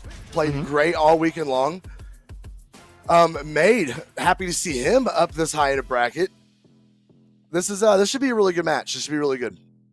Yeah, when it comes down to Made too, I mean, we haven't seen a lot of Made in 2v2s fairly recently because they used to team with experience, right? They were one of the best teams of all time, Made in experience, and once experience dropped Made for Zen, because Zen, of course, couldn't play with Godly in North America. Yeah. Now we have experience with Zen. Made decides to go and partner up with Pugsy this event, and I didn't expect the synergy that I expected to see from them at all. Like what they brought into this tournament was mind-boggling. Now they are fighting Cody Travis and Stingray to go ahead and go into the loser semifinals there. And I mean, Cody Travis and Stingray, that's a team that I've been keeping an eye on as well. They're Mooseworks legends as well. Cody Travis being one of the best 2v2 players of all time, and Stingray also absolutely going crazy with that Orion as well. And I cannot wait to see what happens here. It's going to be interesting. We got different play styles. We got the new legend involved. Let's see what happens as we go into game number 1 here. We are going to find out indeed. Did you said new legend? I didn't see. Did he lock in on 7? Ooh, that's a real question. I don't know because they went so quick into it. Like, hold on, what? We saw him playing in ones, obviously. Yes. Okay, we're gonna see some more of that 7 Stingray. He has obviously been liking the legend, and I mean, he's really the first and only one we've seen bring it to tournament. So the path is being laid as we speak, if you will. Yeah, and we also have to consider this as well. Both teams have not teamed together before in a community event or in a major.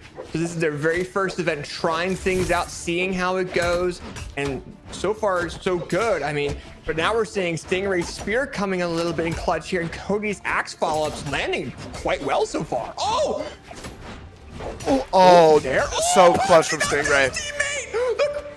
Wait. Cody Travis coming up underneath. Get a nice 2 on our recoveries. 3. Go ahead and get him 4th time. No, go ahead and swap over to those iconic blasters that he is so known for. Pugsy gonna get behind him on that axe, but getting sent off to the left side with a Sared. Yeah, and right now, I mean, blue team has brought this back into a favorite double-sider coming in from the red team. A dare from Cody, knocking out Made, and now the red team giving themselves a bit of an advantage here, but not by a whole lot, because blue team's starting to do some damage back, but are they going to get those knockout options? Pugsy lays that sword go, it does knock off the ceiling of Apocalypse. He misses on Stingray. No, but he's getting some good damage, and he's got both members of the red team are well into knockout range here. See if we can get some good follow-up. Stingray, saring his way back over Pugsy, though. Gonna sare Stingray off the side of Apocalypse. Send him down. Nice little pass and catch between Pugsy and Made. And stocks are looking a little more even now, AJ. Yeah, but we still have Pugsy on that orange, that second stock, and you know the red team is going to be like, hey, Pugsy, come over here. I just imagine like some horror film where you're seeing, like, remember the one there was the guy that breaks through the door and you have the girl screaming? I just imagine we see like Cody coming in with the axe, and then we see Pugsy on the other side as well. No, I'll be real. See what happens, but I'll be real. Cody comes in with a side air. Oh, team combo coming in. Oh! That was big. That was big. A nice team combo from red team there. No, you're talking about a horror movie. I actually queued up against Pugsy the other night, and I literally wanted to cry afterwards. It was. Sarah back on stage. Pugsy's out of game number 1, and now we have a 2v1 situation between Stingray and Cody Travis. Stingray gonna say, "Get back here. This is mine." Made doing a good job of getting off to the side, staying out of that, being in that pincer situation between both of those red members. Oh, nice. Sarah gonna go ahead and take the stock off Stingray. Cody gonna get underneath them. Nice neutral sig. Weapon throw out. Wasn't even needed. Just the sheer threat of it was enough to go ahead and force him down. And Cody Travis, Stingray taking a game number 1. Yeah, very nice job, that was such a nice team combo. Dude, that team combo is crazy coming in from the red team as well. I mean, even if we pop up the replays, I mean, We saw Cody come in with a neutral signature, threw the weapon out. I like what he did though, because he threw the weapon in the air to the point where, you know, if May came back, he would have gotten hit. Right. And then we see Stingray get the combo on Pugsy, and then Cody gets the follow-up option off that ledge as well. And I mean, a lot of really good synergy between Stingray and Cody so far. Yeah, synergy definitely. They look really good together. You can definitely tell that they have been labbing, preparing, getting ready for this. Seeing everybody just kind of breaking a neutral here at the beginning. Stingray kind of getting his 1-2s, reaching up there with the neutral stick. Couldn't find out, but the coverage are going to come out now. Oh, chasing him down. Nice there. Stingray looking there. Going to go and toss Pugsy up in the sky. Pugsy going to take the pressure off by go ahead and getting a Sarah onto Cody. Big, huge side stick from Stingray. Going to go ahead and just clear the house, get everybody back on stage here. Okay. Cody Travis with some big damage.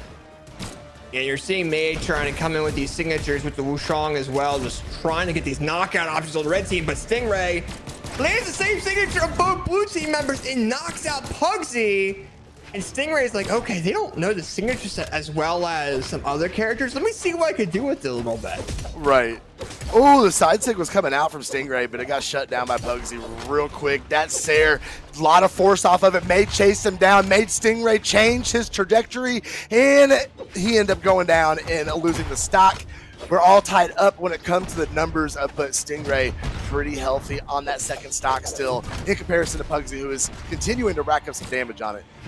Oh, made stock of falling, and that does, Sair. No, Cody missed it. Reversal from Pugsy. Sweat beats coming out. Stingray going to capitalize on it, but Made going out and saving his teammate. That was super clean. And then baiting Stingray into doing a downline on his own teammate. Oh, that did knock off that ceiling. Okay, Cody coming in with the axe, trying to out-axe Pugsy right now. We're seeing Made come with the Spear Silate, tries to get the downlight, but Cider comes in from Stingray, knocks Pugsy down to that final stock. Now have Cody trying to keep Made off that ledge. Made is trying to mess around a little bit, trying to get some neutral areas in, some recoveries. Nice there. Cody putting on so much damage. Back onto those blasters. Downlight Sair. Now Pugsy's all alone. See if he can avoid the damage while Made is respawning back in. Does a good job getting back up onto the stage with a Sair. Cody fishing for him in the sky, but can't find anything. Made coming down on top of him with a dare. Gonna go and finish up with that recovery. Not quite, I mean, with that side light, not side air, not enough to be able to get the stock off. Ah! Words are hard. And now that we get under our system, I mean, we'll see if we can say this, but we have a two-piece combo coming from Pugsy and Made, knocking out Stingray of that second stock. Then we have Pugsy knocking out Cody with that side air.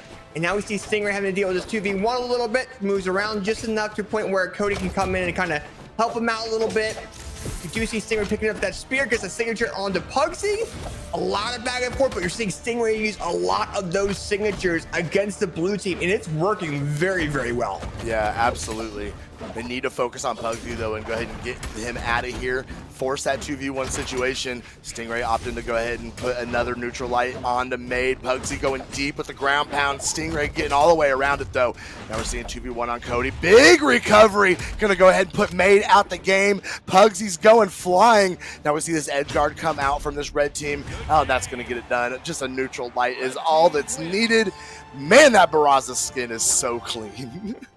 Oh my god, it's so good. And it fits how Cody's playing tonight. I mean, it looks like a very aggressive like character, and that's how Cody's playing. I mean, he's doing very, very well with how he's following up against Stingray's different cannon combos. And I mean, we're seeing like Stingray also use a lot of the signatures, and it leads into like a recovery there by Cody, knocks out Made's final stock, and leads into this 2v1 where Cody comes in with that axe neutral light and goes ahead and wins that game for that team there. But overall, I mean, look at the graphs. I mean, we also see a lot of the 219. I'm actually kind of surprised by that though. Cody's damage for axe is less than his blasters. It didn't seem like it, to be perfectly honest. It really didn't seem like it. It like mind boggles me a little bit, but we also Stingray's spear did way more damage than his cannon. But we're going into this next game here, and This is game number 3. Cody and Stingray are up 2. What are Made and Pugsy going to pull out here in regarding to their style to really counteract Cody and Stingray? I don't know, but it may not be enough because Stingray is going crazy. Cody with the follow-up on the Made, and Made is out of here within 15 seconds of this game, and they're still going at it. Man, you asked what they could do. I'm not sure, but I do know that wasn't it. That was not the answer. Made and Pugsy now already trying to play catch up and trying to make up that deficit from that early Gimp stock they had to take here at the beginning of this game. Dude, and I know right now, when it comes down to the blue team, they're just trying to get this knockout on Cody. They're going to go ahead and try 2v1 Stingray. That lands out very well there. Gets that 2-piece in, but Pugsy gets that sword side air, gets that double knockout. Very good control from Made and Pugsy. Now they have this opportunity against Cody, but Stingray doesn't make it a big opportunity for long, and lots of back and forth. Cody controlling that center piece. Look at Zax go! No, they're doing a really good job of not panicking. You know, that Made lost that early stock, and instead of freaking out, they settled down and they've brought it back. I mean, wild technicalities, they have the lead right here. Made and Pugsy putting in work. Stingray is on his final stock. Hit a Cody all by himself, getting pieced up in the team combo. Looking for an option to get back on stage. Now Pugsy coming over, throwing the Sarah out there. It is a miss. Stingray laying it down though. Oh, Made, Pogo, Stingray, no, there's nothing. Cody's going to try to get underneath and save him, but it might be the end of both of them. Cody, that puts him on his final stock. And now what happened as the blue team looked like it was going to be such a rough game for them are now well on top. Yeah, blue team kind of slowed down there and kind of regrouped. They're like, hey, okay, let's approach a different way. Let's go for these sword spear combos rather than trying to get really, really aggressive against the red team there. And they're landing those combos left and right. But now we're not seeing the red team really break those up too much. And now we're seeing a lot more 2v1s. Pugsy with a GC down in the recovery. Lands it very, very well. And then a 3-piece combo involving Made's neutral signature with spear. Gives Made and Pugsy that game to their name. You know they're happy about that because, I mean, the synergy was just unbelievable from that. Yeah, I was worried we were going to have to watch a 3-0, but they pulled deep and made sure that we got a set, and I am here for it. Yeah, that was definitely a set there. And I mean, look at we saw Pugsy with a GC downlight recovery, then May with a neutral light into a neutral light by Pugsy into that neutral signature by May with that spear. I mean, that's the way to knock that out, man. Not giving Cody, Travis, or Stingray an opportunity to really approach. But overall, though, I mean, Pugsy did very, very well. You're seeing the kind of damage differences that we were talking about where May was sticking on that spear and Pugsy was sticking on that sword and kind of doing those team combos. Because Gauntlets, you can only grab one player. I mean, you could do something with Axe with Pugsy, but for Mate's options, he kind of has to rely on that spear for combos. Look at the graph right there before it goes away. Made lost that first stock and he said, no, never again. And he absolutely tanked out that second stock. And that was just very impressive to see. And the graph really did tell the story of that last game. It just lasted forever after that. It's like, I make my stand here. Oh, man. Oh, and we're seeing maybe another early stock, but Pugsy coming back down the stage. Stingray following up with that Nair. Made getting a Sarah on him, but Cody Travis right there to lay down those blasters and send Made back off stage. Dude, and Pugsy's accuracy with sword right now is unbelievable. Look at that side air combo as well. Oh, and there goes Cody Travis and Maiden and Pugsy are just comboing Stingray, launching him into the orange of that second stock. And Stingray actually knocks out Pugsy finally that first stock. Finally off that first stock, and Made is still holding on to his. Cody has been doing a good job at feeding all of those mouths so far this game. I mean this set, but now he is starving. It's kind of funny though too, because I mean originally we thought Stingray and Cody had a lot of that synergy, but now we're seeing blue team really show that there with Made coming into ground pound. You're seeing Pugsy have that center platform control, trying to get the sword recovery into Made's recovery as well with the spear. A lot of like lead ups into different combos and 3-piece combos there, just some damage building things. And now we're seeing Stingray with the downlight in the neutral air, knocks Made down into that second. Stingray tries to knock out Pugsy, but wants to make sure he has that platform control and doesn't want to really give it up. I mean, a lot of floating now. They're all trying to regroup and figure out what the better option is going in further into this game. Oh, nice side air from Stingray. Oh, he got the charge. What? Cody! Cody, no! No! I don't think Stingray expected to be right in that. I think he was like, hey, I'm gonna land this. I didn't expect my character to be with my weapon. Man. Thought it was gonna be a little bit like lower, but I mean, now red team's like, okay, we have one stock. It's one stock all. What can we do to get these knockouts? Stingray comes in with a knockout option. We're seeing Made now have to deal with 2v1, but Cody comes in with the axe neutral lane. Now it's one stock all. This is what the red team wants if they want to go into the further part of this bracket. Absolutely. This is doable too. Yeah. But, Cody reaching up. Oh. D-Light gonna come out of Made. Now he's sharking back on stage. Cody gonna reversal with the Nair. See if he can get back up on stage, avoiding the damage coming out from Made. Pugsy getting a good neutral light on the Stingray. Come back up in the center stage. Stingray 2v1. See if he can get anything done. No, he can't. Pugsy's gonna send him back off stage. Cody charged that neutral signature for absolutely an eternity. Made big ground pound. Oh, we're going to game 5, AJ. We're going to game 5. Cody, just give it up. That's it. You're gone. Dude, we saw the destruction of the red team there by Made and Pugsy towards that final stock. It was even, and red team had that opportunity, and they really did. We thought after this double knockout there that was coming out that it was going to lead to something for the red team, but look at that. We see Stingray Pugsy off that ledge. We see Cody missing that silent option. Neutral into side air by Pugsy into a dare by Stingray. I think he was just trying to get back to that platform, but it led into that knockout option by Made, and we see Cody off that ledge, not really knowing what to do, and Pugsy's like, you know what? I'll go down there. I'll throw my weapon. I'll do a GC downlane in the ground pound. Why not? It will work. And it landed. And it did. And it within like 3 minutes, Made and Pugsy won that game. We were going into game number 5 between these players. And Stingray and Cody need to show some sort of fluency going into this game. Yeah, because it looked so good at the beginning of the set, and it has just been crumbling before our eyes as we progress through this set between these guys. Stingray and Cody Travis got to get it done right now, and unfortunately they're going against that momentum that Pugsy and Made have been able to build for themselves over these last couple games. We're kind of stalemate here in neutral so far. Cody getting some pressure, pushing blue team off of that left side, and trying to get a dial in on Made, but not really finding a whole lot with that axe. Yeah, and you're kind of seeing the blue team being very aware of Cody's axe gameplay at the moment, and then Stingray's just going crazy with cannon. And I think blue team's like, okay, let's figure out the different options Cody is throwing out and try to punish that, and they're trying to, but then Pugsy comes in and tries to face Cody, and Cody knocks out Pugsy's first stock, and May with the recovery knock it on the Stingray as well. And I mean, this is going to be a crazy game 5 here. Oh yeah, it's going to come down to the absolute wire. Made doing a really good job holding on to that first stock. Nice nair. Oh, Stingray's going to go ahead and finish that up. Yes, grab to cancel D-Light into recovery. Could have taken him out to the side. Probably wouldn't have knocked out. But good awareness to know to get that recovery in there. That is the shortest route from A to B and getting that stock done.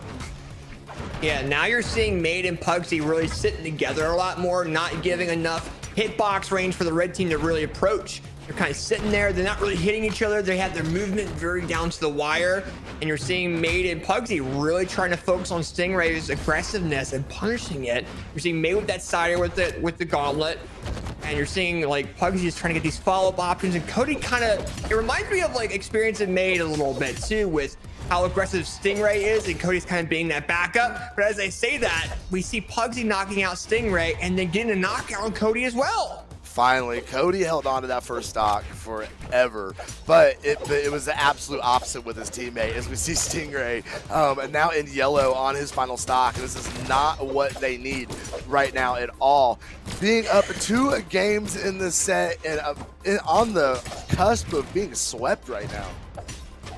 Yeah, and like Stingray and Cody are thinking of some sort of plan against the rebels that the blue team's really throwing out. We're seeing Pugsy's downlights. You're seeing Stingray trying to bait him in different things. Pugsy's trying to help out May so he doesn't get 1v1 against Cody, because Cody does very well in those 1v1 situations. Yeah.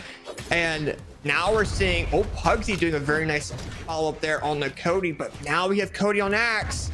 what's he going to really follow up with? He starts off by hitting his teammate up in the air, and then Pugsy comes in with was it the down late into recovery knockout there on Cody. Yeah, and the pressure now being put on Stingray. He is so close to being knocked out of this of the tournament. This is not what I expect. There we go. Stingray finally getting that double knockout, cleaning up those stocks. But he's so hurt. All they can do now, Stingray has got to hang on, rack up some good damage here before he loses the stock and try and leave Cody in the best situation he possibly can. Yeah, there's so much movement coming in from Stingray, and you're seeing Cody saying, "Hey, let me be the punching bag for now," and you kind of follow up, and Stingray's following up, but it may not be enough. Oh, but it's getting close. Cody with recovery. Oh, that was huge for the red team. Wait. This is so doable, and it doesn't even matter who I'm talking about. It's still doable. Pugsy running around these platforms, has those triple platforms to be able to have those extra options, be able to try and move his way around this map right now. Pugsy dialed it. Ooh, that was a good opportunity to punish Cody, and he did not pull the trigger. Cody, though, fishing off the side with the blasters. D-Light coming out, laying down that wall. Pugsy gonna sneak back in, has that sword in hand. What can he do with it, AJ? He can get the recovery in, but it wasn't enough. It wasn't enough indeed, and right now Pugsy trying to get the recovery knockout there on the Cody. It's now a 1v1 between Pugsy and Stingray, and who's gonna take it? Oh, it's so close. Oh, it's Stingray. Okay. Stingray takes the set 3-2 over Pugsy and Made, and it was so down to that wire. Congrats to both of those teams, man, but I mean, it came down to Stingray and Cody, and I mean, I'm surprised Pugsy didn't get that punch towards the end too, because Stingray and Cody gave Pugsy that opportunity to come back to that platform towards the end too for that 1v1. But my gosh, I mean, I want to check out those replays as well. It was nuts. No, that was that whole set delivered in that game 5. Absolutely delivered. It wasn't looking good for Stingray and Cody. I was getting a little nervous. They started out so strong, and it looked like it was going to slip right through their fingers. But Stingray are right there, coming in with the dare, backing up, looking for the perfect spacing. Pugsy has no options. Sidelight, dare, bye-bye. Yeah, he dashed back to that platform and just didn't have any other option really to come back. And I mean, now, I mean, look at the difference here. I mean, now we're seeing Cody's axe coming into play with 514 damage on axe, only 49 with those blasters, and Stingray really relying on that cannon too. And it's kind of surprising to me too, because Stingray, you would think he would rely a lot on that spear, because that's what he's known for playing on the Orion, but he's doing really well with that cannon. And that's how that set started out. He was very, very spear heavy. And I think that was actually the adaptation that happened there at the end. He would have been relying on spears so much. I mean, he didn't swap legends, but he did swap weapons. Switching it up, getting that cannon, relying on it, mixing it up enough to be able to pull out that Ganon 5. And congratulations to them, because they are moving their way forward. Yeah, with that being said, before we go forward into this bracket as well, what we're going to go into is we are going to go ahead and take a small 5-minute intermission break to allow those Twitch ads for Twitch viewers to kind of just swap away a little bit to make sure that you guys can see the fantastic sets that we have. But is there anything you want to say before we go over to the break there, Slow Motion? No, throw us a break so we can get back into this top 4. I'm ready for it. Yeah, and with that being said, when we come back, we have Zen and Experience versus Snowy and Hideaway. Don't go away. We'll be right back with the winners finals of the Hot Pocket 2v2 in tournament. That.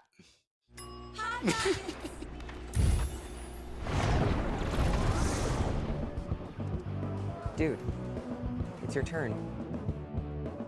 Thanks, Dad. Hot Pockets.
Welcome back to your top 4 of the Hot Pocket League 2v2.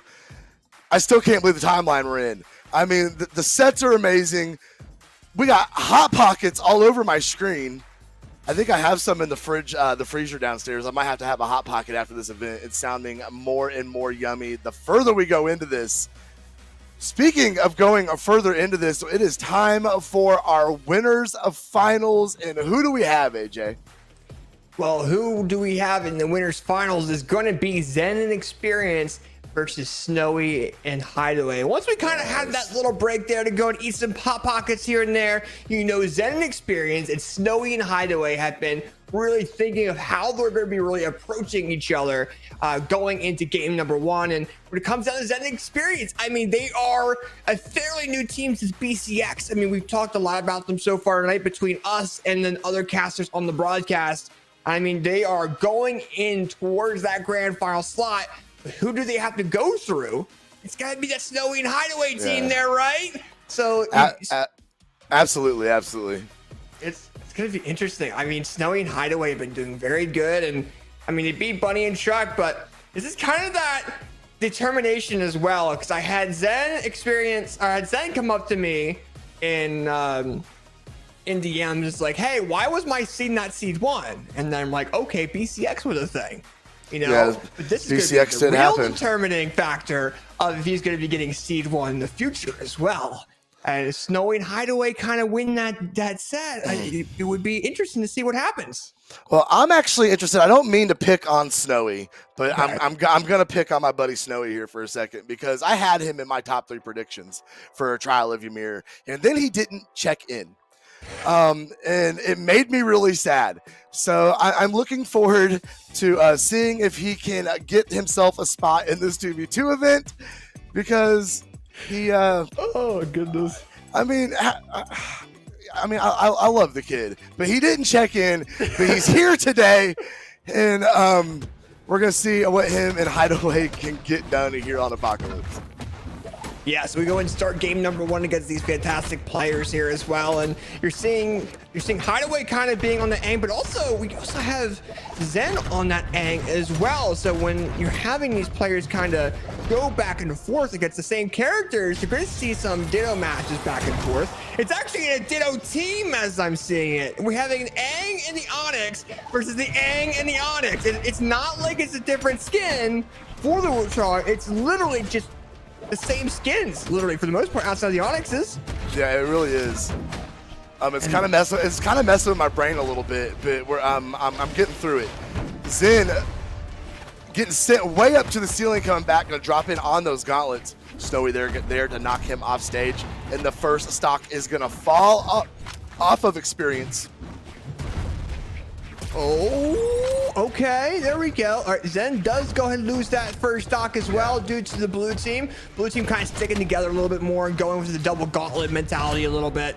But then we see Experience coming with the side air into Zen's dare, and the Experience gets a GC neutral signature on the Snowy, launches him across the side. But, I mean, red team just finally got that knockout on Hideaway's first stock, and Experience comes in with that dare with that cannon. Now, red team having this opportunity for a 2v1 combo. Very nice movement from Hideaway to kind of get out of that momentum of that team combo there and to kind of save themselves a stock. And Snowy comes back in, and right now, blue team has a half stock to a stock lead right now. Snowy getting that big gravity cancel down sig. Neutral sig, ascending him all the way up to the sky. Okay, we can see good edge guard situation come in here. No, Zen's gonna go ahead and fumble it, getting sent off to the side by Hideaway, laying down that signature. Experience going up to the sky, gravity canceled, D-Light. Snowy breaking everything up. Down sig is not going to hit Hideaway, and Snowy holding down that edge, and that Sayer is indeed gonna get it done. And now Zen and Experience are just one stock apiece away from going down in this opening game.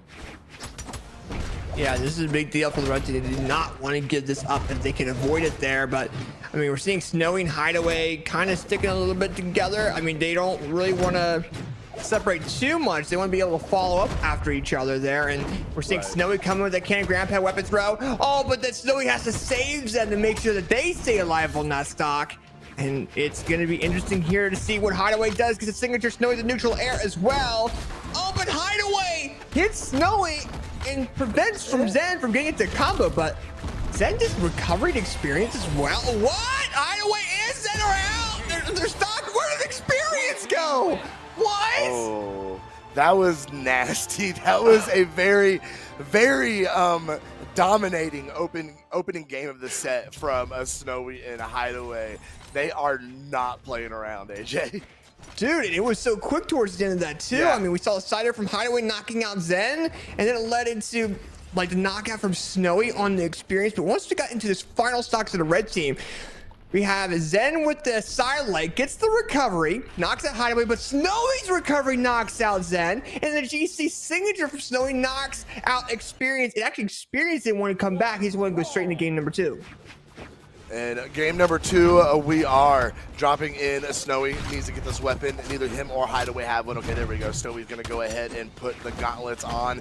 Reach up underneath, getting recovery underneath the Zen, and Hideaway taking the pass and going to put some more damage on him. Yeah, and right now, I mean, we're kind of seeing... we're seeing Zen kind of stick on the side a little bit, gets that recovery. Experience comes in with a little bit more of aggressiveness there. Hideaway realizes that Snowy was a punish. Oh, but the ground pound by Hideaway. The double ground pound, but Zen with the save. He's just saving his teammate left and right, and he gets the spear combo right after? Apparently. Absolutely insane. Who's going to be the first to fall? Snowy and Hideaway both being pushed to their limits. Snowy is gone. Hideaway continuing to have pressure put on him. Sweat beads coming out. Experience getting underneath him, trying to throw that nair up. Hideaway sees it from a mile away, though.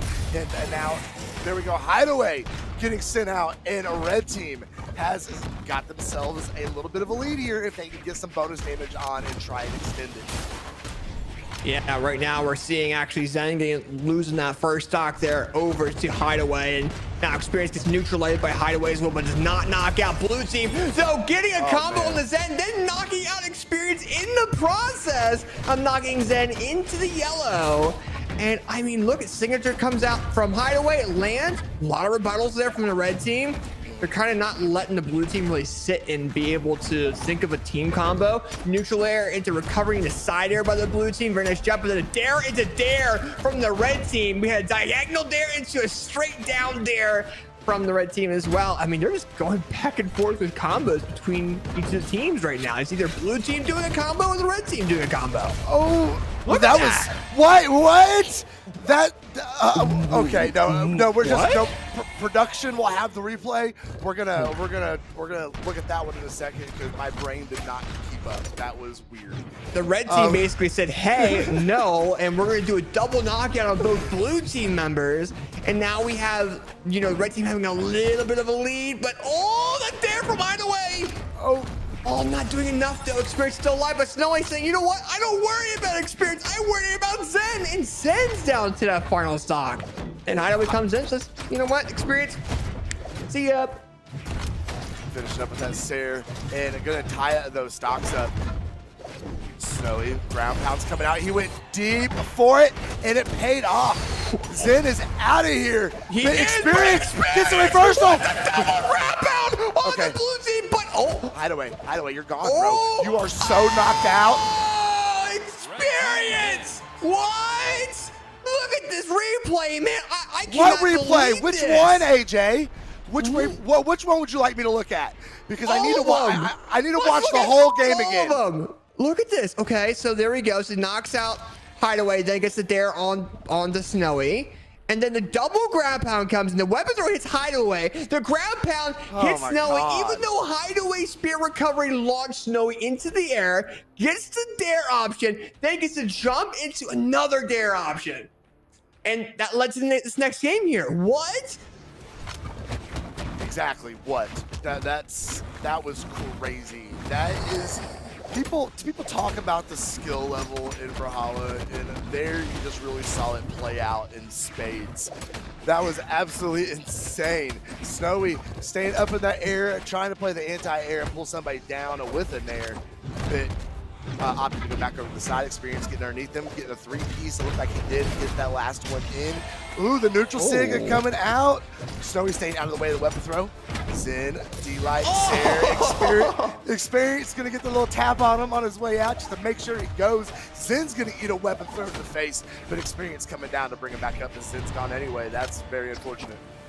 Yeah, Hideaway realizing the situation, getting that very nice speared air, and I mean now Experience in the orange of that first stock still, and using that to his advantage. Oh, Snowy is saved by Hideaway twice, but leads to Experience's side air option. And Experience is still on that first stock, and Yeah. he has definitely put in some damage with it. Staying out, Snowy trying to come up with an air. They've got to get that first stock off Experience. The graph is going to be very interesting because he has put in some work with this Onyx and opening stock. He's gonna get back up on stage. Oh, they are dancing right now on Apocalypse. Snowy gonna finish him up. Oh, no, Experience is gonna have an open 4-lane highway to get back on stage with. Oh, catching his teammate, and it might have helped him out there, slowing down the momentum there just a little bit.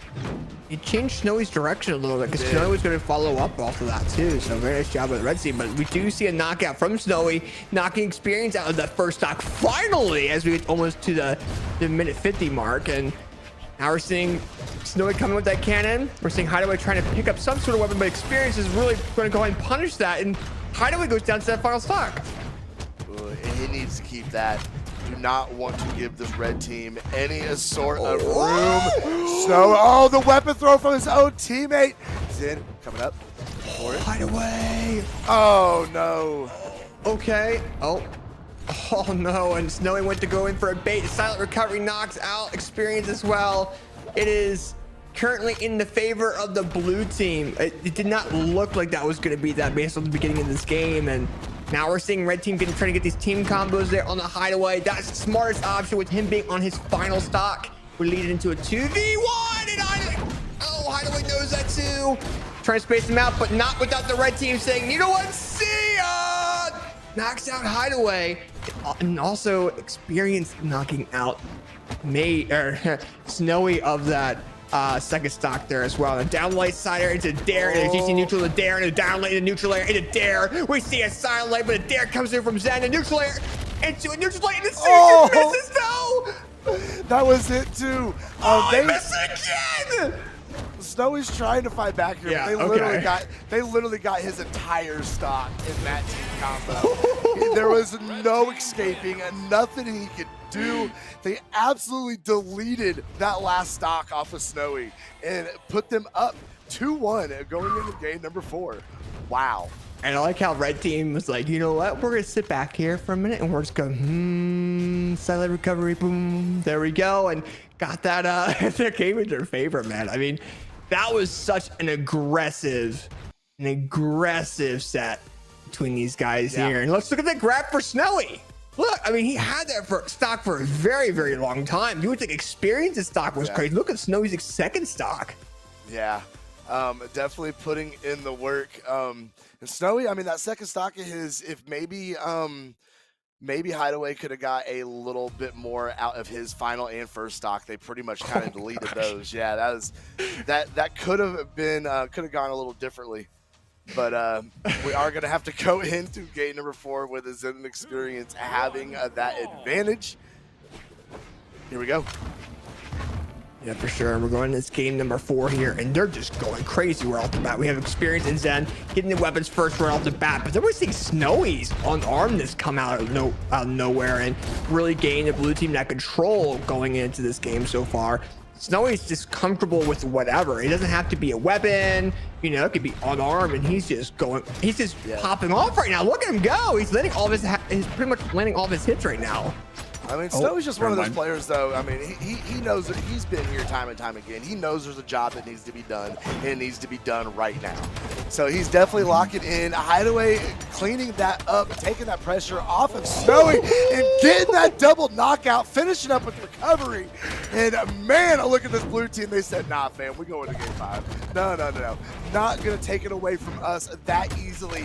But as Snowy gets sent out, Hideaway's first stock is gone, and Red Team doing a really good job of bringing this back to equal footing going into these second stocks. Yeah, and you know, I'm worried about Hideaway's gameplay here. I mean, Snowy's trying to help him out a little bit, but Hideaway's leading the blue team in these different predicaments that is not doing the greatest for the blue team. I mean, you're seeing Snowy kind of have to back him up a lot more than we're usually used to seeing, and nice save there by Hideaway, going too far though, and experience is going to punish that, and that's going to be a really big sore there for the blue team, and also experience with the grab that weapon throw on the Snowy as well. Nice unarmed recovery for Snowy to get back to the stage. That was looking really dire really quick, but Hideaway is just putting on some team damage on him. That's not what you need, guys. Snowy gets up the top. The red team's doing a really good job at extending this lead, and they can get this stock off of Snowy, but experience is going to fall. Zen being taken up to the sky, but has enough to get back down. Still not enough force to get that stock off of Zen, but he's not putting out any. Oh, never mind. There's a Sair. Gonna go ahead and confirm the stock. And Zen, and now the healthiest on the map. Yeah, and then Snowy did a little bit too much pre-firing against the red team there, and they got that really, really nice punish with those recovery frames being available to them. And now we see Snowy coming with the gauntlets with that recovery knockout there on the Zen. Then you're seeing the blue team launch experience into the orange of that final stock, and that has to be the ticket for the blue team. Knocking out experience, having this 2v1 option, that would be huge for them. But now Snowy's like, uh-oh, I gotta keep Zen away. Oh, I might have to keep Zen away because Zen is doing some damage against Snowy. Oh, but Hideaway's so low. He is. And so is Snowy for that matter. Oof. But Zen is getting more damage put on him. Experience. Everybody's kind of in knockout range right now, except for Hideaway. Hideaway might be out of this turn, out of the winner's side. Zen and Experience gonna go ahead and clutch it up in game number 4, and they have just solidified their spot in grand finals. Snowy and Hideaway gonna have to fight their way back up here in a little bit. Yeah, and you know they're like, okay, what can we do? I mean, because Hideaway, I mean, if we look at the graphs here a little bit, it was such a different experience than what we're used to. I mean, they were so close in the beginning. You know, they were doing very, very well, and the Experience would pop off with their cannon and show what their cannon's made of, and that's kind of why you know Experience 4 is at Onyx, and 466 damage with that cannon by itself. We're seeing Zen kind of doing a lot more gauntlet and a little bit of a spear, but I mean, Hideaway was using a lot of that spear, had a rough time with his gauntlets. Snowy using that cannon, but it's kind of funny to me though, because Snowy and Hideaway are also playing the same characters as Zen and Experience. They know that matchup very well. They've practiced that matchup in tournament of what they would do, you know, and Zen and Experience had that advantage there, and they went forward with it and are now in grand finals of this event. That's crazy to me. Man, no, what's crazy is I'm looking at these teams. Yeah. And we have you know, Zen Experience going up to grand finals, Anime Dog, and Cody Travis Stingray. No matter what, grand finals is an absolute banger. Yeah. Oh yeah, there is, 100%. There is no timeline where the rest of this tournament sucks. It just doesn't. It's just not going to happen. But we are going to go down to elimination side and find out who is going to make their way into elimination finals to take on Snowy and Hideaway. And that is going to be Anime and Dog going up against Cody Travis and Stingray. Yeah, and I mean, we've talked about these guys already, man. And with Cody, Travis, and Stingray coming off that Game 5 win over Made in Pugsy, you know, Anime and Dog coming off that dominating victory over Bunny and Truck Stop as well. I mean, your Cody, Travis, and Stingray, you know, have to be feeling that pressure. Yeah. Over because they faced Made in Pugsy, and, you know, they got that relief a little bit. They're like, okay, whew. You know, but now Cody, Travis, and Stingray are facing someone that has a team that has a lot of synergy together, a lot of history together, and now, you know, they have been going crazy in this event, and now they have to face it in an elimination semifinal. And I mean, just looking at top 8, Anime Dog have put some serious teams out of this tournament. You know, Hybrid Bloom Boy, you know, Bunny Truck Stop, sending people packing left and right. And is it going to be enough to take down Cody Travis and Stingray? I don't know. The Barraza and the 7 looked really, really good in the last set, and I'm sure they're going to be continuing that forward into this one. I don't know, man. I mean, Cody, Travis, and Stingray have been on a roll. I mean, even looking at top 32. I mean, they lost to Zen Experience in winner's side. They got down into losers. Then faced Fakey and Java, 2 those guys. Then 3 Oats, Flower, and Coslicks. Then got in the top 8. So they've beaten the third or fourth seed of this event already. You know, and now they're going into top 8 and then facing Anime and Dog. I don't know how this is going to turn out, but also there's so much synergy with Anime and Dog. I don't know how it's going to turn out. I don't know. This you could literally flip a coin on this one, man. Yeah. But here we go. 3, 2, 1 brawl, and we're gonna find out how these weapon drops fall. And Cody and Travis and Stingray going straight to work.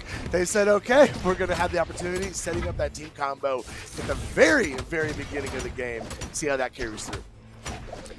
And as soon as those weapon drops fell, man, I mean, these guys have been going at it with both blue. But I gotta say that both blue team members are already in the orange. We're seeing Stingray being very aggressive with their 7 and Cody really following up very well. That play style is working against these guys. Yeah. Stingray just throw. Okay, I mean, you have other buttons, Stingray, just so you know. You do have other ones that are available to you. But I guess if it works, why change it up? So there we go. We'll just gravity cancel it this time. It's all the same. It's all the same. It's funny. I mean, Stingray almost reminds me of how Anonymous Alex would play with his Taros. You know, and now we're seeing the same thing from Stingray with Cannon, and he's just going crazy with it. And he also gets me a little bit of vibes of Guichibu in ones. Yeah. You know, so but as I say that, the blue team synergy comes in clutch, knocks out Stingray, but Cody, taking Dog. What? Dog got saved by Anime's Cannon in recovery. Wow, okay. And right now, I mean, Dog's very, very low. The red team knows that. Cody comes in with a down light. Nice recovery from Cody. Stinger's cracking me up right now. Dude, he's just going at it. He's throwing out these signatures because the blue team doesn't know what to do against him. This is the first time we've seen 7 equal in a 2v2 tournament, and they're just having a rough time. Look at him go. There goes Anime. Okay, we see the neutral sync coming out for once. Right, Okay. we see a different. That was a nice. nice team combo. Anime putting hands on him to finish that stock. That was super, super clean. Stingray, healthiest on the board, but getting very, very close to that knockout range. At this first game, being very, very close between these guys. Yeah, and right now, okay. We see Anime with the down lane and the dare. Down lane and the side air. Okay, we're seeing a lot of different. There's the cannon signatures coming out of Sting right now. He went from spear over to cannon signatures. And right now, I mean, you're seeing Cody pick up that axe. I think Stingray didn't really want to approach until Cody picked up that weapon. Right. And you see why now. Cody getting that last stock knockout on the dog. And now Anime has to deal with this 2v1 situation. And against Stingray's cannon, which I never thought I'd be saying, it's going to be tough. And Cody with the side air on the Anime, but Stingray lost that second stock in the process. Yeah, it's gonna. This is gonna be pretty rough for Anime to be able to get this one done. Cody catched him. Stingray gonna go ahead and finish him off with that neutral sig off the flamethrower, and put one on the board for Stingray and Cody. Dude, and the signatures that Stingray threw, most of his damage was with signatures. Most of his knockouts were with signatures. He didn't push any other buttons, AJ. I mean, you see a little bit of buttons there. He's doing some side lights, but the neutral light into straight into 7 signature, man. And I wish we had a stat for like the amount of heavy weapons that were used that game, but my gosh, those were crazy. No, that was good stuff. And they're wasting no time. We're going to go into game number 2. Cody and Stingray having that advantage. And looks like nobody's swapping anything. We're just going to mirror match game 1. Yeah, it's okay. Let's see what happens here. So same thing again. We got Dog, and we're seeing Dog be a lot more floaty as he's been playing with Anime. I mean, when we've seen Dog in the past, especially fairly recently with his with other teammates outside of Anime, he's been very more aggressive. He's been the aggressive player, and now Anime, who's known for being the aggressive player, is kind of sitting back now too. I think he realizes the potential of Dog's aggressiveness. Yeah. And they're just going back and forth, and oh, Stingray signature missed. Oh, but Cody almost got the knockout off, but the downlight Cider got all 3 of them. Stingray continuing to throw out some more of those signatures. Total of 15 in that last game, by the way. My man is not shy on that heavy attack button. But it paid off. It got the job done. And he was swinging about half on it. Looks like he came in about 47% accuracy on those. Yeah, and right now, I mean, we see Cody getting knocked out of that first stock as well. And, you know, red team is feeling very comfortable. They're like a half stock lead, you know, but you don't want to give up your new stock very quickly if you can avoid it. And I think Cody is getting a little bit aggressive, but is able to could knock out Anime in the process. Stingray kind of kept Dog in the air while, you know, Cody was able to do that 1v1 against Anime. But we do see Dog getting knocked out, but then we also see Anime being aggressive, knocking out Stingray of that first stock as well. And now we're seeing team combos from the blue team. The Stingray going right back to work with that signature kid off of 7. Cody, oh, is it gonna be enough? No, they're both gone. They're both gone. No, dude, the neutral air didn't have enough force, so they couldn't both get back to that platform. Oh, that is so unfortunate. He tried to save his teammate, and unfortunately, it cost him really badly. But it is not over yet. They can still get this done as Anime is putting on some more damage. Over on the left side, just going back to the right, working that ground attack back over the left, getting sent down. He is out of this game. It is 2 stocks. Oh, Stingray and Cody, though, they have the synergy. They're able to set up these 2v1 situations. Anime can't find any options to get back on stage. Cody, though, whiffing that Sayer that would have sent him back off stage. Yeah, now it's going to come down to what Anime really does here. He does run into a downlight, but a downlight inside air from Stingray and Cody. Well, just Stingray, actually. Cody's side didn't land. Knocks Anime second stock. But now I can't imagine a team combos red team has for Anime. I want to see what they pull out because we could get something really juicy right now. Is Cody taking him up to the sky? Nope, nothing really there. Didn't turn into nothing, but did get some good solid damage off of it. Anime fighting back with everything he has. D-Light into Dare, into recovery. Anime with the side air coming back on the stage though, but a huge recovery from Stingray, gonna get back up underneath them. Anime floating around this map looking for any sort of option, any sort of weapon drop, any sort of anything besides the Sayers from those Cody Travis blasters. And now Stingray comes in with that spear. Anime's missing these side air options. He's feeling that pressure right now. Gets the neutral light, gives the red team the recovery frames they need to go ahead and punish. And Cody comes in with that knockout option. And Stingray and Cody Travis go ahead and take that game to their name in very, very reasonable fashion. So overall, though, I mean, look at these replays slow. Yeah, Stingray 637 damage. He wasn't messing around. He put in a lot of work. And it was a pretty solid win over Anime and a Dog off of that one. They're gonna have to make some adjustments seriously if they want to continue on in the Hot Pockets Pocket League. Yeah, and this is a big deal too. I mean, we're going into game number 2. you know the blue team's like, hey, we gotta win 3 to go ahead and go further into this bracket. You know, they're facing each other for a lot of money right now too, so it's a $3,000 2v2 event. So these guys are feeling the pressure of that, man. And man, you mean there's money on the line too? Oh man. And you know some of them are going to be buying some Hot Pockets after the event with that money as well. What else could you do with that money? I know, right? I don't even know, but I mean, tell Hot Pockets just to keep the prize pool and just send us Hot Pockets. Yeah, do top 8. Right. Yeah, we'll have someone stream, right? Absolutely. I am down to eat Hot Pockets at any time of the day. But we're in. Is Cody throwing down a big Assayer and take a dog all the way over the side, but Anime going to come in with a Neutralite and put some big, huge force on the red team and break this up a little bit. Yeah, and right now we're seeing Cody come in with that side air. You're seeing him try to use his splashes a little bit more. You're seeing blue team really focus on Stingray a little bit.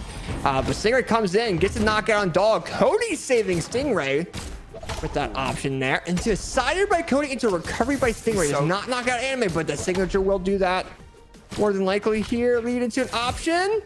Oh, Cody he's throwing that signature out again.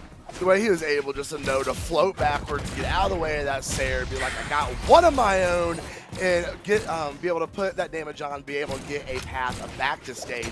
Very, very clean gameplay from Cody Travis as they try to continue on here as he holds on to that first stock still. Is Anime going to focus on a Stingray and put some more damage on him?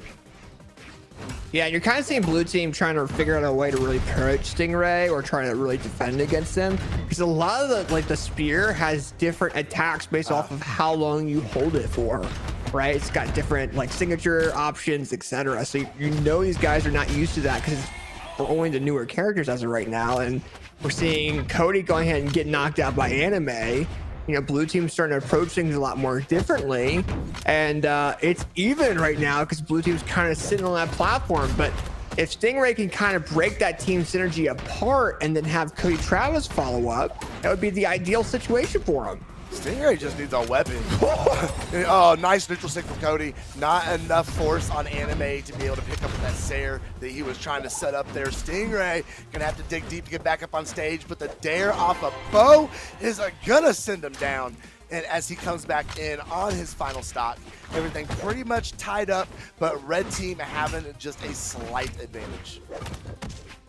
Yeah, and they have a little bit of an advantage, but that was maybe what they need to go ahead and take this game. Oh, but Cody's dare comes in, knocking out Anime of that second stock.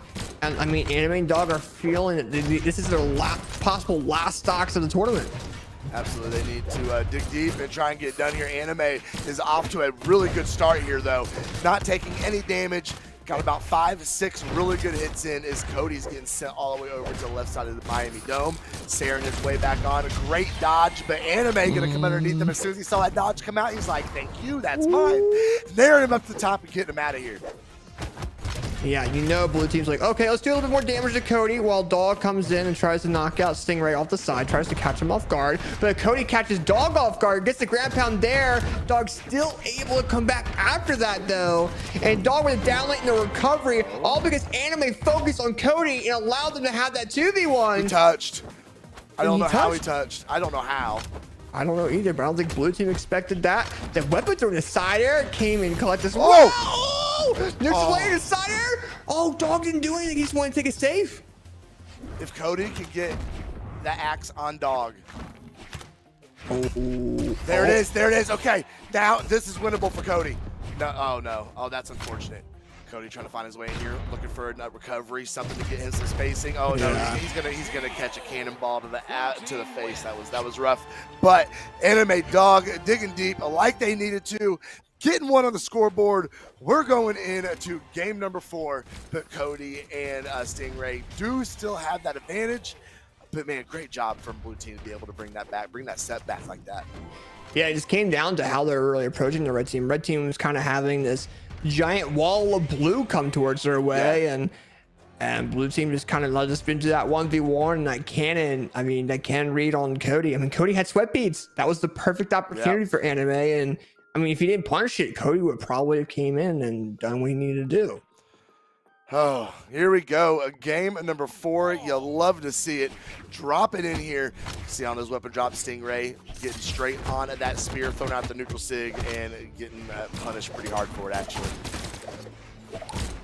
Yeah, we're seeing Dog getting really punished there by the red team so far. We're seeing Cody and Stingray trying. I mean, it was working so far. They're getting these team combos in. As soon as Dog feels a little bit more oppressed there, then the red team focuses on the opposing teammate, which is Anime.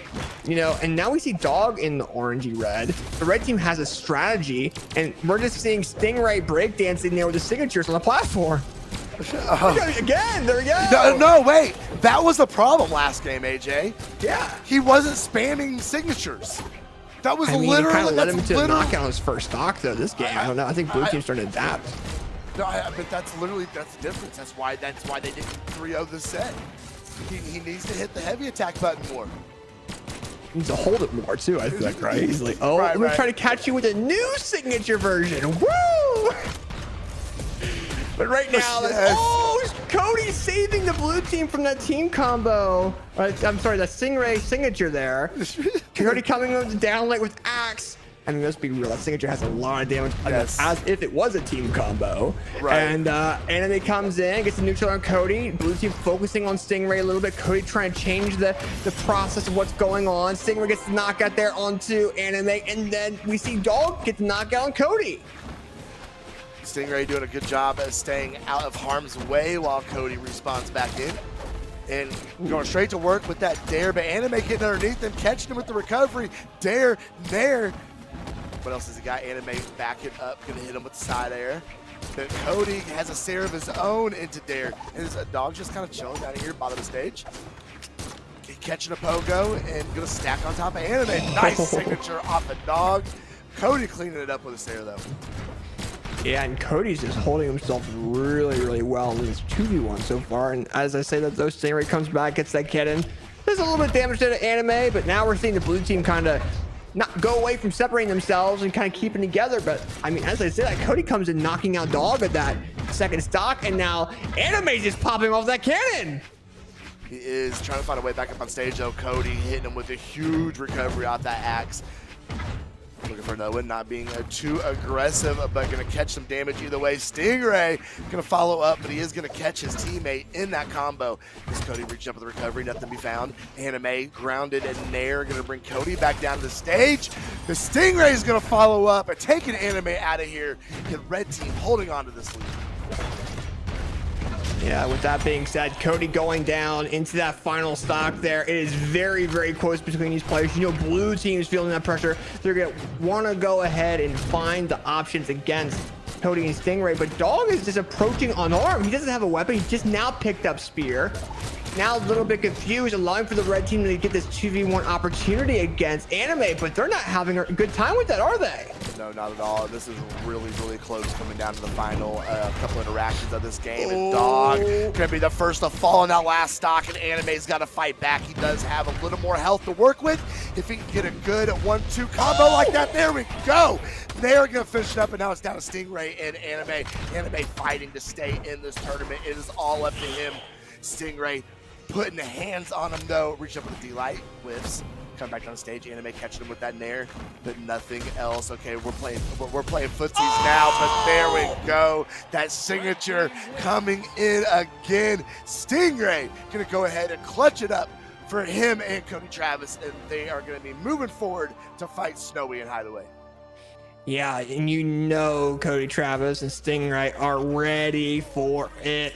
And I mean, this is a big deal for Cody Travis and for Stingray too, just because for one, it's the elimination final as well, but this is the next big test before they have to face the bracket demon, you know? So props there overall to Cody Travis and to Stingray on beating Anime and Dog. I mean, Anime and Dog played very well tonight. Congrats on getting your 4th place in this event. But now we are going in the top 3 here in a little bit. But before we do that slow motion, I mean, we have these amazing replays here. I mean, it's canon gameplay from Anime as well. And then it all led down to that signature that Stingray's been spamming the entire event. And it came down to that. I love need it. to count. I need to count how many signatures were actually thrown, but I mean, I mean, it works. That's the main thing. I mean, like I'm saying, they're going to elimination finals. It got the job done. Yeah. If it ain't broke, don't fix it. That's Exactly. the main thing, right? Exactly. But like you said, we're going to finish up with these game stats. That last stock off of Stingray really does kind of tell the story. Cody not able to do a whole lot in that final stock, but he had a GOAT teammate and he's able to go ahead and get it together. Okay, look, he did a little better that game, AJ. Looks like 10 signatures, 60% accuracy in that last game. But that's He's healing. right. It's so funny to me. That being said, though, I think it is time for us to take a quick little ad break. Guys, go get your drinks filled up and go use the restroom if you need to, and we'll be back here in just a second with your top 3. Don't go away. We'll be right back.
All right, ladies and gentlemen, we are back with the Hot Pockets Pocket League tournament powered by Hot Pockets. I'm AJ Moore. I am casting with slow motion, and we've had some amazing matches so far in this tournament, and now we're down into the final three in slow motion. How are you feeling about this so far tonight, man?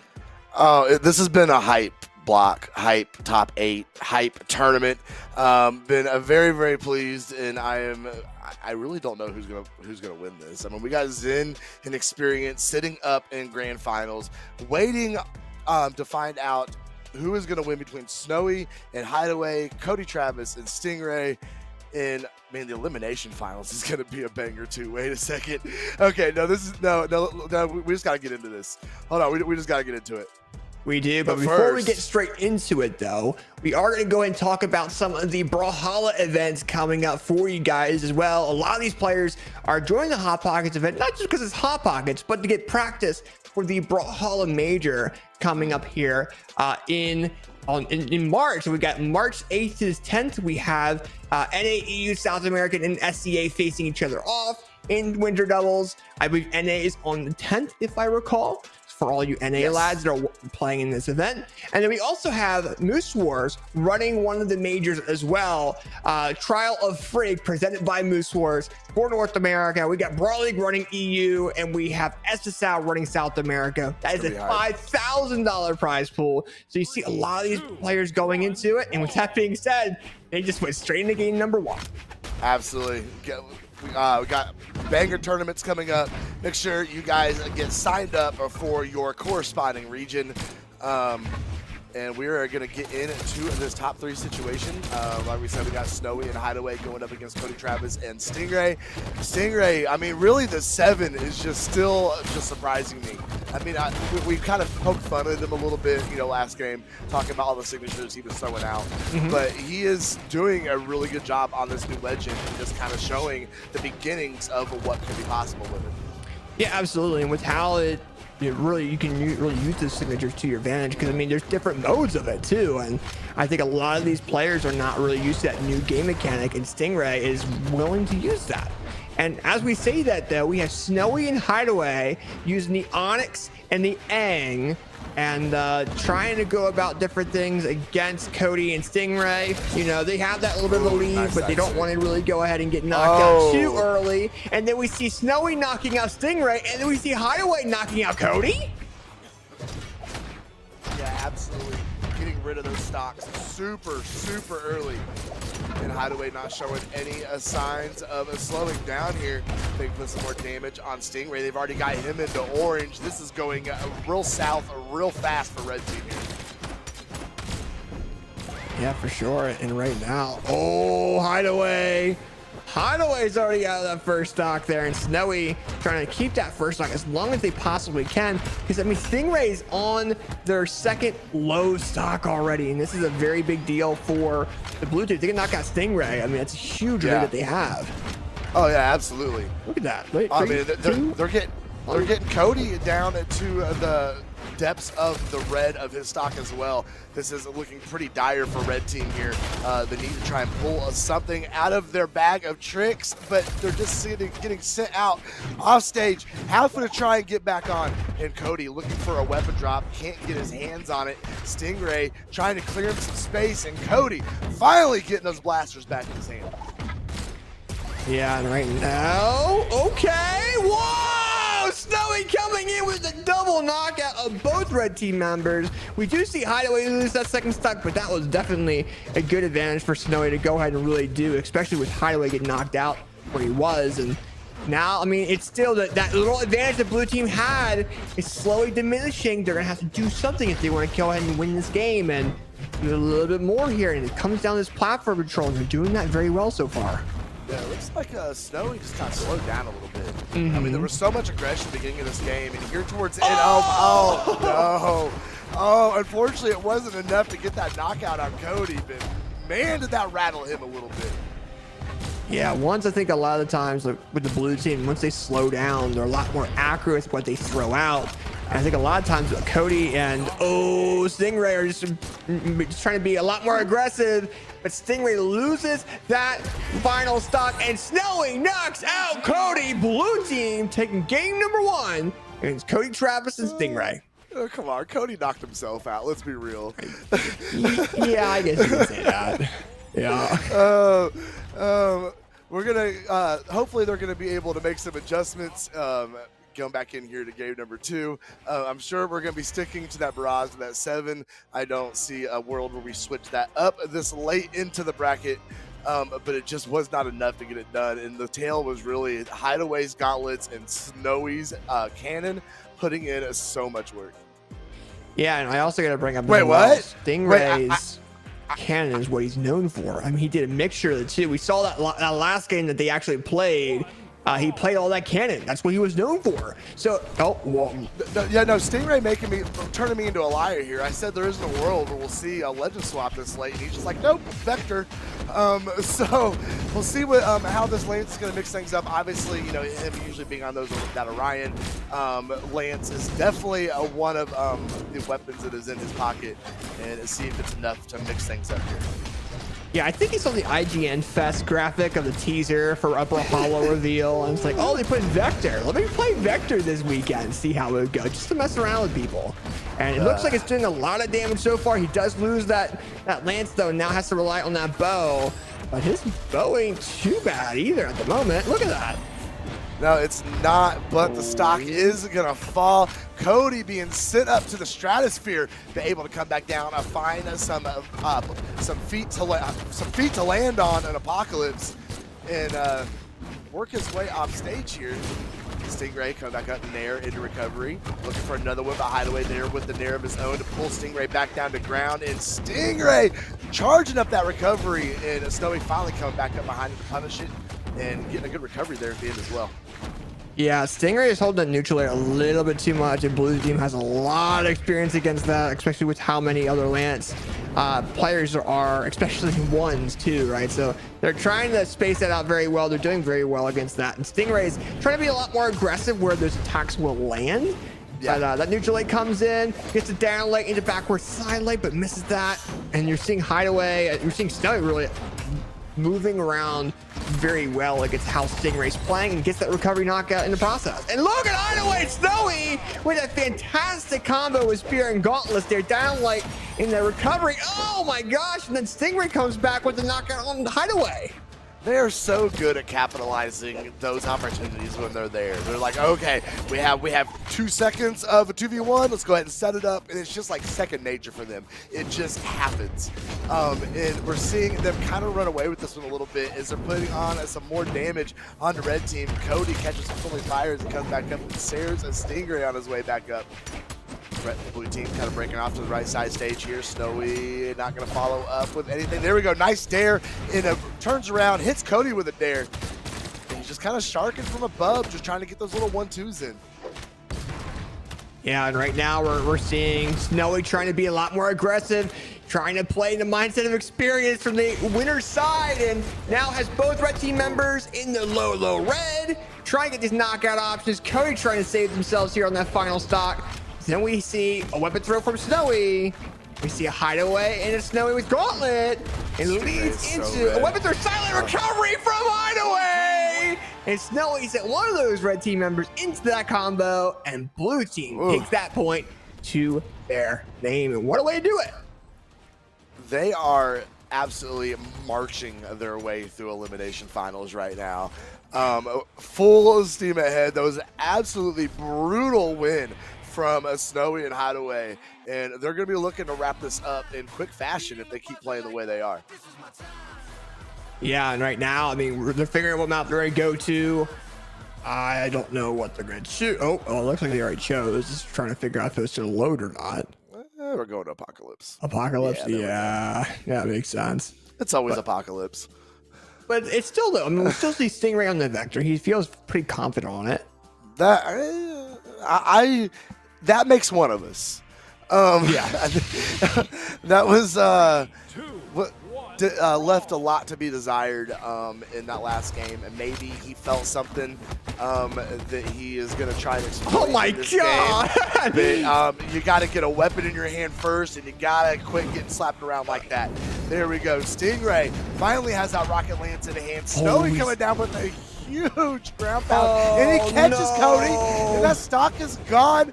Oh, they are trying to pack them up and get them out of here really quick. Oh, Stingray! That three-piece combo involving that neutral signature as well on the Snowy. Do we see Hideaway with these gauntlets? But I mean, Stingray's one-on-one capability in twos is really, really good.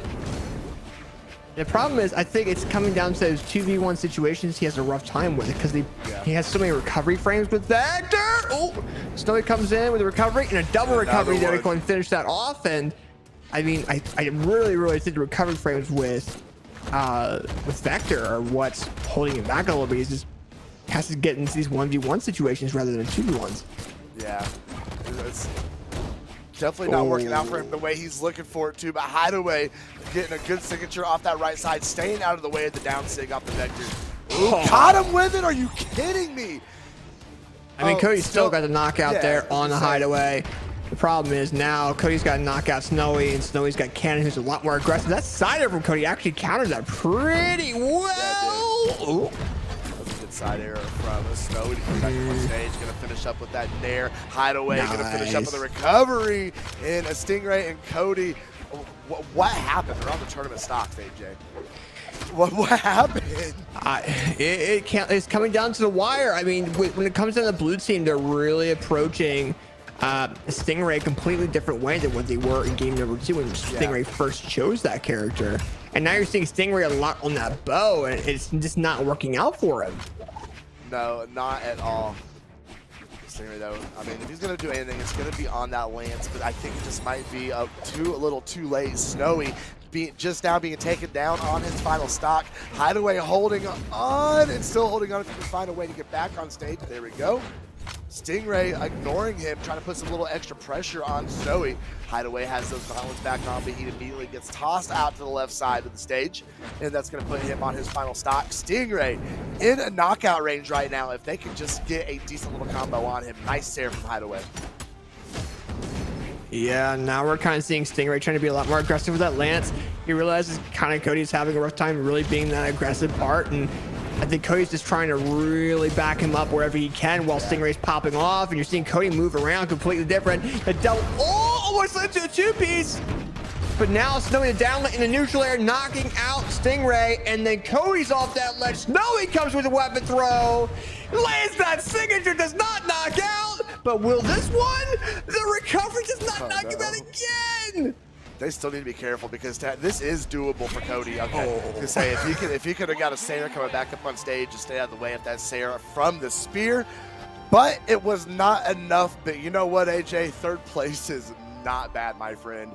They're gonna get a couple dollars in their pockets. Made the podium. Congratulations to them. I think really Stingray and Cody, they really just need some more practice together. It looks like they just need to get some more time in the lab, and if they do stay together, we could see really good things from them this season. Yeah, that's their first time teaming. Yeah. So Cody and Stingray, if you guys are really considering going into 2024 as a team, you guys could be legendary.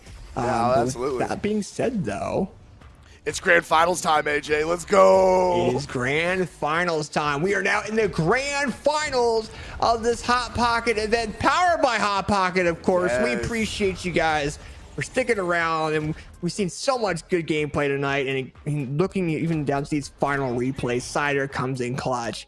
I mean, we had such amazing matches on stream, and now we're down to the final two possible sets there, slow motion.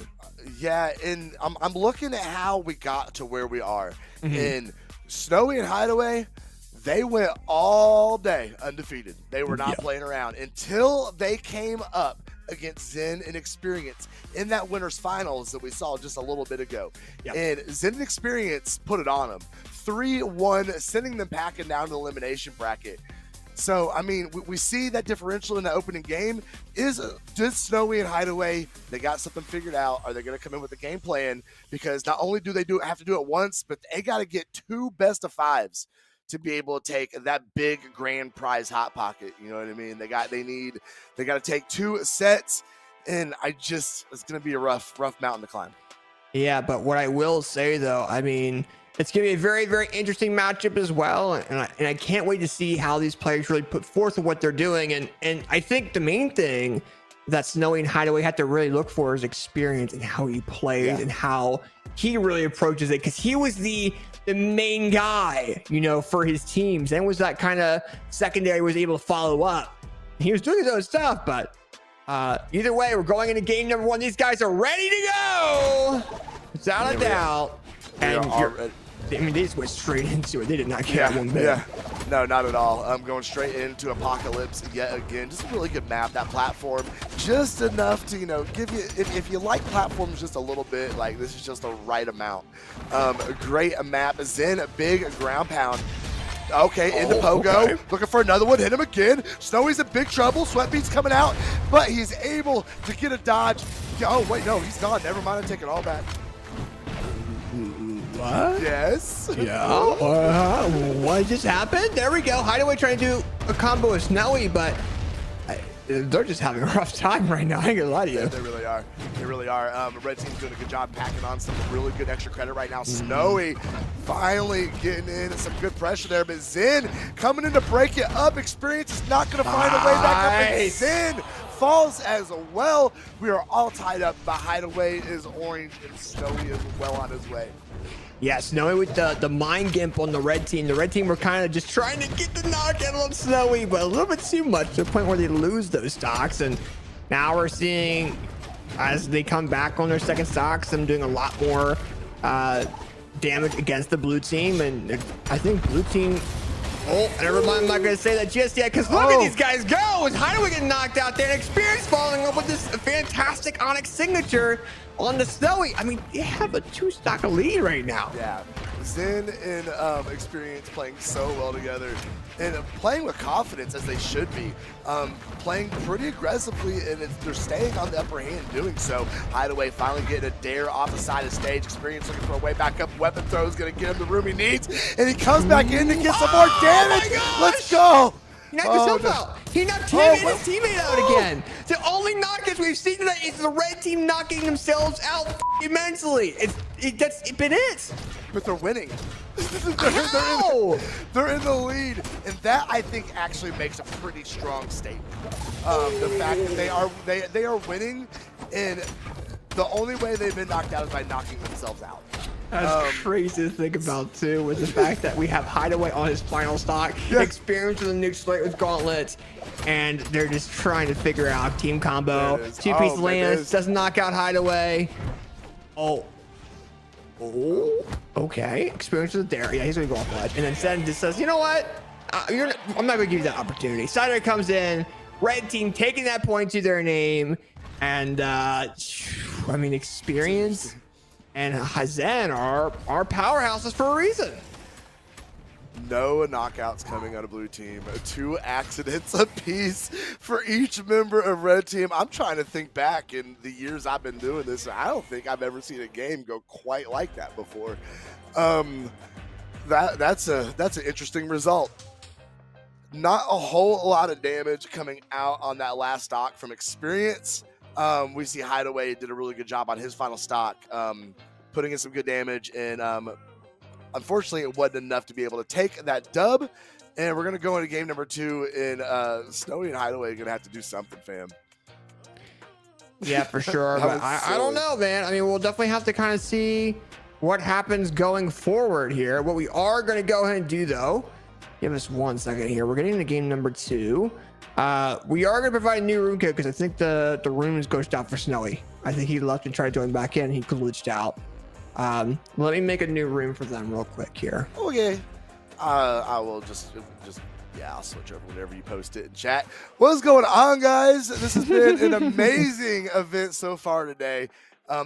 We had some EU action this morning. Brawl League doing their thing this morning. Pardon me. That was obviously a good event. You see AJ, he wears many hats on his events.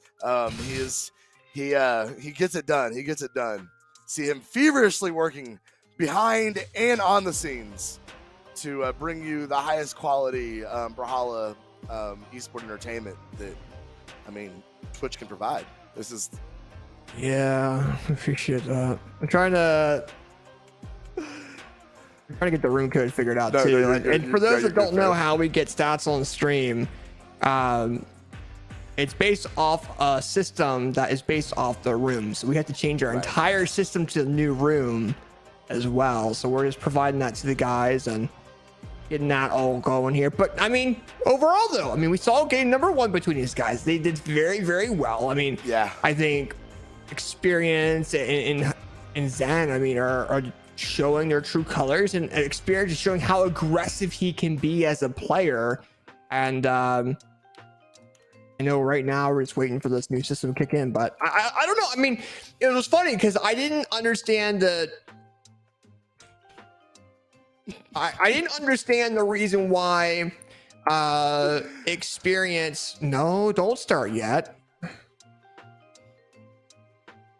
Why he was so, like, he changed over the Zen. And the main reason, there we go, now they can start, you dinguses. Gee whiz. But I didn't understand why he swapped over the Zen, right? And I realized the Zen's playstyle really adapts to how Experience plays. It really does, and we saw that very well in that last game. But we're now going into game number 2 between Snowy and Hideaway, Experience and Zen, as we go into game number 2 of the grand finals of this event. Oh my goodness. Experience and Zen are now going to be in blue. Don't want anybody to be confused. The colors did swap. But they do have that 1 game advantage, and they are on winner's side. So they are only 2 games away from taking first place. Snowy and Hideaway got the work cut out for him here. Oh, Snowy's combo did not knock out though. Oh, I might have with that. It did. I was there to go in and finish that off, and Zen is knocked out early. Whoa, okay. Red team feeling a little bit themselves here with the combos. Yeah, you know, maybe that pause was enough to kind of disrupt Experience in here a little bit, let Snowy and Hideaway get a good little burst of energy here at the beginning of this game. See if they're able to uphold it though, or if Zen and Experience are gonna be able to get this figured out. Yeah, and right now we're seeing kind of Experience being that aggressor, Zen kind of being that follow-up. We see a 2-piece from Experience. We're seeing Hideaway really launching Zen into the air, which will allow for them to go ahead and get that recovery on Experience. And it's kind of like, I'm imagining it now with how Experience is playing. He can't be that aggressor that he is without Zen being right there with him in those different instances. Why did you what a save from Zen! Whoa, that was so clutch. Came down there, saved his teammate, got 2 stocks off of it. Let's go. What a way to turn things around. See if they're going to be able to carry that on. Wow, that was crazy, AJ. That was crazy. Oh, that was a little bit crazy. I mean, now we have, what, the red team with a pretty decent hefty lead here over the blue team, but now it's red team's goal to knock out Zen. They do that. Now Experience is in the orange. Now they can do a 2-piece combo. Oh, but Experience's cannon knocks out Hideaway. And Zen's just kind of keeping Snowy to the ledge and letting Experience really get at him here. And we see Dare recovery, and that's why. Look at him. He's been able to really fall up against Snowy. Dare comes in. Experience expects that to be a little bit lighter, but Snowy gets the recovery. And Snowy comes with a recovery knockout. And now the 2v1 opportunity here. And not able to get anything. Usually they've been really good all day long about getting in there and setting up those quick team combos a bit, really virtually no damage off that 2v1 situation. Yeah, now that might be an opportunity for the blue team, but I will say red team is up quite a bit. I mean, blue team definitely can come back here, but I think it's going to come down to launching Snowy out of that final stop. Oh, we're knocking out Hideaway, and that's Snowy! The double knockout by Zen! It just went crazy, and now it's a 2v1, which I didn't expect to see. No. Zen is down here. He's died by Experience off that ledge when they get what? huge knockout from Experience there at the end, putting a nice little bow on game number 2. And AJ, they are one away from getting it done, man.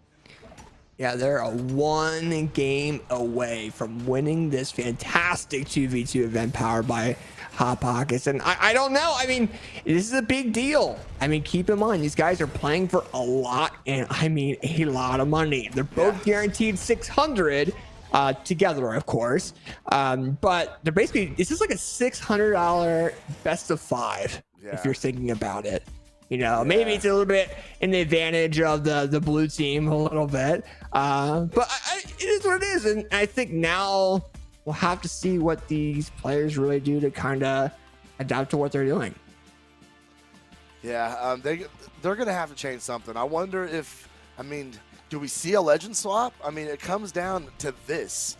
Is it time to change the game plan, or do they stick with the Aang? Do they stick with the Onyx? They're thinking about it too.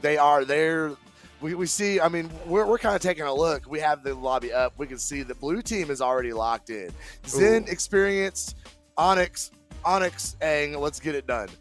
Red team, however, Snowy and Hideaway, we're thinking. It would be interesting to kind of see how, if Hideaway chose Zariel and Snowy did like almost like Azal, or I don't know, because that's what they're kind of known for.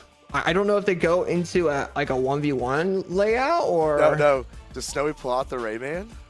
That's do we see some SpongeBob in grand finals? SpongeBob in grand finals of the Hot Pocket event? He's got it in his kit. Can we get it. SpongeBob making Hot Pocket Krabby Patties? I don't know, man. We'll have to kind of find out. And oh man, will he be making the secret sauce for the Hot Pocket? That's the real question here. We'll find out. But I think right now they're just really determining what they're going to go with.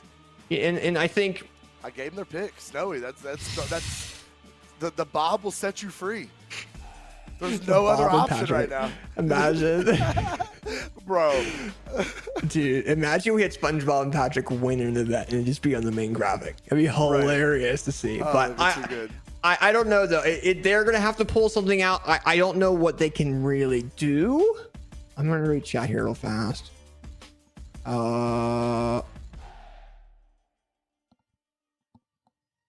me think here real quick. I know they're going back and forth here. I think Hideaway's in the restroom real fast. That's fair.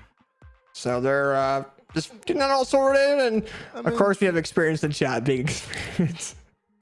But yeah, I mean, overall though, I mean, we're going into no swap. I mean, Zen and Experience in Grant up 2 over Snowy and Hideaway. And now they're right up, and I mean, same characters again. They're not changing. We gave them their options. They didn't like them. We're going back to Onyx and A. I mean, it is what it is. They had an opportunity there. I mean, I hope Snowy doesn't see to regret that decision. I agree. We'll see what happens here. As we drop in, we're going back into Apocalypse. Snowy and Hideaway, it all comes down to this. They have one final chance to be able to get on the scoreboard here in this grand finals and try and get to work on reversing this set. Yeah, and I mean, right now, red team is doing pretty well. You're seeing Zen kind of back up a little bit, though. He's not really being too aggressive. He's kind of letting the red team do their thing a little bit, though, which is not the... Oh, double nuclear comes in. Oh, nice dare from Hideaway. And is able to come back, though. It's such a weird... I can't imagine the matchup here between these guys. It's a Ditto v Ditto in doubles. I don't particularly know why. I mean, both teams have been playing it all day. Zen coming down with that ground pound. Recovery back up on stage. Hideaway trying to nair, but Zen going to get the reversal on him. Experience getting a little something there up underneath. But Snowy trying to find something in the sky. Zen shuts it down with the signature, and first stock falling off of Snowy. Yeah, and you definitely know the blue teams kind of realize that. They're like, okay, we're making it a little bit more even for ourselves here. What can we really do? And you're seeing aggressiveness coming from Experience, and Zen kind of sitting back there, trying to kind of trying to bait the red team into really approaching him a little bit more. And then you're seeing Experience really follow up. And now Zen doesn't have a weapon. Hideaway's like, you know what? I'm gonna try to knock out Experience. Misses that, gets the side air instead on Zen. And you know, the red team had an opportunity, but Experience says, nope, I'm gonna have my opportunity on you, knocking out Hideaway and almost knocking out Snowy in the next 3 seconds. Snowy and Hideaway, they had the lead for the first time for like just like a fraction of a second. It was there for him, and then it wasn't. Oh, that weapons are almost removed all the jumps for Snowy. And oh, Zen! Oh, trying to get a triple dare, but either way, Snowy's gone. Zen is gone out of that stock. Hideaway is on a fresh new stock there as well, and the red team is up 1 stock overall. They are indeed. Experience trying to hold on. Oh no, now that's gone. It falls down to 1. And Zen Experience for 1 game away from closing up this tournament, but it looks like Snowy and Hideaway might have found some sort of answer to get a dub here. And like I said, they gotta get that momentum back their way and try and start reversing the set. I don't know. I think it all came down to the bathroom break, man. You Yeah. got Hideaway, we're relieved to go into this. We'll have to kind of see. It's working out so far, but he's got to keep that stock as long as he can. But it gets knocked out with a neutral air by Experience's Onyx. Blue team needs to get rid of Snowy. They need to get rid of Snowy right now, this very second. Huge recovery. They get rid of Snowy, get that 2v1 in on Hideaway. Hideaway getting some more damage and Experience reaching out, getting punished from Hideaway. Snowy getting sent down. Experience couldn't find the dare on him. Gonna put some pressure on Hideaway though. They continuing to get that good edge guard in. Zen. Oh, he has got. Oh, he's That's gone. it. That's it. Snowy's gone, but this is very doable for Hideaway. Just like that, it is a 1v1. Hideaway has the advantage. He can right here. Oh no, that neutral light almost was enough to knock Experience out of here. He's fighting. He wants those gauntlets, fighting back on arm, putting the pressure, not backing off of Hideaway. Hideaway now is in between Experience and that weapon. How is he going to get over to it? Pogo to the top of the head. Experience has those gauntlets that he wanted. Can he finish this up, AJ? I don't know, but it's all going to come down to the final hits of this round here. Experience the neutral air comes in. Hideaway with a dare, trying to get the knockout option, but Experience has those gauntlets too. Hideaway with a side air, and we're going into another game in the grand finals. Nice. Great job from Hideaway. 5 knockouts from him in that game. Definitely keeping his team alive in this grand finals. Game 4, I didn't think we were going to see it because Experience and Zen were just steaming forward without any signs of stopping. And a great job to Hideaway to clutch that in at the very end of that game and take us into a game number 4. Now they just need to do it 5 more times. Indeed they do, and right now, I mean, now you have Experience trying to figure out everything at the moment. And, I don't know. I think now both teams are like, or not Experience. I'm sorry, Snowy's trying to figure out what's going on with this setup here, and Experience says, "Can we get in the next game in the next 30 seconds?" And Zen's like, "No." I don't know what's going on. I'll have to chat with, or not with Zen, with Snowy. I'll have to ask him real fast, but. I mean, overall, he's ready to go. Good luck to them. We'll have to kind of see what happens. See if they, I mean, that's got to be a good confidence booster there at the end, being able to clutch that one out. They need to grab a hold of that feeling, and hopefully it can carry him through and extend this to a game at number 5. But I'm sure Experience and Zen are going to have something to say about it. So we drop into Apocalypse yet again. Here we go. Yeah, and you know, like, Experience has this aggressiveness. Like, we should have been in the game 30 seconds ago. Why are we not here?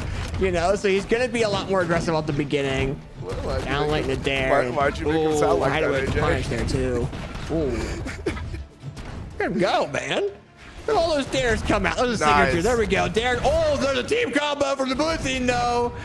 Zen finishing up that stock. And Experience going to come through. That weapon throw is going to get it done. Okay. Rapid succession. Super quick. Both of those stocks being taken out. Blue team trying to hit the brakes on whatever Snowy and Hideaway thought they had going there and trying to shut it down with quickness. They're like, yeah, we just want to win. You know, we don't want to mess around anymore. We're not going to make you go into a reset as a joke. you know, and now we're seeing Zen going down into that second stock. We see Hideaway and Snowy's having that platform control. Zen does go over there unarmed, just to try to make sure his teammate has an opportunity to go ahead and approach back to that platform. Neutral recovery from Hideaway. Oh, Snowy's he's gone. He's gone. And so's Hideaway. Oh my God. Getting absolutely cooked in this game number 4. Experience and Zen coming out and getting the job done. Snowy needs to really pop off here. He's known for popping off in these situations. He feels the pressure. You see him going over that cannon. He's just jumping around. He's trying to find an option. He's expecting the blue team to really throw the options that he wants. And he's just sitting there while Hideaway's kind of sitting in the air and throwing different options. Nice signature by Hideaway. Nice. Snowy putting the pressure on Experience, swapping back over that cannon. Weapon starving so that Zen doesn't get a weapon. Coming off that arm from Zen. Now has those gauntlets on. Snowy being pressed out. Sweat beads coming out. Ground pound misses. Zen with the sweat beads reaching out and grabbing that Sair. Weapon throw to the face of Snowy. And here we go. Snowy now doing what he does with that cannon. But no, Hideaway go down. Snowy's gone. Snowy is gone. Hideaway is gone. We are done, folks. Wow, what a dominating game number 4 from Experience and Zen. Wow. Yeah, and with that being said, Experience and Zen are your Hot Pocket Brawlhalla champions in the doubles major that we had here. Congrats to them on winning the doubles event.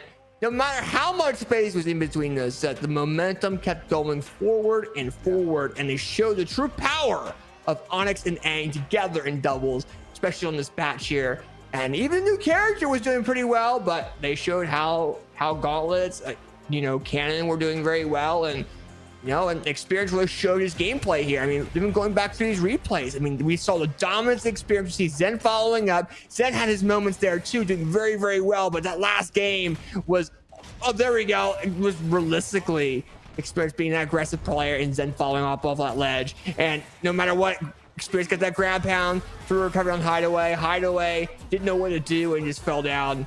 And that's the way to go ahead and win a game there, guys. And an Experience, man. That's huge. It's kind of interesting. Snowy is known for how many world championships has he won with different teammates. He's shopped around a bit over the years. Zen just won the world championship with Godly. Now comes in with a different teammate because, the region difference, and wins the first twos event of the season. Interesting. Yeah, I mean, this is going to be a team that we're going to be seeing a lot going forward, especially in the winter major happening in March. I don't know how this is going to go overall, but these guys are all here because of one sponsor, and that's Hot Pockets. Hot Pockets, we appreciate you for sponsoring this event. Everyone in the chat appreciates you. Make sure you guys let them know in the chat how much you guys appreciate them.